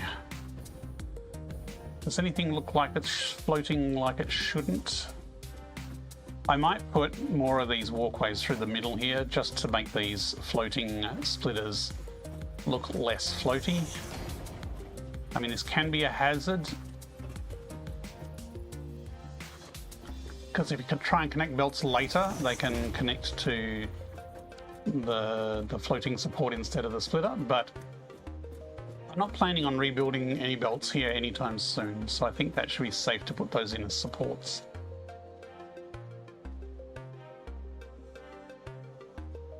How does one cheat in Satisfactory? Well, mods or creative mode. I mean, you don't, like, even using mods will not disable achievements, although if you do use creative mode, that will disable achievements. But there's certainly mods that could do very similar things while leaving achievements enabled if you bothered with achievements. Okay, definitely need some support here.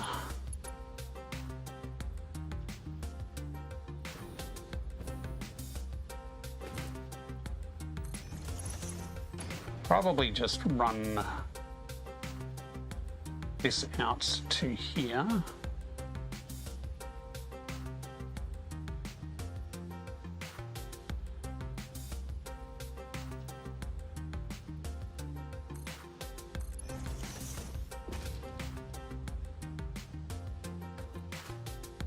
That will probably do. I mean, they're heavy modular frames, but they're not that heavy, surely. Okay. Now we added some more red to the other ones. There's not very much red at the top here. Let's not open a menu while flying, because then we will crater. I was going to say, we did want to change all our lifts red just for a touch of colour. Which I need to do the other blueprint, I kind of forgot.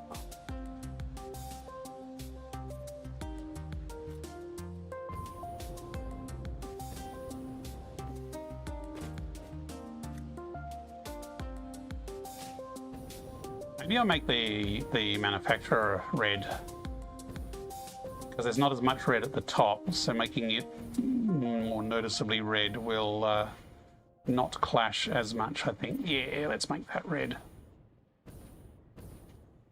This factory is for heavy modular frames. Using oil and many screw recipes.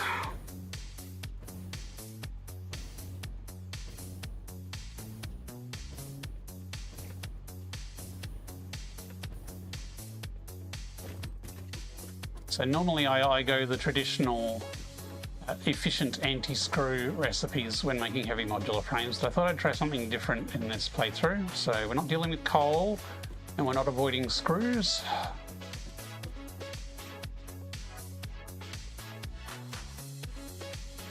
And all those are red.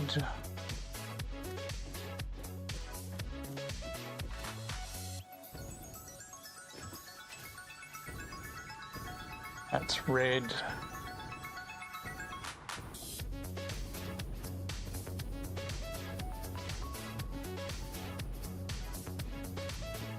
In fact, we are putting the screws on a bit of a showcase. So at the front of the factory, this blueprint here is to make the normal frames. So these will be screws coming up these conveyors here, and this is the heavy modular frames. So we're going to have screws flowing all the way up to the top from there.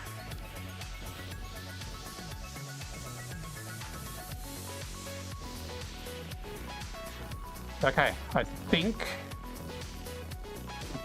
this is about done. I probably missed something, but I think it's pretty good. You're going to build something that beautiful? It takes time and practice. I'm certainly not the most artistic builder by a long shot, but I'm trying. In oh shit! Oh bugger! That was the wrong button.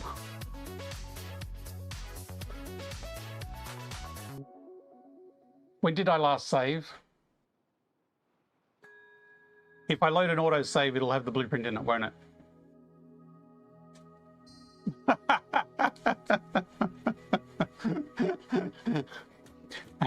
You can never make something so beautiful, and now it's gone. Oh, crap. If I load the last autosave, well, that was only a couple of minutes ago. I was bopping to the music too much.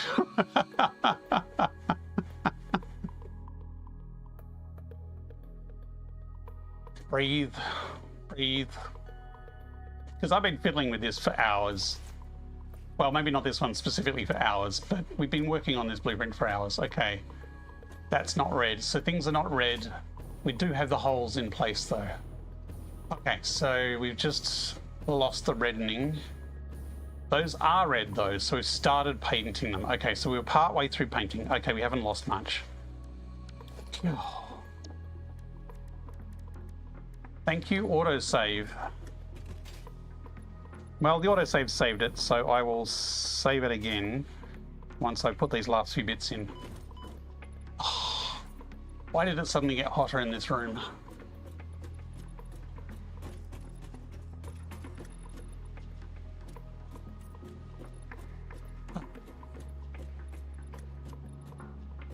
Okay, I think that was it. I think it was just the two little red bits.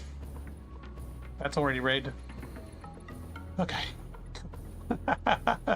As I was saying, yeah, try it, practice it, try it. If you saw the earlier part of this stream, I was fiddling and deleting and redoing and deleting, and this has been the 4th stream working on this particular project. Sets directory is what I wanted to pick because it keeps forgetting the bloody directory. Actually, I wonder if that bug is fixed in 1.2. I'll have to test that. Save. Oh, breathe, breathe. So Zombro, yes, you can build something this beautiful. It just takes practice and experimentation. Also, have a look at real-world factory designs. Not that this is particularly real-world inspired. Have a look at what other people are building to get ideas. Like this tends to be a style I do with the pillars and the beams supporting everything and the frames. I keep trying to do other different styles, but I tend to fall back on this one for this sort of blueprint structure. Panic attacks. Yeah, I don't recommend the panic attacks. Okay, that is now saved. We should be ready to try an actual build for it now.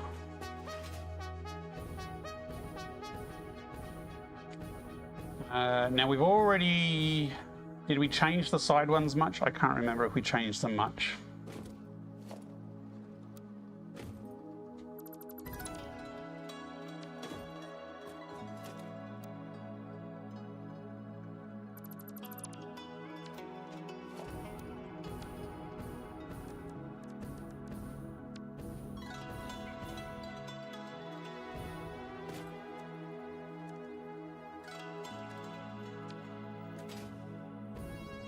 What are we missing? Are we missing something, or is it just not? Ah, it's clipping. Okay, there we go. That is now lined up. Let's see how it merges with the side factories. Tend to stick to concrete walls and foundations. Yeah, there's different types of concrete. Like, check out this concrete here. This is the shiny concrete with the carbon steel finish. So if you go coated concrete foundation and you turn that onto carbon steel, you get this really nice dark shiny floor. And it's just different. It's still concrete, but it's different.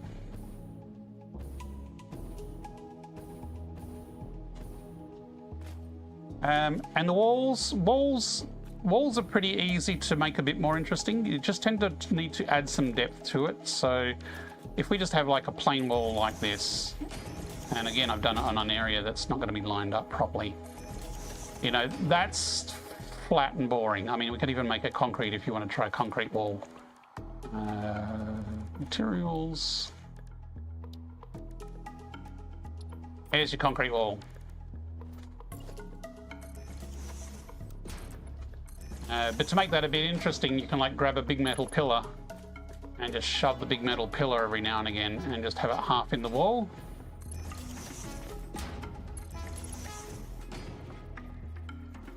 And so let's just stretch this out a bit more.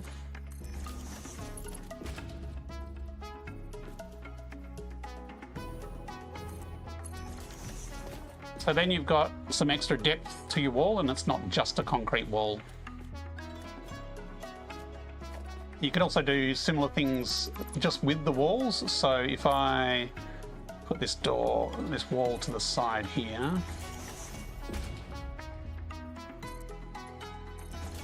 and then we get a door. So let's just get a door. Actually, a really simple fancy door, which you may or may not have seen before, is to use 2 of these automated gates. And you overlap them, so that needs to be around the other way. So you overlap them a bit, but you also push it back so it's away from the other wall. Nope, nope. Snap. No, that was the right way around. And then you could use like steel pillars around the edge. Let's bring that order half bit. Where did I line that up? It was there.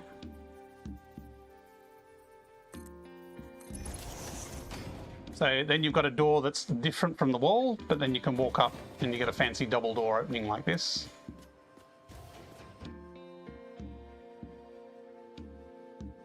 So it's stuff like that to add a bit of depth to the wall can make a huge difference.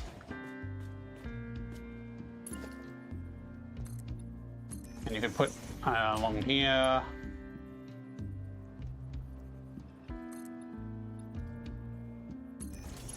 Actually, probably should make that higher. It's making the door a bit low, but you get the idea. You just slap extra bits on it for a bit of extra detail. Anyway, how did our factory come together? So as we expected, these 2 pillars are next to each other, but they're not blocking anything. The height of this one is going all the way up.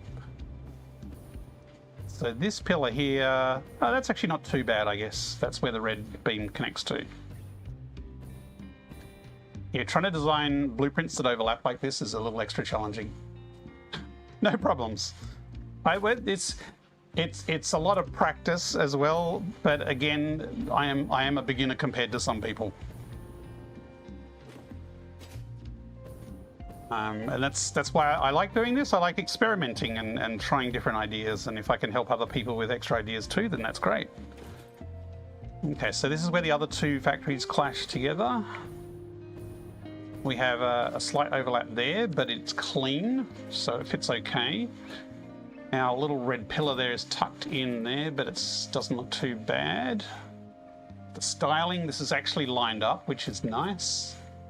I wonder if that was planned. I can't remember. But this one's got shiny signs. We haven't put shiny signs on the middle blueprint yet. And power-wise, we should be able to connect from there to there. Oh, that needs upgrading. Okay, so that connector there needs to be a Mark II. I'll remember that. Right, I think that's on the middle one. And connecting these two together is connecting from there to there. Oh, look, that even lines up. Nice. Okay, so changes we need to do. We need to whack some colored signs on, and we need to make that connector point there a Mark II. Other than that, it's looking pretty good as a completed merged factory. Pretty happy with that. So that power connector was this one, wasn't it?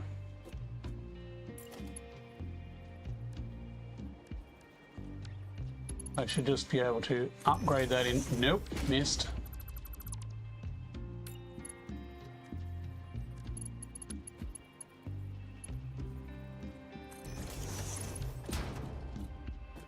That'll allow us to just easily connect to the next blueprint along.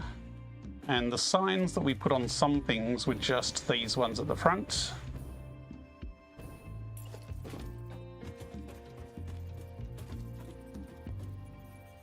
And we do a half nudge back so that they're recessed into it. Gotta go now. Good luck with the factory. Thanks very much. Have a good weekend. Hope to see you on the next time.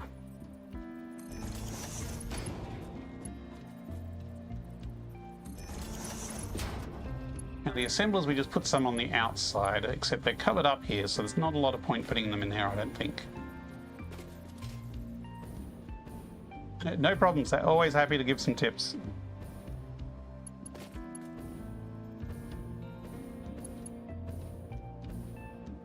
I could put... just wondering if we need anything else up the top. Nah, let's leave it at that. That's good enough, I think. Just a little bit of color down the bottom to glow in the dark a little bit. We don't have lumen on, so it's not like we're using these for lighting techniques. Actually, we were going to check these ladders because there was some random ladders here which I might get rid of, or do I need to extend that? So let's go over and check where that ladder's going in the merged one. And it is going over the red beam, okay.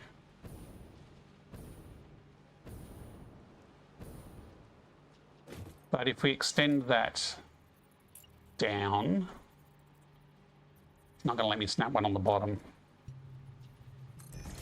Oops. It would be effectively there, which is okay as far as an overlap goes. Or we could extend that out. I think I'll just extend the ladder down to the bottom. I think that's fine, and it gives another Lumen in VR. Yes, I have tried Lumen in VR. It gives a it's about a 10-15 frames per second drop for my 5080 graphics card. So it's not terrible. But it does make a difference, and especially when I'm streaming, because the streaming is an extra hit. But also, I've been playing this for so long without Lumen that you know, all my builds are not Lumen made or optimized. So maybe on a future playthrough I might. It also depends on 1.2, because 1.2 may add like proper hardware accelerated Lumen, which might be good.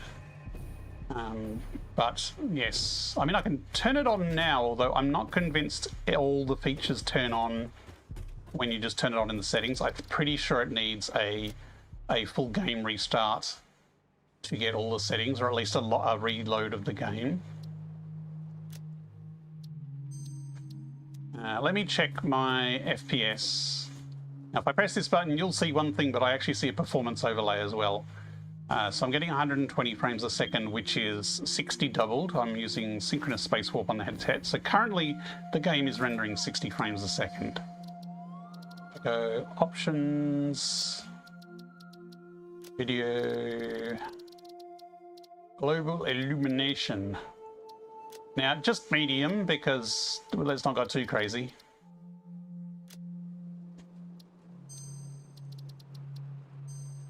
Ta-da! I mean, it definitely looks a lot more natural lighting-wise. And I would need to put more lighting in here to have that area lit up, so I could grab more of these signs. Oops. And then put them through the middle bit here. It's emitting a little bit of light, but not a huge amount. So that's why I'm wondering if you really need to do a game reload to get the full effect. Or maybe I just need bigger signs. It does look more natural though. Like the lighting does look better, although it also gives a lot of dithered effects at times as well. Now, performance-wise, I'm still getting about 120 frames a second. But again, I'm expecting if I fly around, look, if I turn my head, it drops to 107. So again, half that. So I'm getting about, 50, 55 frames a second. And if I do a lot of fast movement, I reckon it would drop considerably.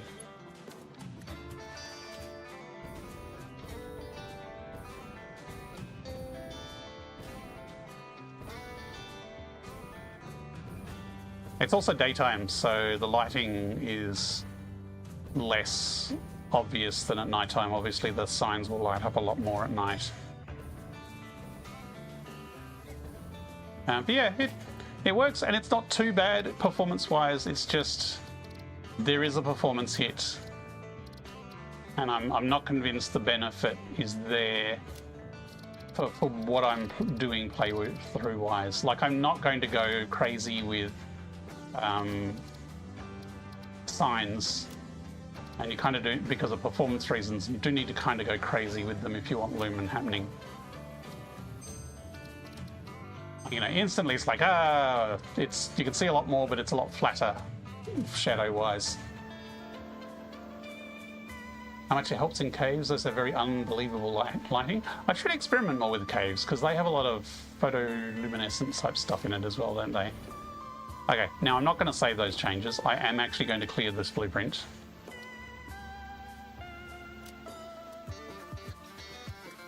Let's rebuild this middle section again. Now, since the last break, I've actually been sitting down on a stool, so I'm just going to stand up again. I was just giving my legs a bit of a rest. Oh, crick, my back. Okay, I'm going to recenter.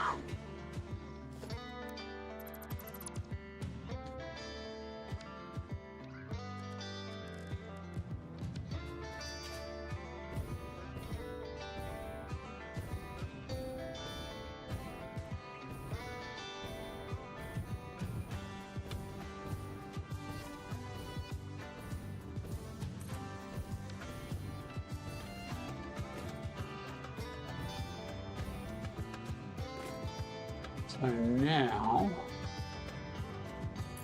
we connect that to there.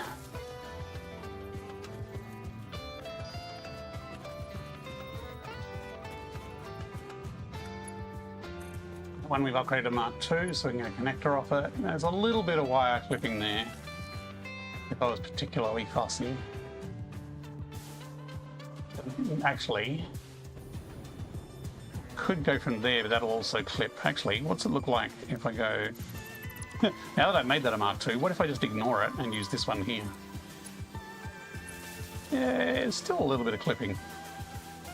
much of a muchness.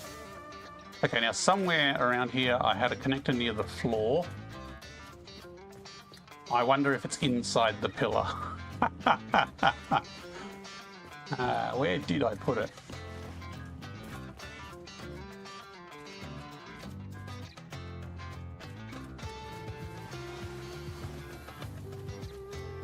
It's on the side. There it is!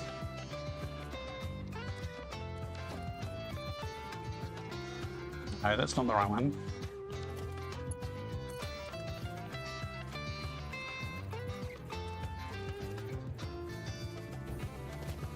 I might actually bring this out to the back here rather than drop it underneath, because normally I'd just attach it underneath.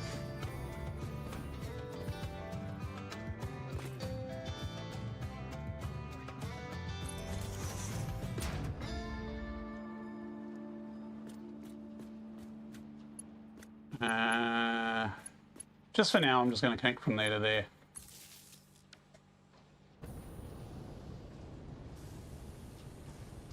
Now that will be alive, but nothing is connected yet. I think... Did I have auto connect on? I didn't even have blueprint mode on. Well, let's connect everything up.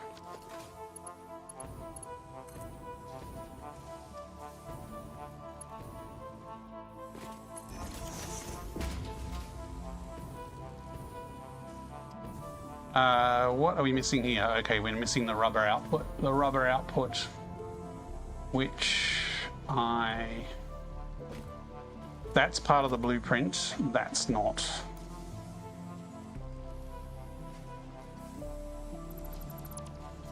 So I actually need to move this across to be lined up with this. This is one of the design changes I had. Oh no, that's a merger. Okay, so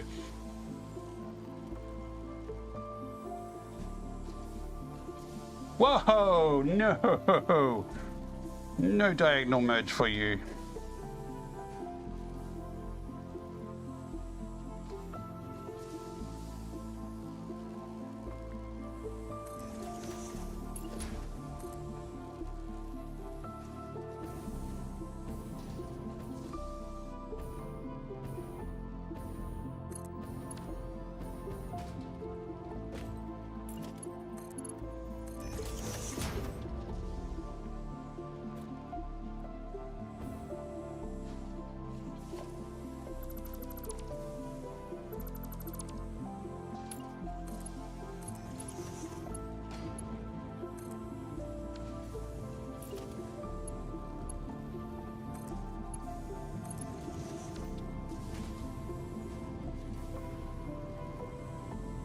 Okay, so this springs back into life, pumping out steel and rubber.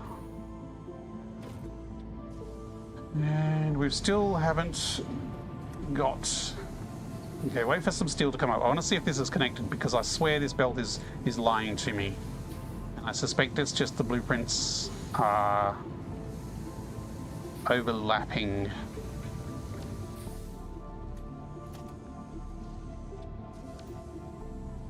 Okay, here comes the steel.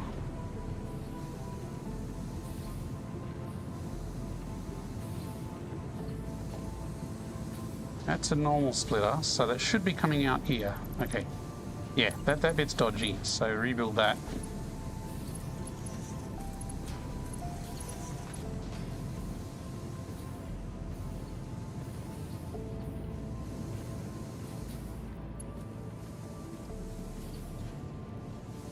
So that bit's dodgy, I think.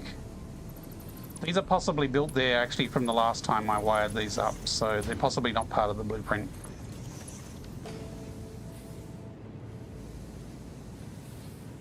Okay, actually we do need to reconnect this steel over here. This totally not permanent, temporary.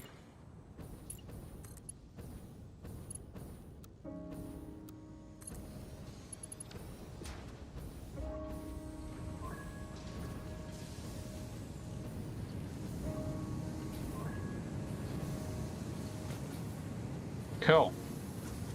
And the concrete will need reconnecting.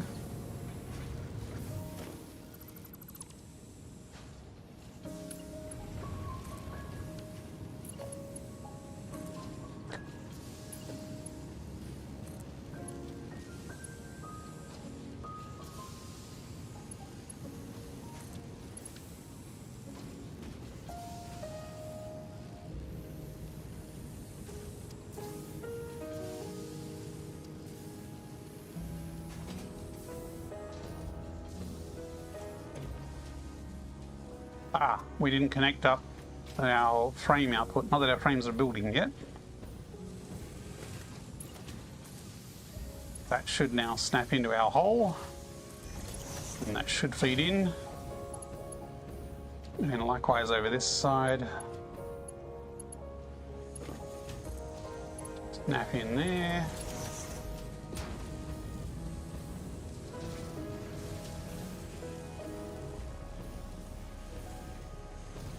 Yeah, why are these being slow? Yeah, they're getting there.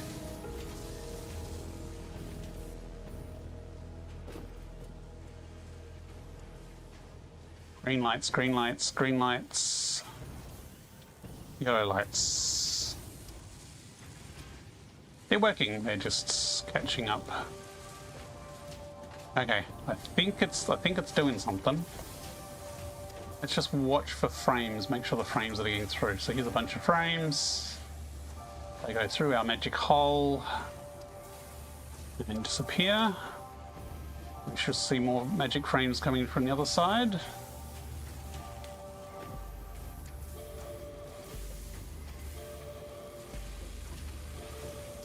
And the lights are green over there. Where's the frames?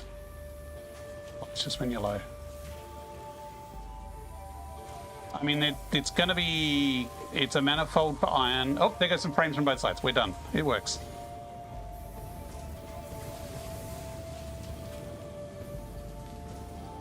So, overall, it is functioning, and now with extra prettiness. I just realised I didn't paint those red in that blueprint. So there goes our lifts of screws all up. I also wanted to try lighting. What's the time? 10 o'clock. I'm just going to have an ad break soon. I'm just going to quickly do an experiment here. We're not using lumen, but we do have other light.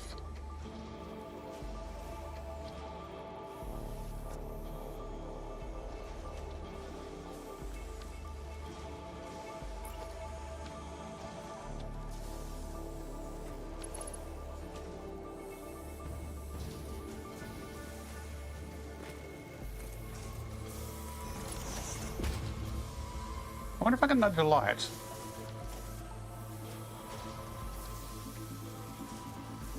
That sucker's huge.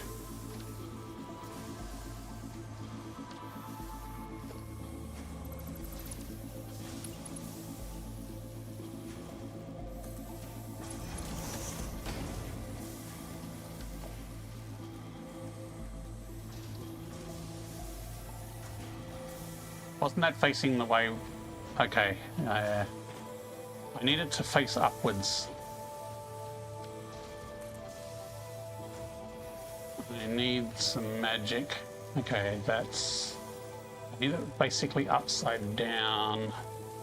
I mean, I could try it from above. I think it will just look better if it's lit from below. I haven't used these lights much, or at least I haven't used them in a very long time.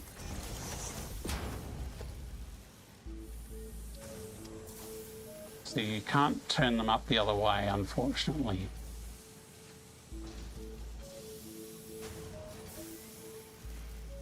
Can't put them on a floor.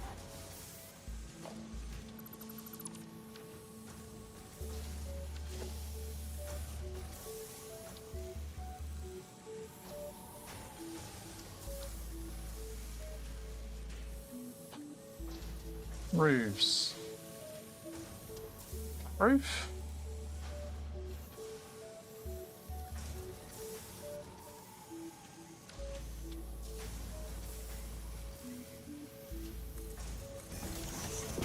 I attach a light facing upwards to a flat roof. No, it's facing downwards. How about angled roof?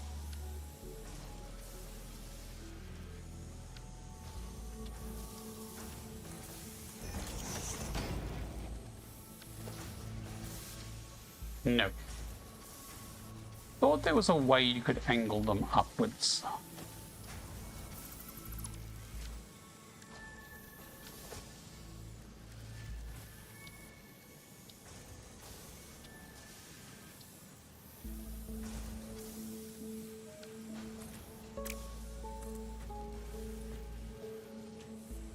Why is that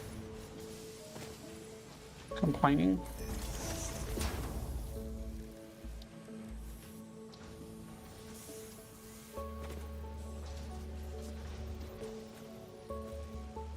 It's not attaching to that. Okay. Because I want, basically, oh crap, I'm out of fuel. I wanted the light to light up from below. And I swear I've seen Pobcac do some magic tricks to get it to work. Pobcac, you're not hiding and lurking in chat, are you?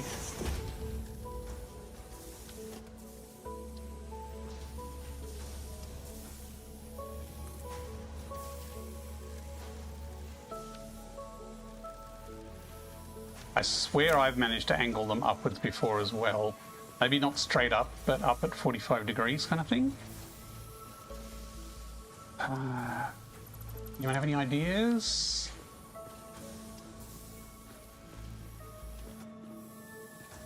Guess I'll get to leave the lights for another day.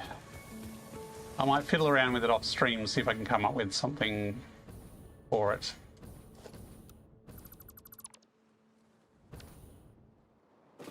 Okay, let's get some more fuel because I'm not using solid fuel forever. So we've been through, I don't think I had a full, I was like 90 something with the fuel. It was not empty, that's for sure. So we have used a lot of fuel tonight.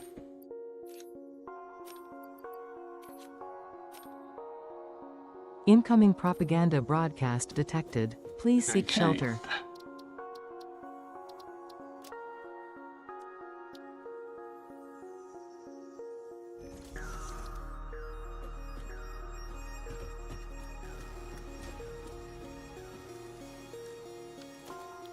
I really like that build shortcut when I opened that menu and realized I've opened the wrong menu.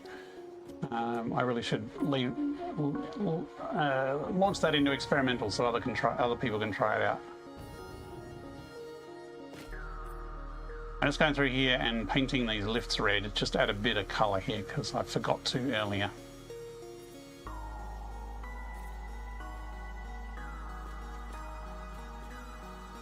Dark Odyssey, yo, a VR mod? Yes, Dark Odyssey, a VR mod for Satisfactory. And it is amazing because it is such a beautiful world to inhabit. And there's stingers, but other than that, it is a fantastic experience to experience this world in VR. So you are on YouTube, so if you look in the video description on YouTube, there is details there of where you can find out more information about the mod. Disclaimer, it is not going to work in 1.2 for a while. 1.2 has broken all mods. We're talking 1.2 on the experimental branch, which is just launched. It will probably be a month or two, maybe even longer, until mods are working again with 1.2. But if you have you playing on 1.1? I heard someone mention VR and the devs said they have no plans for VR, and I was like, ah man, VR would be so cool. The devs know about the mods, so depending on when you heard them, they should have said, well, I guess they don't necessarily want to pimp the mods for their own game. They want people to play their own game their way. But they are aware of it, and I have had shout outs occasionally from them for people to check out the mod. We even had Coffee Stain Studios dev in the chat for the stream last week. He might be lurking now too. The devs are pretty chill, yes. So yeah, they're unfortunately not huge VR fans, which is interesting given that several of them I know have had past history working in AR and VR. They probably got burnt out by like the ancient headsets that were terrible. But yes, it is VR Satisfactory. It is a complete mod. There is an extra tool that you need to use as well as the mod to get it into VR. But once you're in, it is a complete VR experience. We have custom wrist menus, so you can access build menus here. You can access your equipment, scanner, and other features here. We have your other actions here, so build, dismantle, sample. But all these, there's also buttons for. So you see there's a little hint down there. You can press X to dismantle, A to build. So once you're used to it, you can actually see on the back of my wrists, there's little icons that give you hints as to what the commands do. So once you get used to it, you don't really need to use these menus much. You can use the hotkey buttons. There's also radial menus, so you can do that to scan as well. You can swap your equipment very easily. You can pick your build items that you want to build. This is your quick bar menu again, so you can again flick through your quick bar to whatever you want to do. So it is an all-round VR experience. There's a custom heads-up display, so most of the time there's nothing shown on the screen, but you can lift your hand to the side of your head and hit grip, and it will show you heads-up display with your health and equipment and your objectives. Apparently I've got stuff on my short list that I didn't know I added. I must have accidentally added something. And that also has compass and also has all the markers floating in space around you to show you where everything is. Thank you, thank you. I am the mod author. I've worked on it for a long time. It took me about 1.5 years to get to version 1.0. And I've been doing incremental small updates to it since then. But it is, I know I made the mod for myself because it's such a fun world to inhabit in VR. But lots of people have played it and love the VR mod as well. So the community feedback has been amazing. But yes, there's people every week that discover, hey, there's a VR mod. So yes, there is. Feel free to give it a go. It does require a fairly grunty PC because Satisfactory is not optimized for VR. So ideally you should have a strong PC and strong VR legs because it is not the gentlest experience. Now I have a 5080, I have a pretty grunty graphics card. I'm running it on Ultra, but I am also running it at high-ish res, but with DLSS in performance mode. So resolution does impact performance a lot. So it does rely on DLSS a lot. That said, DLSS 4 does amazing things. It looks really good with DLSS 4.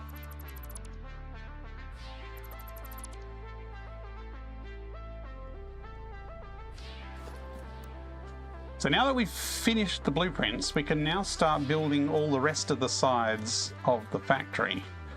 I should actually mark where the middle is.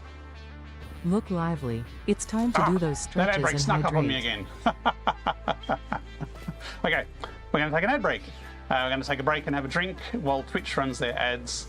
And then we will be back to, basically, now that we've spent 4 streams doing this, we're going to build the entire factory now in a couple of minutes.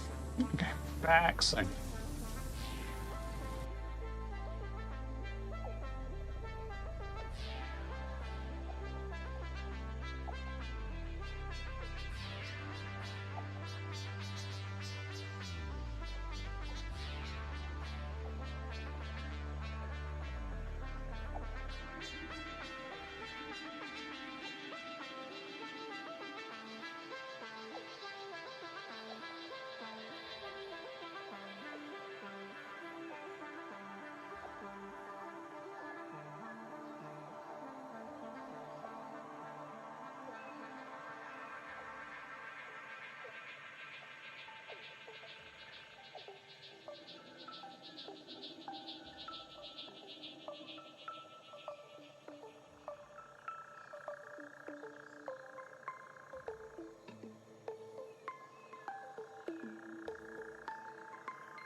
Okay, we are back.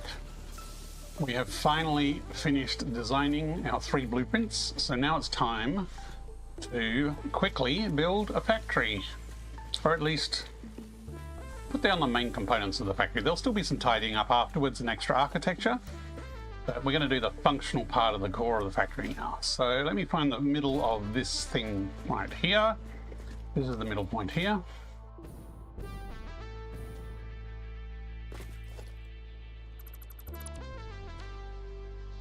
BMerk, hi, how's it going? So we actually want the heavy modular frames blueprint in the middle. And let's rotate that.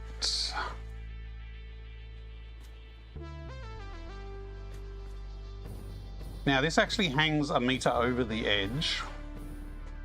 And the reason for that, again, like we were saying before, depth adds extra dimension to it. If we take these big pillars here, and we can nudge a pillar down the bottom there like that, sort of extends the pillar motif and sort of ties it into a bit of depth into the bottom there. So this is our middle part of the blueprint, which is making the heavy modular frames. Then on either side, we need to put down our modular frames blueprint. Now, can I just copy that one over there? I should have done this side first. I am super gonna run out of materials, so I guess we're not gonna do all this in 5 minutes because I am so going to need a billion more beams. Because we preloaded the 3 constructors that make screws in the side factories because otherwise it's gonna take them forever to balance. And as a result, the blueprint requires like 1,300 beams or something ridiculous. Here's our junk box. We've got some beams in here, but it's not going to be enough, is it? I might need to catch a train and fill it with beams and then come back, because it is going to be our bottleneck for building the rest of the factory.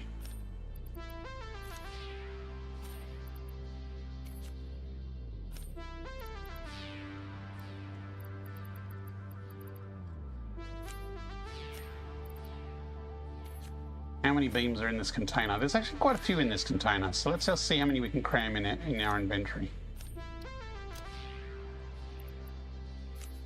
I don't need screws in my inventory, really I don't. I like keeping them on a rainy day just in case I suddenly need an awesome shot, which is the only building that takes them. But realistically I don't need them. Okay, so that's a fair number of beams. We should be able to build a few with that. You've never deleted anything? Well, as you've seen, I've deleted the same thing over and over and over again as I try out different versions.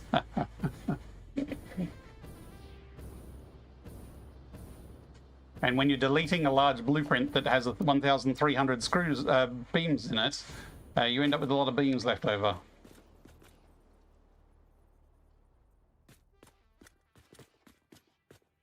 So this lines up with that. Is that correct? No, that's correct. This needs to be lined up at the front.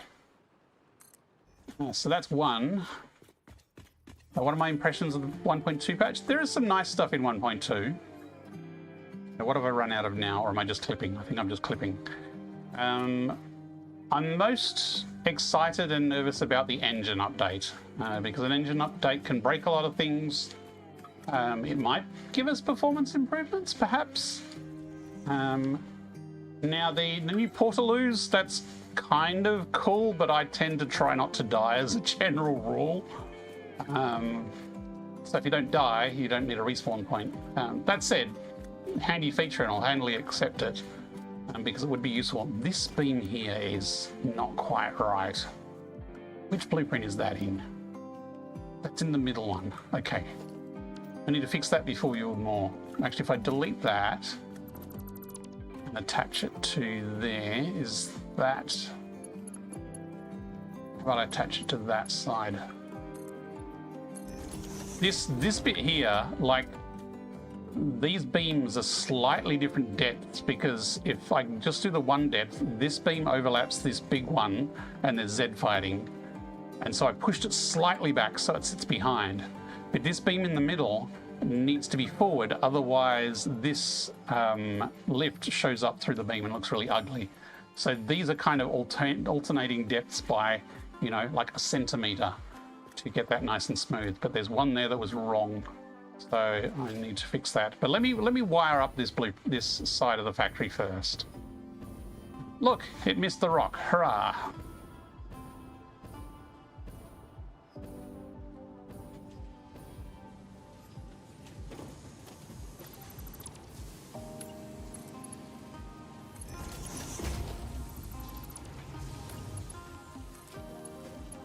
Just rebuilding these because they were there from the last experimental connection.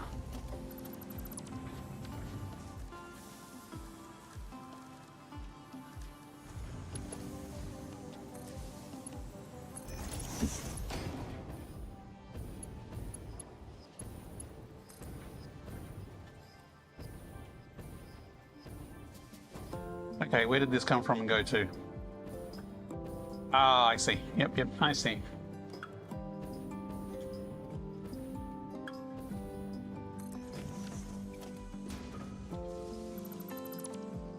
Apparently that should be Mark IV.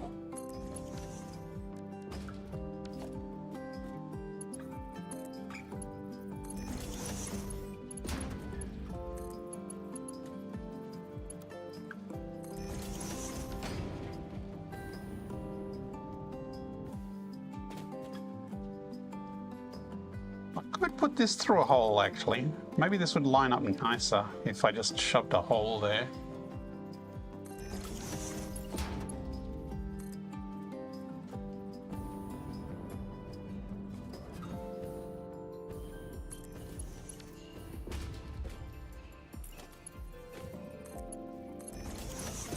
But this also has a rubber left over from this one passed through. And the concrete is just one ring of concrete around the whole thing.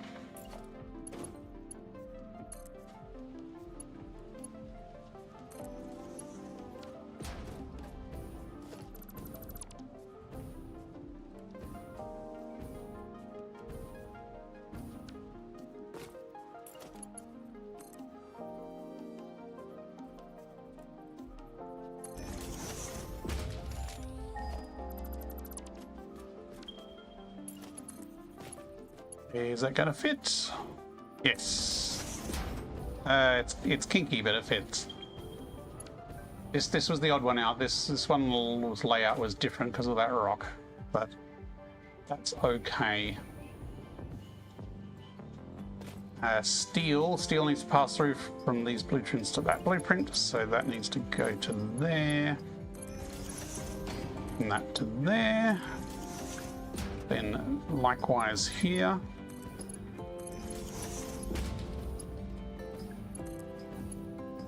No, not that way.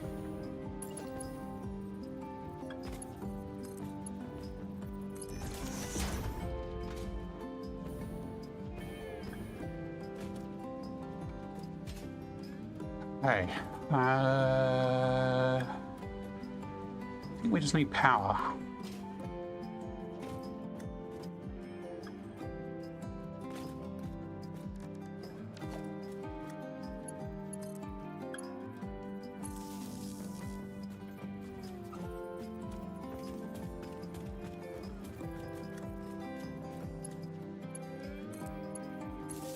And there was power on the floor. I think it was not this side.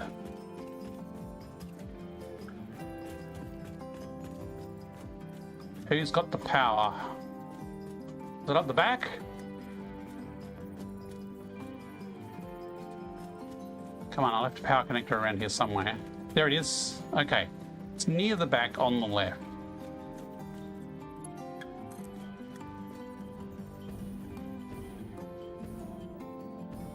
I know I put the other one on there, but I'm tempted to just go under here.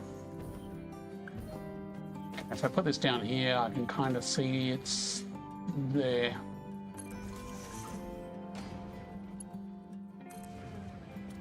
And that entire section just came online.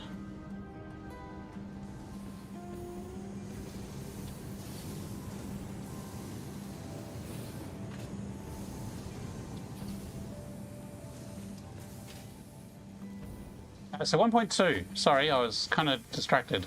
What else is in 1.2? This pole I need to make higher to actually have the frames go off it as well. The new truck stuff is great from a practicality point of view, but not great from a fun point of view.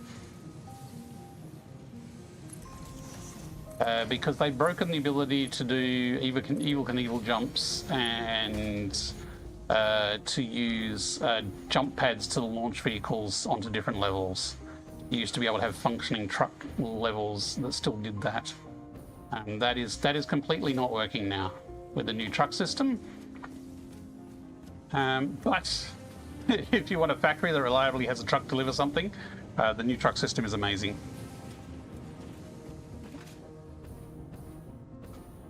Selfie mode, I have no idea how I would actually get selfie mode to work in VR.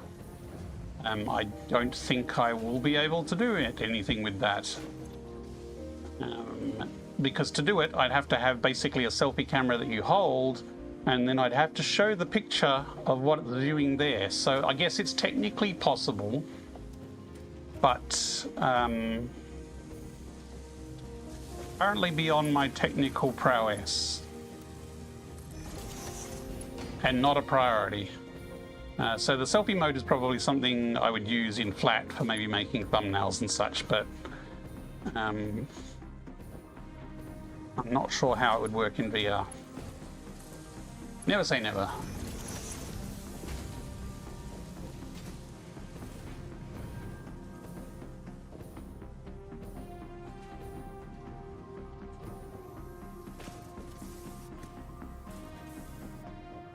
Okay, were there any blueprint changes we needed to make? There was one on the middle one.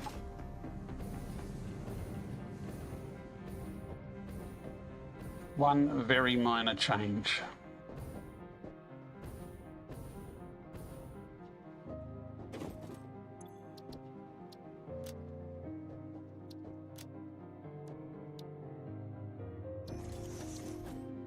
And that is at the front here. This pillar.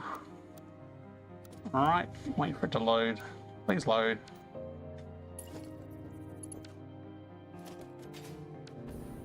Oh, it's moved now. That was Z fighting. And now it's moved. Why did it move? I'm going to rebuild it anyway.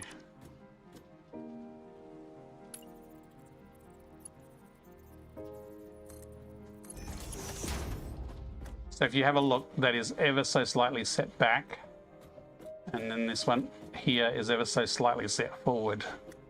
So that these ones here go behind, so they're not Z fighting. This one here goes in front, so it doesn't Z fight with the back of the vertical conveyor there. I don't know if it was left and right. I'm pretty sure it was that side. This one looks okay. Let's go with it.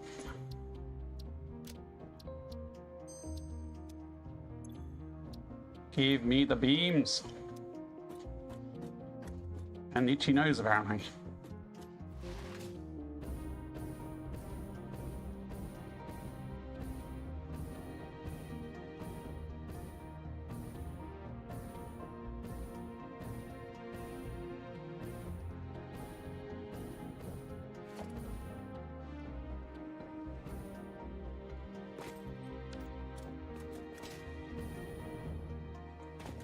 So this is the middle.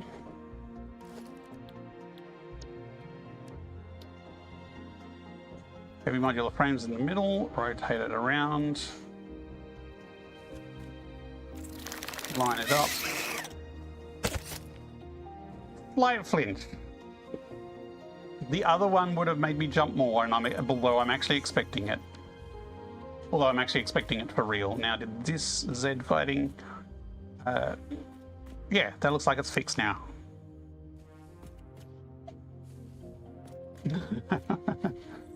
what you use to make such small shifts in the column.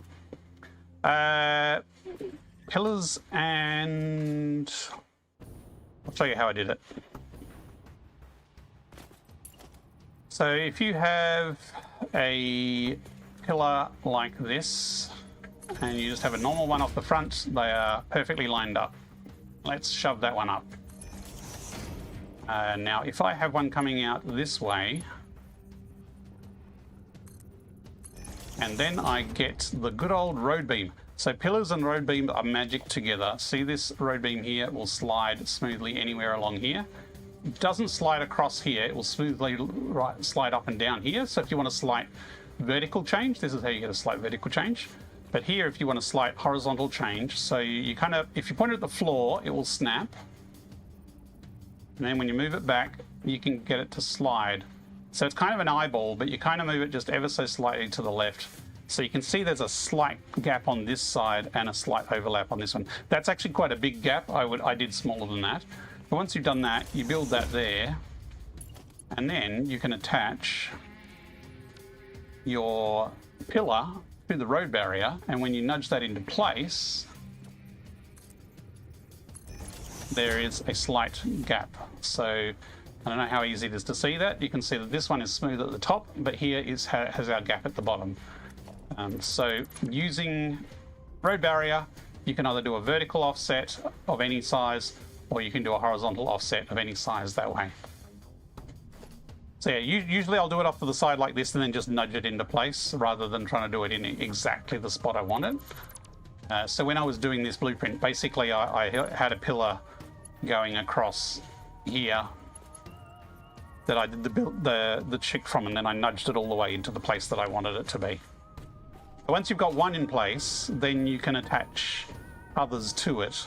This one was just painful because I needed some that were out slightly and some that were in slightly, so it was a bit fiddly. Road barrier and painted beam is your friend when making aesthetic builds. Yeah, but the pillars, the beams, and the barrier are the three magic tools together that you can do anything. I mean, there's mods to do it as well. You can use like micro nudge mods, infinite nudge, and things like that. But yeah, everything is possible without micro nudge mods. If you have a little bit of patience and know the techniques. That is nudging diagonally, which is going to be terrible. So I'll just have to put it in the right place. We are out of beams. What a surprise.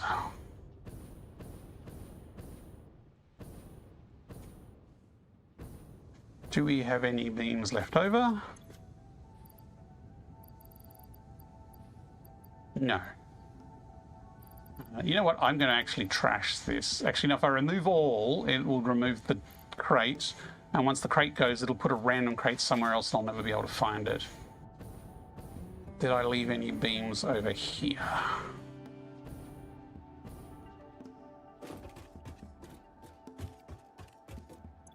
No. Okay.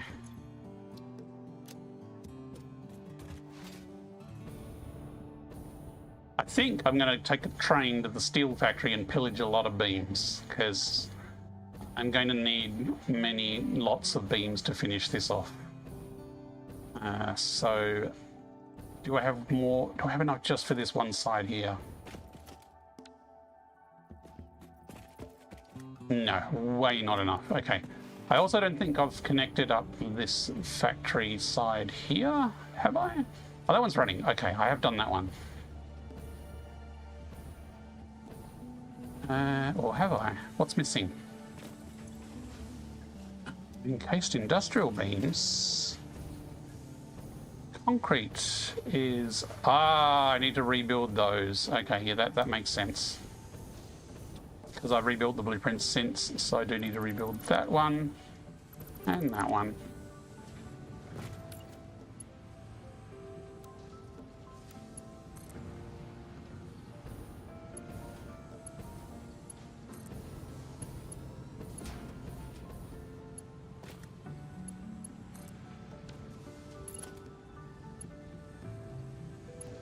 Come on.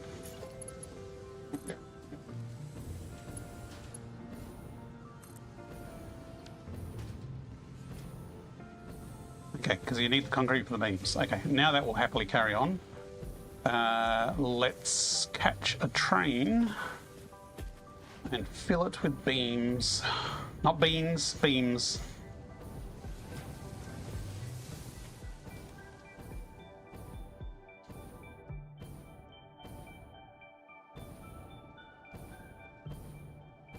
There's a ramp up there, because I'm looking for, like, this is the train line coming down. I need a way up. So maybe I think up there is probably a good ramp for the return train to connect back up again.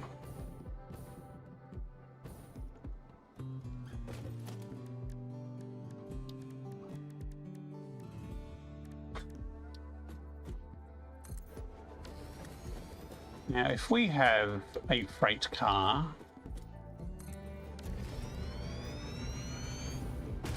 okay, let's do some math. We've done 2 sides, 2 and a bit sides, so we've another 4 sides to go, so we need 8 of that blueprint. So let's come into blueprints. So we will need 8 of those. And technically 4 of those. And all the ones in the middle we've done.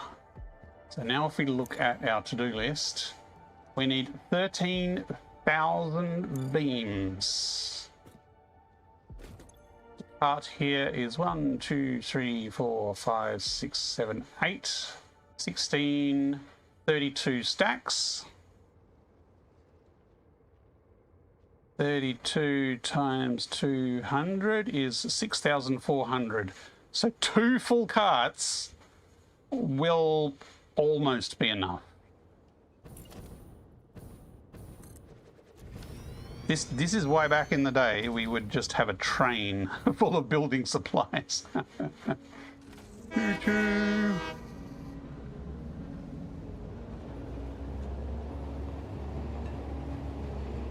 I don't know if I've got that many in storage at the mall. Do have another storage container at the factory itself, but I guess the beams aren't used for anything else at the moment. There's no other factory depending on that, so I can completely pillage the full supply of beams if I need to.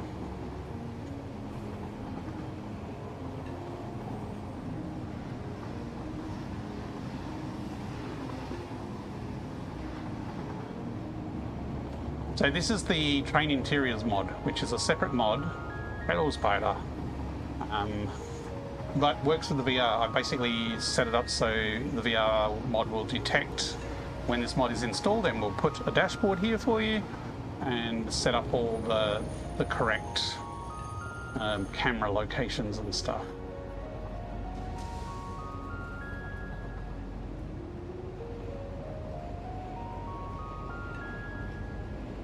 Now I can't reverse the train up to the mall, unfortunately, so I'm going to have to hand lug all this stuff manually. And it would help if I had more bag space. Actually, it's not too bad. Look, I can live without the animal bits.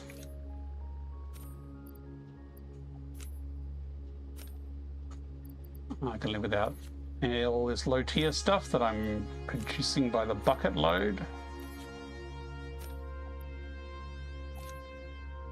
I'm about to be overflowing with frames, so I do not need more frames on me. I really should dump this mycelia somewhere. It's been taking up space for so long. I do not need a single AI limiter. I don't need crystal oscillators. I can probably rebuild those portable miners. The rest of it's kind of a high-end stuff that the doggos have given me that I've forgotten to drop off at home. So here we are at the space elevator, which is also my old-style mall. So we should have a full container here, if I can remember where the steel is. Ah, right here.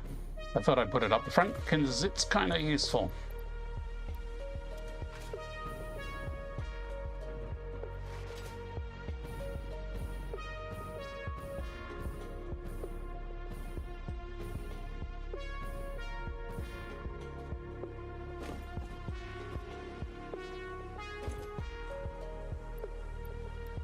Hey, filled Oh, I'm stuck. Hello?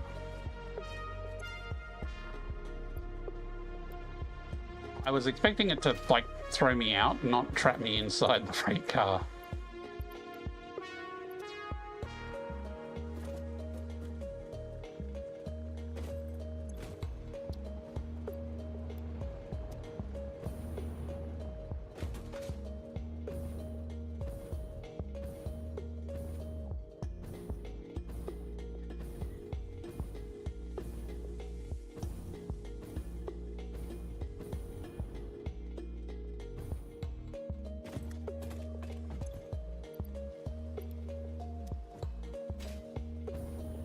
We can also hand carry some, so we don't need to... Look, I'm going to delete that. It was a placeholder as a reference for this bridge, which I'm not going to change anytime soon, so let's pull it down.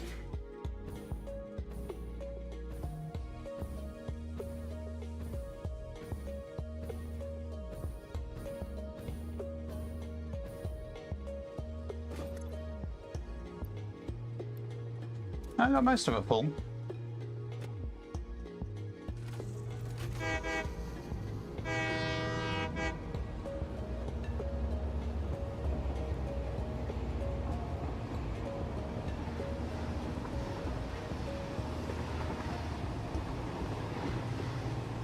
Probably should slow down. Although that other train went that way, so theoretically there's nothing to run into here.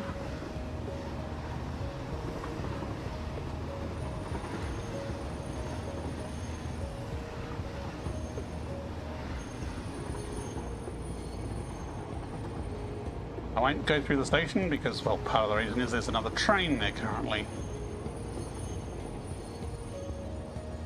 Actually, let's stop.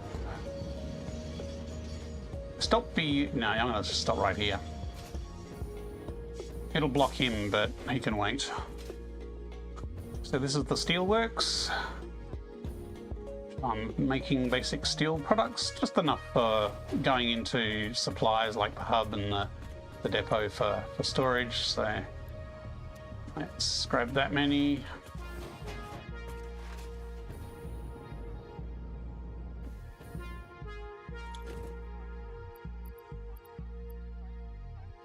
So 2 full train carts plus that much should be enough. I think we're good.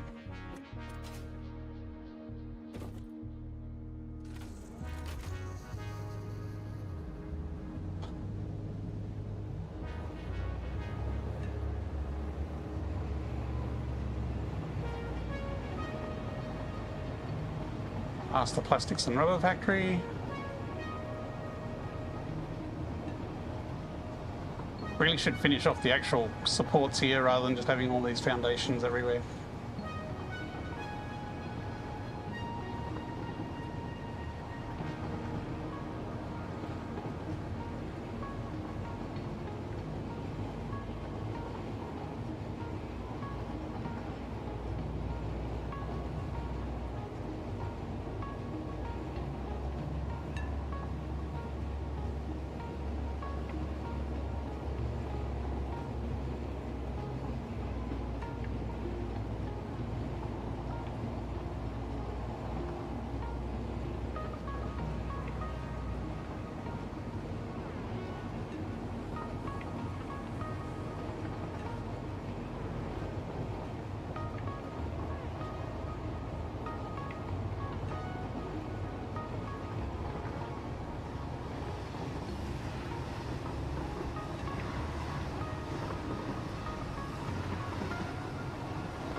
Coming up for the Titan Forest.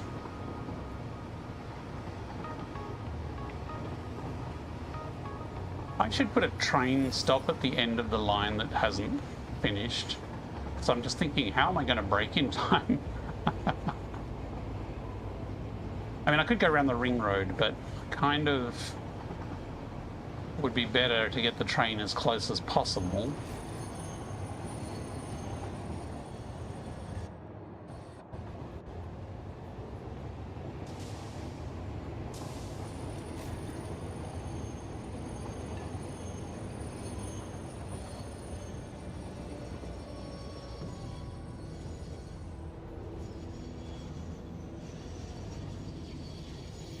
Yeah, it wasn't so bad. You know what? I'm just gonna duck down train lines here.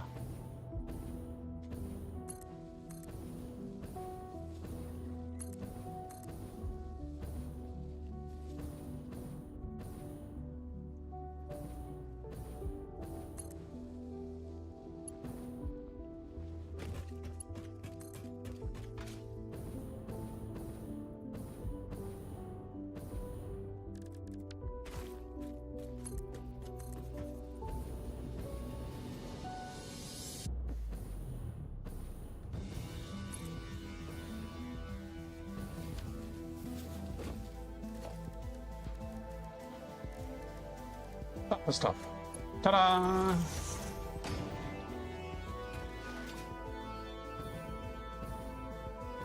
Just ignore that bit.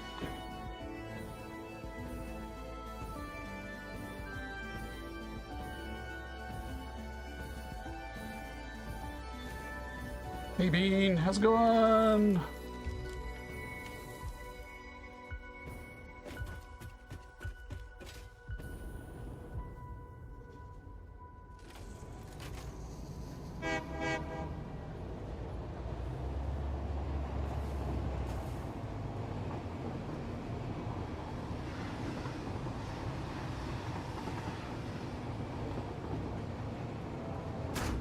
Whoa.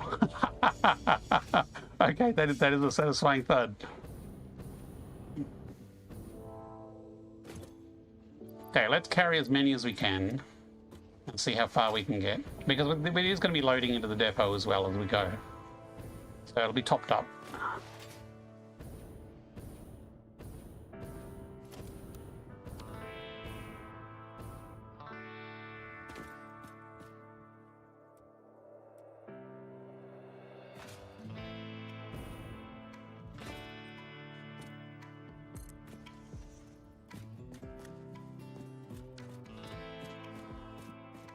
I'm tempted to just keep building around, although I need to find the midpoint.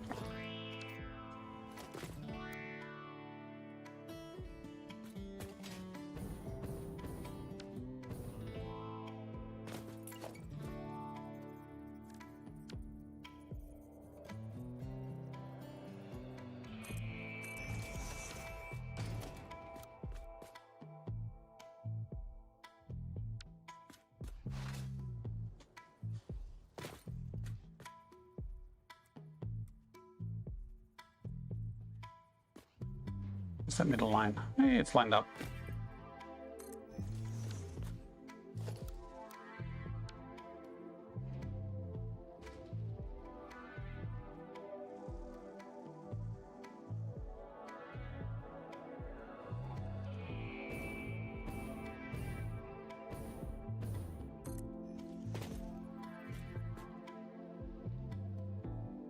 Okay, what else are we going to run out? Oh, we're going to run out of other stuff. We should have stocked up on other stuff.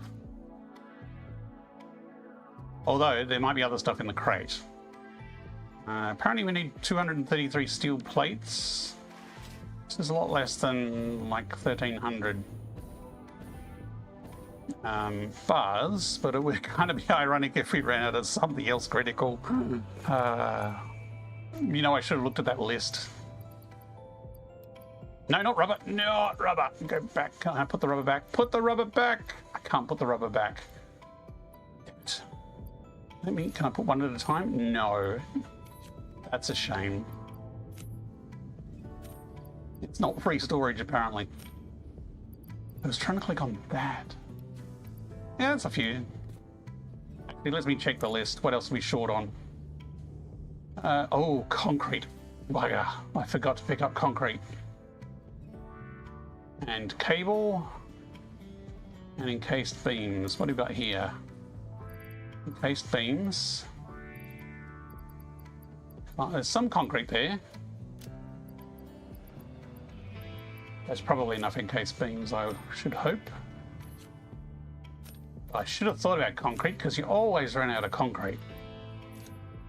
Should have had a third train car full of concrete.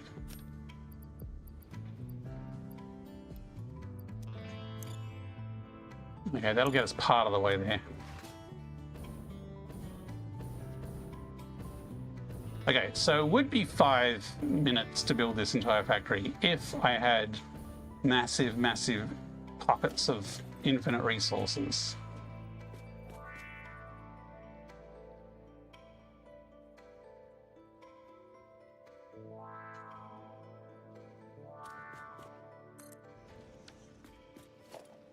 Like if I actually took the time to connect up the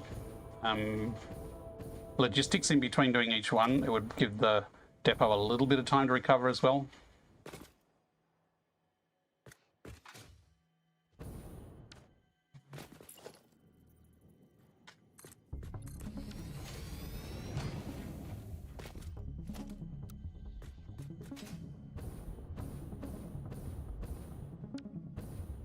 Oh, we got some clashes here, so we've actually got the source of the concrete.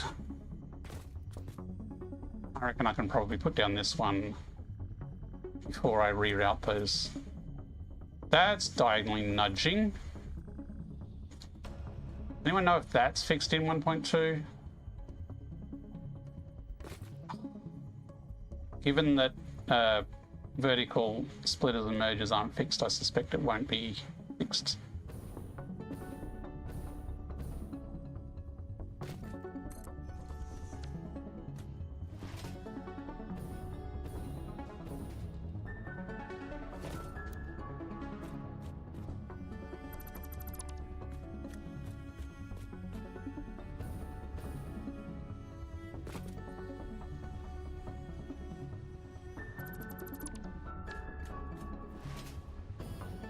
The iron we actually inject somewhere along here. Pretty sure it was the top one here. Yes, iron. So we can put, and we only need to merge this once, so we just need to put one merger in. You know what, let's line it up there. That way it'll be neat.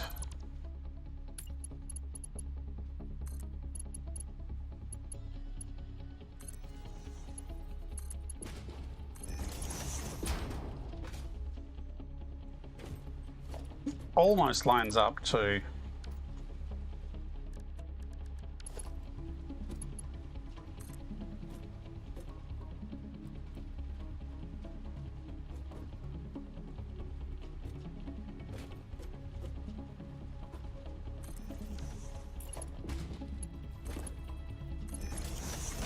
We'll tidy that up later. So now that iron, once we have the full loop going, we'll loop all the way around. Similarly with the concrete, we'll merge the concrete in as well.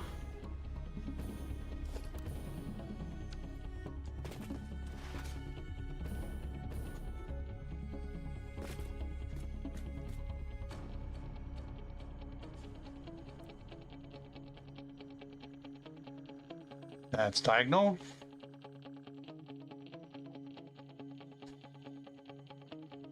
Like, I wonder if it's because the point of origin is on that diagonal over there, so it gets confused.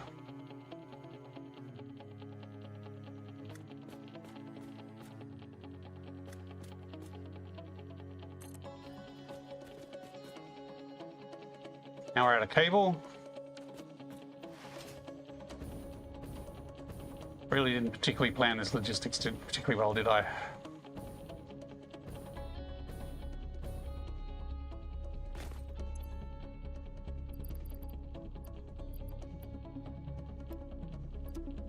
Actually, let's take, we got some more concrete in here? Yeah.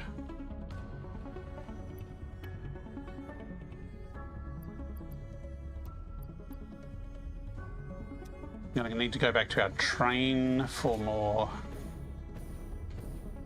beams soon.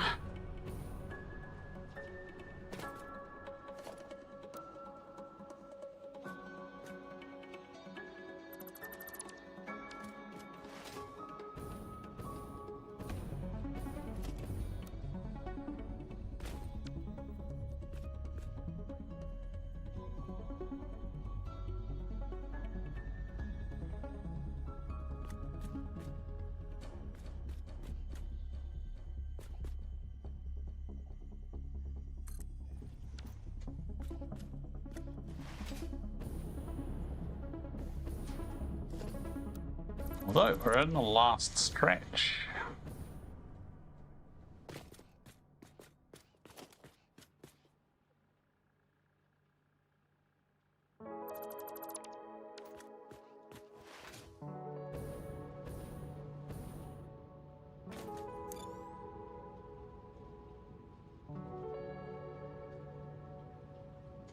My math is wrong. I think I miscounted. Did I already have 3 built? No, I got 2 more than one of those to go. Yeah, I've got the math wrong.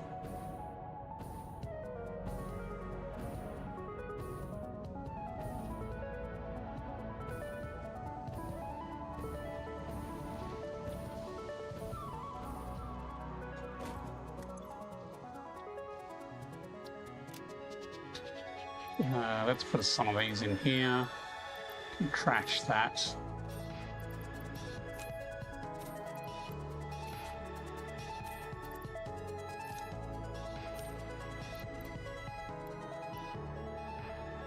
if that's enough to get us through.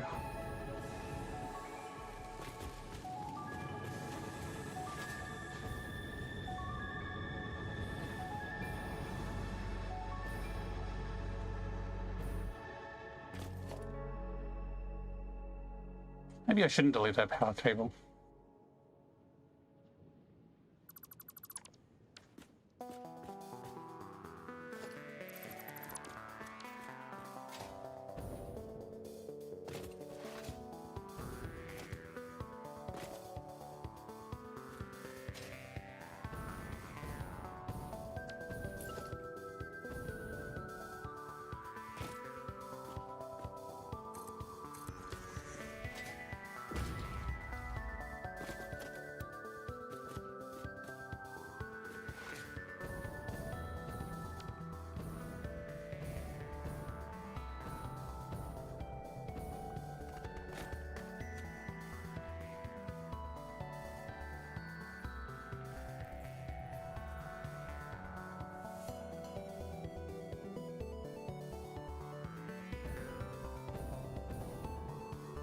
I did have those hanging over by a meter, didn't I? I'd have to rebuild them all. Although, you know, it's not hard as long as you've got inventory space. It's pretty easy to...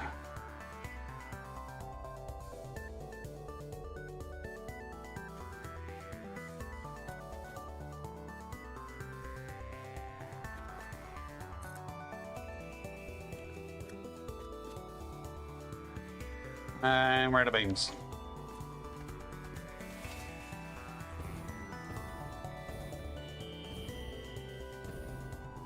Yep, that's sticking out a meter.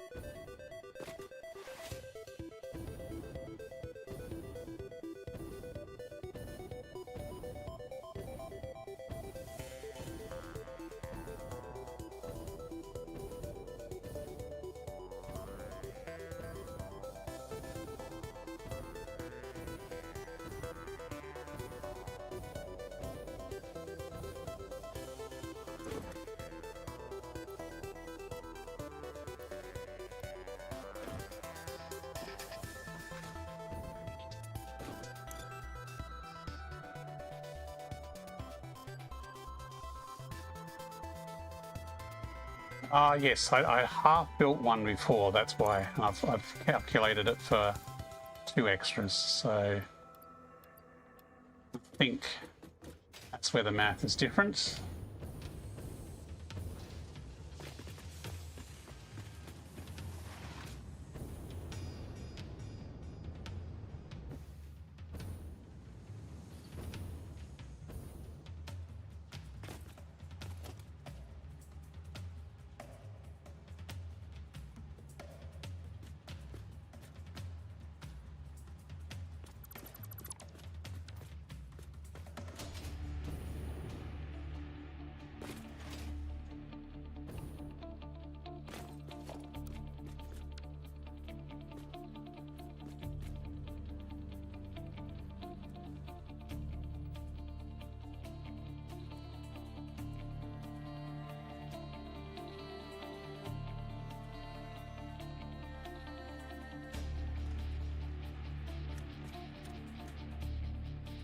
I need to move that power tower again.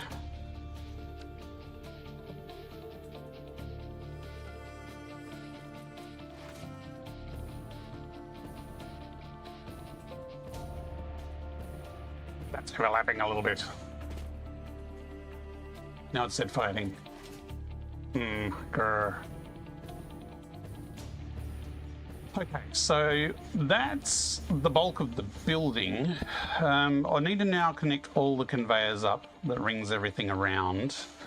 And then there's power, which I'm probably not going to get to the power tonight, but at least get this stuff set up so that the concrete and the iron can feed around the entire ring. Because that's a one single source that has to feed around and feed into every machine. It's going to be one hell of a manifold that's going to take quite a while to balance out, so...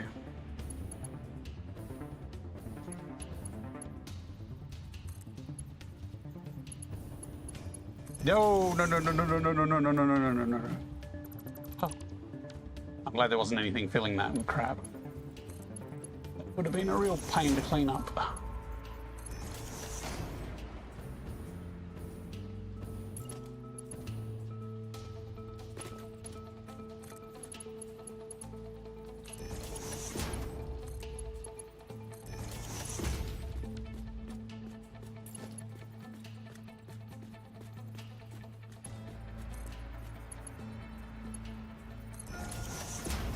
Somewhere I need to also split off rubber, excess rubber, and plastic. Rubber and steel. Excess rubber and steel needs to be sunk because it's not a perfect balance, and therefore eventually one of them is going to back up. If you remember in the diagram, we needed 11.25, I think it was, of that blueprint in the middle, which means we are making more than we need. And that blueprint itself is not in the perfect ratio that these machines need things in. So I'm just going to sink the excess.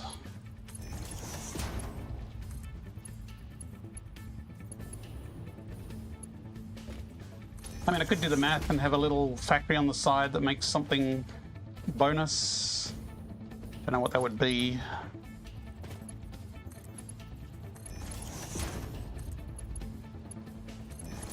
A little extra iron, I could make obelisks. It needs sulfur though, and I don't know if there's any sulfur near here.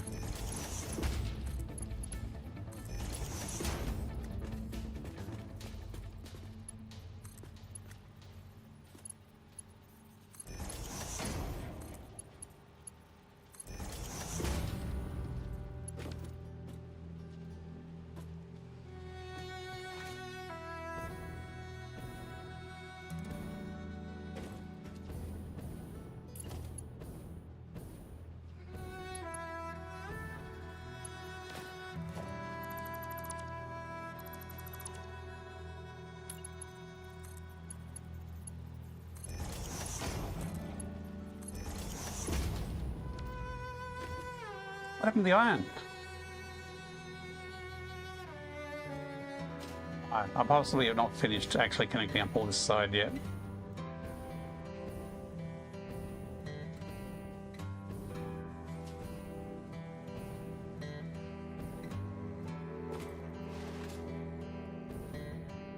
Yep, missing some here.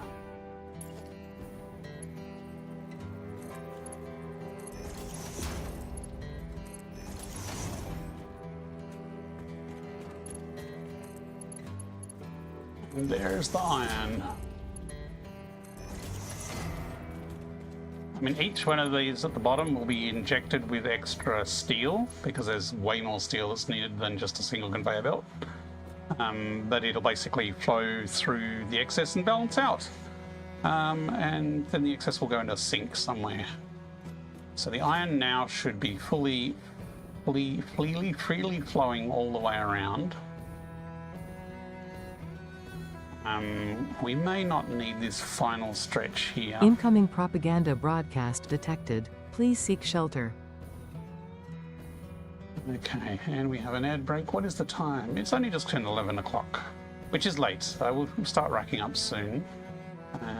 But while that's running, can I wire up the concrete? Actually, no. I'm going to do a little bit of work on the concrete pole, which might take a little bit of time. So I'm going to take a break here, and I will be back in a few minutes.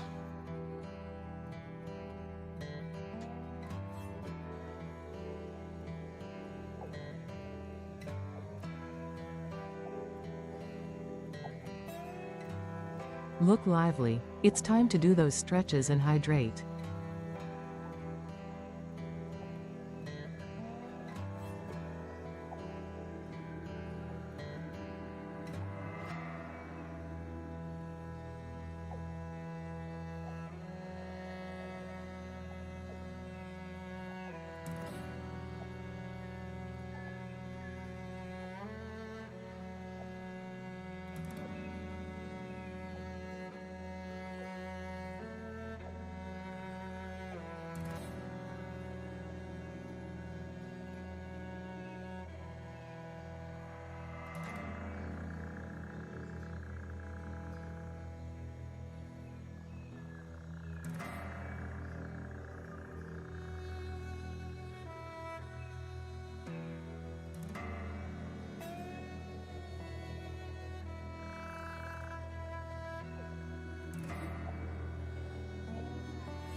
Okay, we're back. Yeah, not turning anything on yet.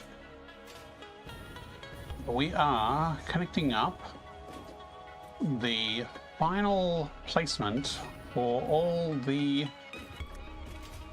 heavy modular frames factory blueprints.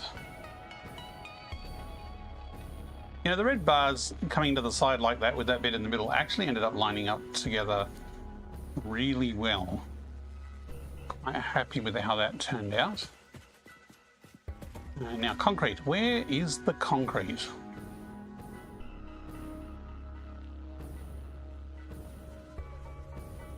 So concrete needs to be up there, and it comes down from down there somewhere. I could actually sneak a manhole there and bring the concrete straight up there, I think.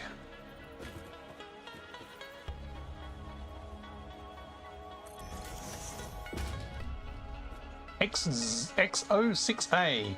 Hey, I didn't know you can place the VR in Satisfactory. How does it feel? Is it convenient to place things and navigate around? It feels great. I love it. I do find it's very convenient to place things in VR. It is a little bit more sensitive than a mouse. For example, you can aim freely, which is great, but because you need to press the trigger to build, it can be a little sensitive, and then you can move. It's much easier to move and click and place something in the wrong place. You can still do that with the mouse. The number of times I've clicked with the mouse and put something in the wrong place, you know, that's certainly a thing. But you get used to it in VR. But the other thing is, it's really easy to lock something in position. So if you're trying to put a beam somewhere, and you can always press lock, which is the top left button here, and then it doesn't matter where it is. That's your nudge option, so you can then nudge it into place very easily. So it's very easy to nudge something into place. So usually if I'm feeling a little unstable, I'll aim, lock, nudge if I need to, and then trigger to build. So the general building process is pretty smooth. And I've been doing this so long, I'm a now faster builder in VR than I am with a keyboard and mouse.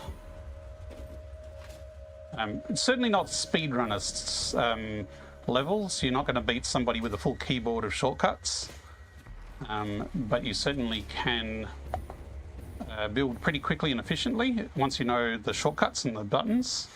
The radial menus are a little slower to use than like your normal keypad for quick build, but once you get used to them, they are pretty quick. Especially if you have muscle memory, you can quickly go, well, I need a splitter down there, and then you can put it in place like that. So it is pretty flexible, and the depth perception and the size of everything also, I think, helps with building and laying out things.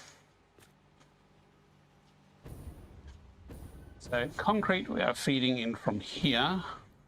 I'll do something neater later, but at the moment I'm just going to drop a lift down here. The source is somewhere down here. Actually, that's nearly spot on, but at the wrong angle entirely. Pretty sure this is the concrete out.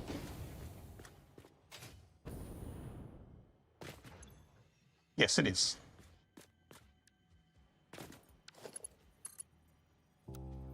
I was hoping to do a nice curve.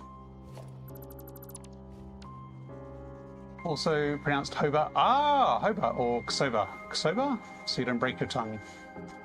I don't have VR yet, but I'd like to try it in games, and Satisfactory will be on top of my priorities. No problems.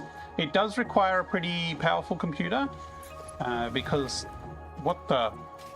Who did that? There's a spitter there. Somebody just shot me in the back. Actually, it hit the edge, so it didn't actually hurt me.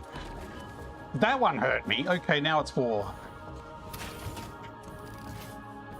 It does require a pretty powerful computer because it's not made for VR, so they haven't really optimized the game. Wow, this guy is firing out interesting clusters of attacks.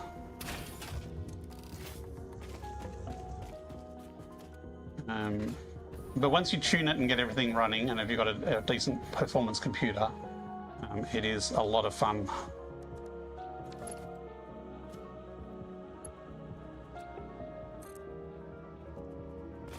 I mean, if I angle it this way, it's not going to be particularly happy about connecting that either, I don't think. Actually, default will happily connect it. It's not terrible. Depth perception actually makes PC games way better to play. Yes, I'd much prefer it with a bit of depth perception, totally. Try Half-Life 2 and Satisfactory, also about PC. I'll work my hardest to get money for a good PC. Cool. Yeah, it is definitely worth it to this something like this. Although PC prices are a little bit crazy now. What with what's going on in the world and stupid AI stuff, and the amount of RAM going up. Is good if you can afford it. Now I need to connect all the concrete together, and I made a little support pole blueprint to do it.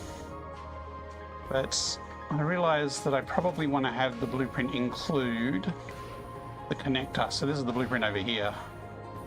I need to include a support for the frames, which I excluded off the main blueprint. I don't know if it's going to fit in the blueprint maker, because that... I know it should, because the blueprint maker fits all that. So it should definitely fit this whole pole. How tall is it? Let me just land somewhere.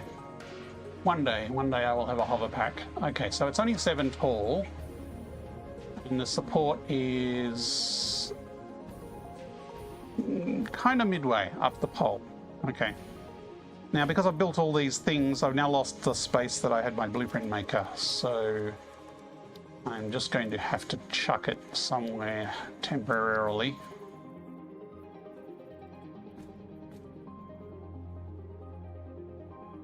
Let's just have a flying blueprint maker, shall we? Looks like we able to buy DDR5 at a new SSD, so I assume I'll look for it on our local eBay. Yeah, hopefully. Good luck to anyone who's having problems. Relax. I found out this morning that the B channel for RAM on my motherboard for my server custom JavaScript isn't working. Oh no. Trying to decide if I'm good with 16 gig RAM or need to get new parts. Is that your server box? You might be able to get away with 16, depending on if it's Windows or Linux. That is actually a fear of mine currently, is if my RAM breaks in my computer, or some other critical part like an SSD, because I've just upgraded my computer.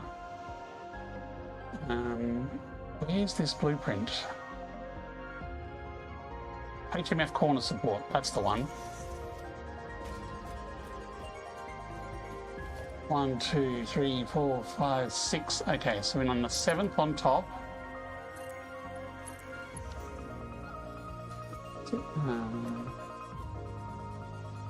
16 gigs are not sufficient nowadays. No, not for a lot of things. Not for gaming, but for a server it might, depending on what the server is doing. I think it was that position. Let's try it.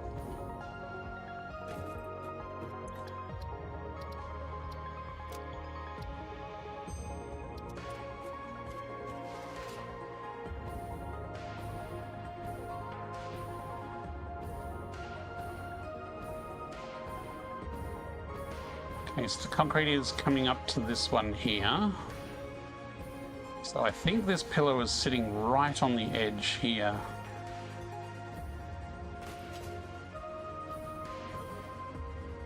Probably land, it's probably safer that way. Probably should have checked the spacing for it.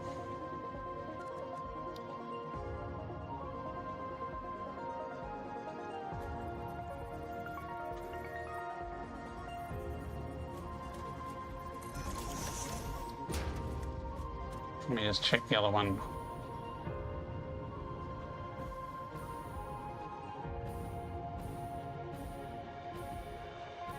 Yeah, it's right on the edge.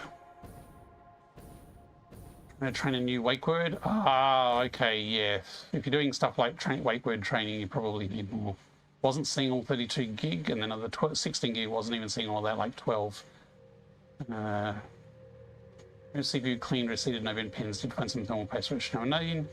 Thought 16 would be good, but some games actually were freezing because your RAM usage is... okay. RAM is a bit weird in that it will usually use as much as you've got. So if you've got 16, it'll use 16. If it's got 32, it'll use 32. It uses the extra RAM for caching. So just because your RAM is full doesn't mean it's necessarily needs more. It could just be that it's doing some caching. It could mean that it's full, though. That is definitely an option or a potential problem.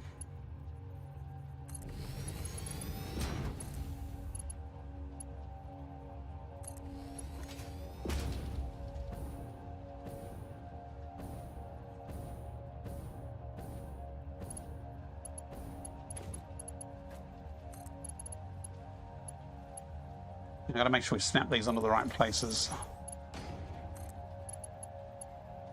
Because the top one, the actual frames output, sort of comes from a different place, the curves aren't going to be perfectly lined up. I probably should have had a straight bit here so they lined up better, but it's not too bad. If I get really fussy, I can always tweak it and redo it.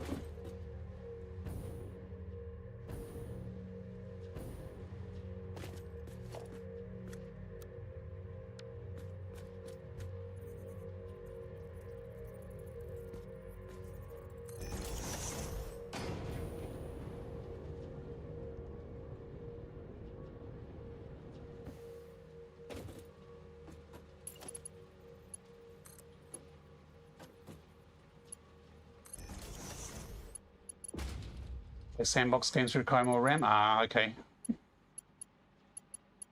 need at least 32 in your PC. Depends how big the game is you're playing as well. 32 gig is a good amount to have for games, especially sandbox games.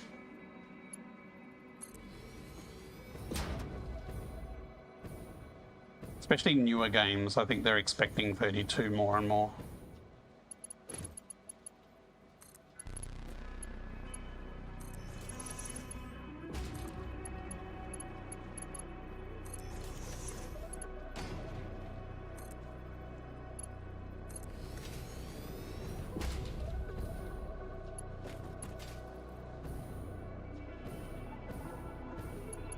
Now it's starting to come together.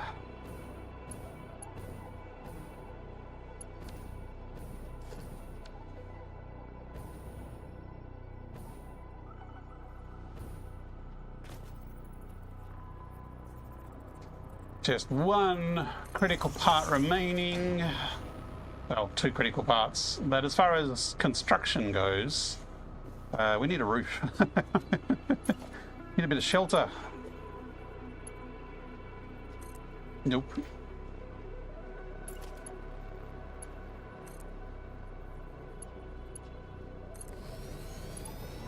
Much into modeling, rendering things, and doing some server things. Only for DDR4, which increased in price only by a little. DDR4 is still pretty solid for most things. Like, I still haven't seen a convincing argument that says that DDR5 is a huge improvement. DDR4 tends to win because of its lower latency in a lot of jobs, I think. Like DDR5 is higher throughput but higher latency. I only went with DDR5, well, partly because it was the standard and because it was about the same price, if not cheaper than DDR4 when I bought mine, which was a year ago, maybe 9 months ago, before all the shit hit the fan. So things about hosting games and hosting web client servers or something. Yes, I'm very familiar with hosting servers. Not so much game servers, although I've hosted a few. We do have a home server made out of an old PC that I think has 32 of RAM, if not 64. I think we have any games currently hosted in it, but I've hosted like Minecraft and Valheim and Satisfactory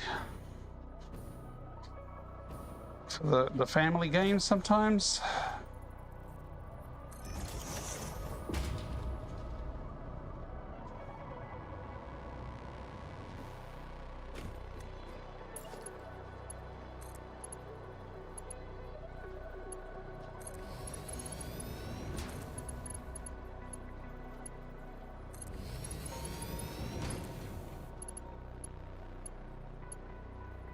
But yeah, our server is only DDR4 because it's effectively made out of previous gen computer parts.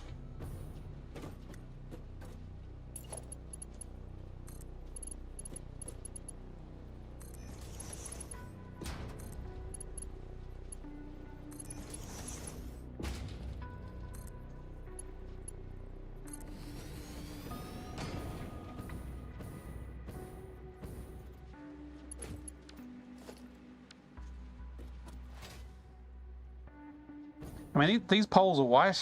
I was thinking of making all the concrete in the other blueprints white, but in the end I settled on just the normal concrete finish. I'll probably paint these normal concrete unless I have like a white feature for the main middle part. Actually, I had it on dedicated or VDS. Oh, okay. Yeah, I'm pretty big into self-hosting myself. All control over things that are going on in the system, and you don't worry about outages as much. Yes. Also, if it's local, like most of our, our family uses stuff local, so having local services is most efficient. Even if we don't have, 5 nines uptime or anything like that. Although I have been getting better at my monitoring. I'm using Vessel, I think, for monitoring all the different VMs and containers. And I finally actually connected up a messaging service to actually send me a message if something actually goes down. Because, it's not much use having all these monitoring services if you ignore them. Okay, so the concrete starts here, loops all the way around to the end, so we can actually remove that one. We're not sinking any of the concrete. Basically, we're making the right amount. Frames. Eventually, we're going to have an output, so the frames will exit and go into storage, and we'll have a collection point, probably in the middle, somewhere here. But at the moment, they're just going around, and they'll keep going around. Maybe I should add a slug just for entertainment's sake. Yeah, that's just one merry-go-round of frames on a conveyor currently, until it fills up.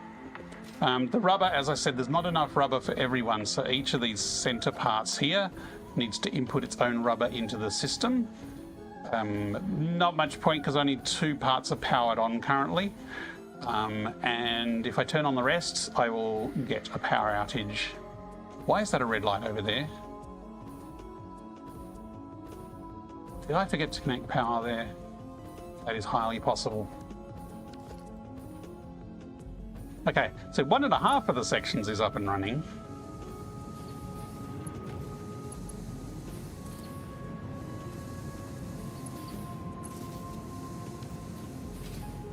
Unless I've missed some other connection. Let me check.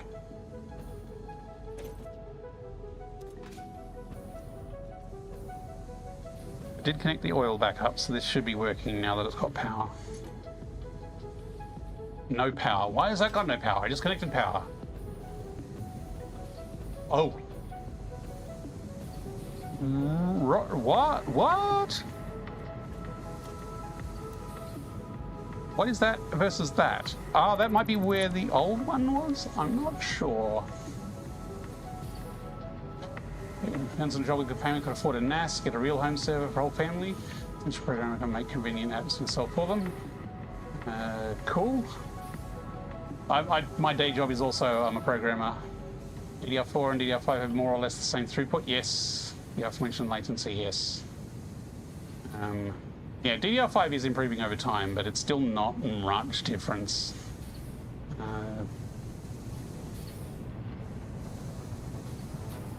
Yeah. So I don't think either of those connectors on that side was connected to something, so that would explain why we weren't having power. There was a connector there, but it wasn't actually connected across there. Now we have power. This will spring into life and provide the full output there. Because these 2 blueprints have the same output, but they're just merged. DDR5 has 35 CLs. Yeah, DDR5 has big latency. It has much higher throughput, but big latency.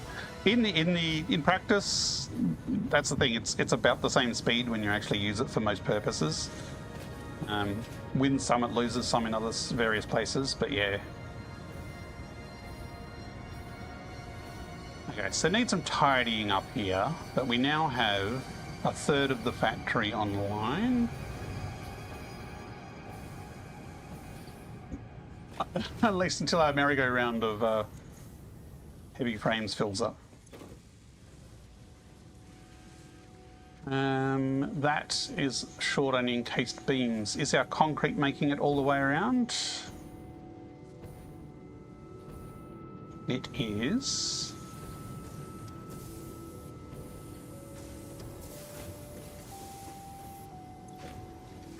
Okay, we're waiting for steel pipes, which is short on steel because half the steel production was down. Okay, so this should catch up now that steel is fully back online.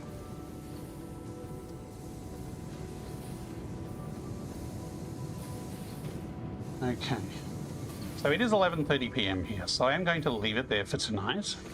I have accomplished what I wanted to tonight, which was to finish off the architecture, the prettiness of each of the blueprints. We've still got a lot of other architecture to go. I need to rebuild these. So you can see these are the old style ones, whereas the bits with the red are the newer styles. So got to delete all of those and rebuild all of those. And then I got to work on a roof line. So I'll probably do something sort of angled up, across and down. And then we will be... See, isn't that a nice screw display? Screws in motion. Except that one. Why isn't that one moving? Okay, it's just buffering. And then I will probably put a central area in here as sort of like the admin offices, where the frames will go there and the supplies will be there.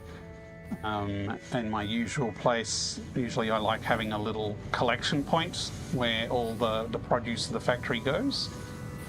And then we'll turn on the rest and we'll blow the power fuse. So maybe we're going to be doing some power in the next soon. Yeah, pretty much, Dimitri. Model training is back underway, no work today. Ah, lucky. Server maintenance for the paying job tonight. So I'm trying to make good strides on your custom Java. So, ooh. So is this, what wake word system is this? Is this Home Assistant, and is it, I want to say mumble? Is that what you're looking at? So it was pretty, I like it. Thanks very much, thanks. I'm happy with how it turned out. The original concept for this factory was quite different. It was kind of like more like a spoke rather than a ring. But I'm glad that I just managed to fit everything in here without it looking too crammed.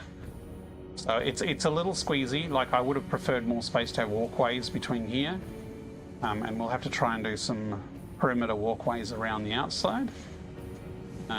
But the fact that there's a nice bit of space in the middle here still, the train station down there is just a placeholder to make sure I left enough height, but eventually we'll probably need a station down there, because the plan is that in later phases we may double the capacity, we may double the height of it, but also build the other frames here. So we'll bring in nitrogen and buy loads of copper, maybe for pasta. We might do pasta in this factory, I don't know. But I know there's a couple of extra levels of frames beyond the heavy modular frames. So I might build, usually I build some of them at the same side as the heavy frames. So there's space here to build them in. Home Assistant using Linux voice. Piper, that's the one. Piper Wyoming Open Wake Word. Yes, I've dabbled with that a while ago. I haven't looked at it recently. Main HA runs on the main box that I'm working on. Several satellite units on Pi boards to go into the rooms which use LVA. Cool. I have a Home Assistant Yellow, which is a CM4, Raspberry Pi 4 CM4 as my brain, but that's not my main server. But my Home Assistant is on a Pi on a UPS, so when the power goes out, all the rest of the servers can shut down and I can still have my Home Assistant ticking away, keeping state on everything. But that's a different topic for another day, maybe. But yes, I do need to fiddle with the wake word stuff again. I'm still using Google stuff around. Okay, so I'm going to head back home. Actually, let's take... I ended up not needing quite as much steel as I stole. And I have no place to park this train at home, so maybe we'll just catch the zip line home and I'll leave the train there for now. Planning UPS, okay. Well, it's the UPS runs the server as well.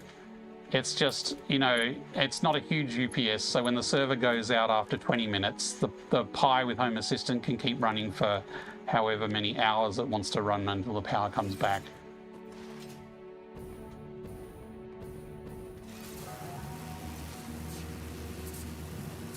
Hey, voice chat would get tied to a local LMN once the next step is done. Yeah, I'd like to have a local LMN on mine. LLM.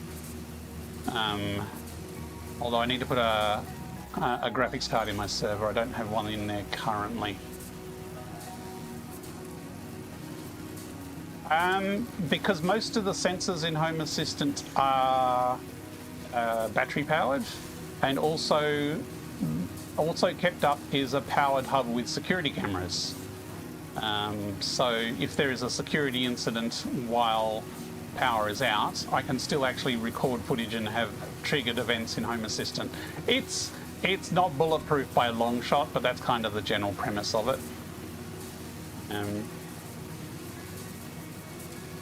And Home Assistant can then also send us alerts when the power comes back up and anything like that. So it's kind of just the watchdog that keeps it alive while everything else is offline. Quadric DLM with 100 gig of VRAM. That's probably not particularly cheap. I do have Frigate for the security cameras as well. And it's on a mini PC, like a Nook clone. So it can run a bit longer with the main server off as well. And it does the main recording and object detection, but even without that, I can still access cameras and such while the power's out.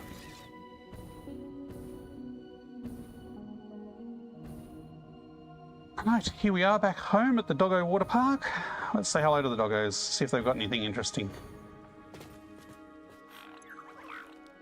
Wow, thanks Skippy. You knew I was a bit short on cable, didn't you? The 2060 with a whopping 6 gig of RAM. Yeah, I've got a 3060 or a 2080 spare to go in the server. I think they're probably fairly comparable RAM-wise. Maybe the 3060 might be better just being a newer chipset, but I haven't looked too much into it yet. Yeah, VRAM. Wi-Fi is also on the powered hub. So yes, it's not just Home Assistant on the UPS. It is Home Assistant plus Wi-Fi plus cameras. Actually, the cameras are wired, so I don't actually need Wi-Fi up at all. Wi-Fi can go off and all the cameras and Home Assistant will actually work because everything's Zigbee. But Wi-Fi being up is useful for letting our phones actually access it as well. So yeah, Wi-Fi is kind of needed for that. Okay, thank you everyone for hanging out and watching me do some architecture in the factory. I'd say hopefully only one more stream at least. We'll get the rest of the main architecture done next stream, I think, which may or may not be tomorrow night. I'll see how I go, but hopefully, like, because I'm not finished the project, I'm more likely to do a Saturday stream and keep going just to see it through. It wasn't like these two, but there are some inside politics that does not allow us to adequately use technology and internet in general. That's a shame. We are, in Australia, fairly lucky so far, although we're getting bombarded by age checks currently, which hasn't affected me too much yet, but the government is trying to get in our face a bit more. No problems. I'll take care, everybody. It's a crazy, crazy world out there and crazier in some parts than others, so hope everybody stays safe and sane. And hopefully you've had a bit of a relaxing time see me fiddle with beams and pipes. Not so much pipes today. Beams and pillars and blueprints and lots of frames and lots of steel beams. So thank you again. I will raid out for those on Twitch, on those on YouTube. I will now end the stream, and probably this time tomorrow night I will be back online if you want to see my continued adventures in slapping a roof on a factory.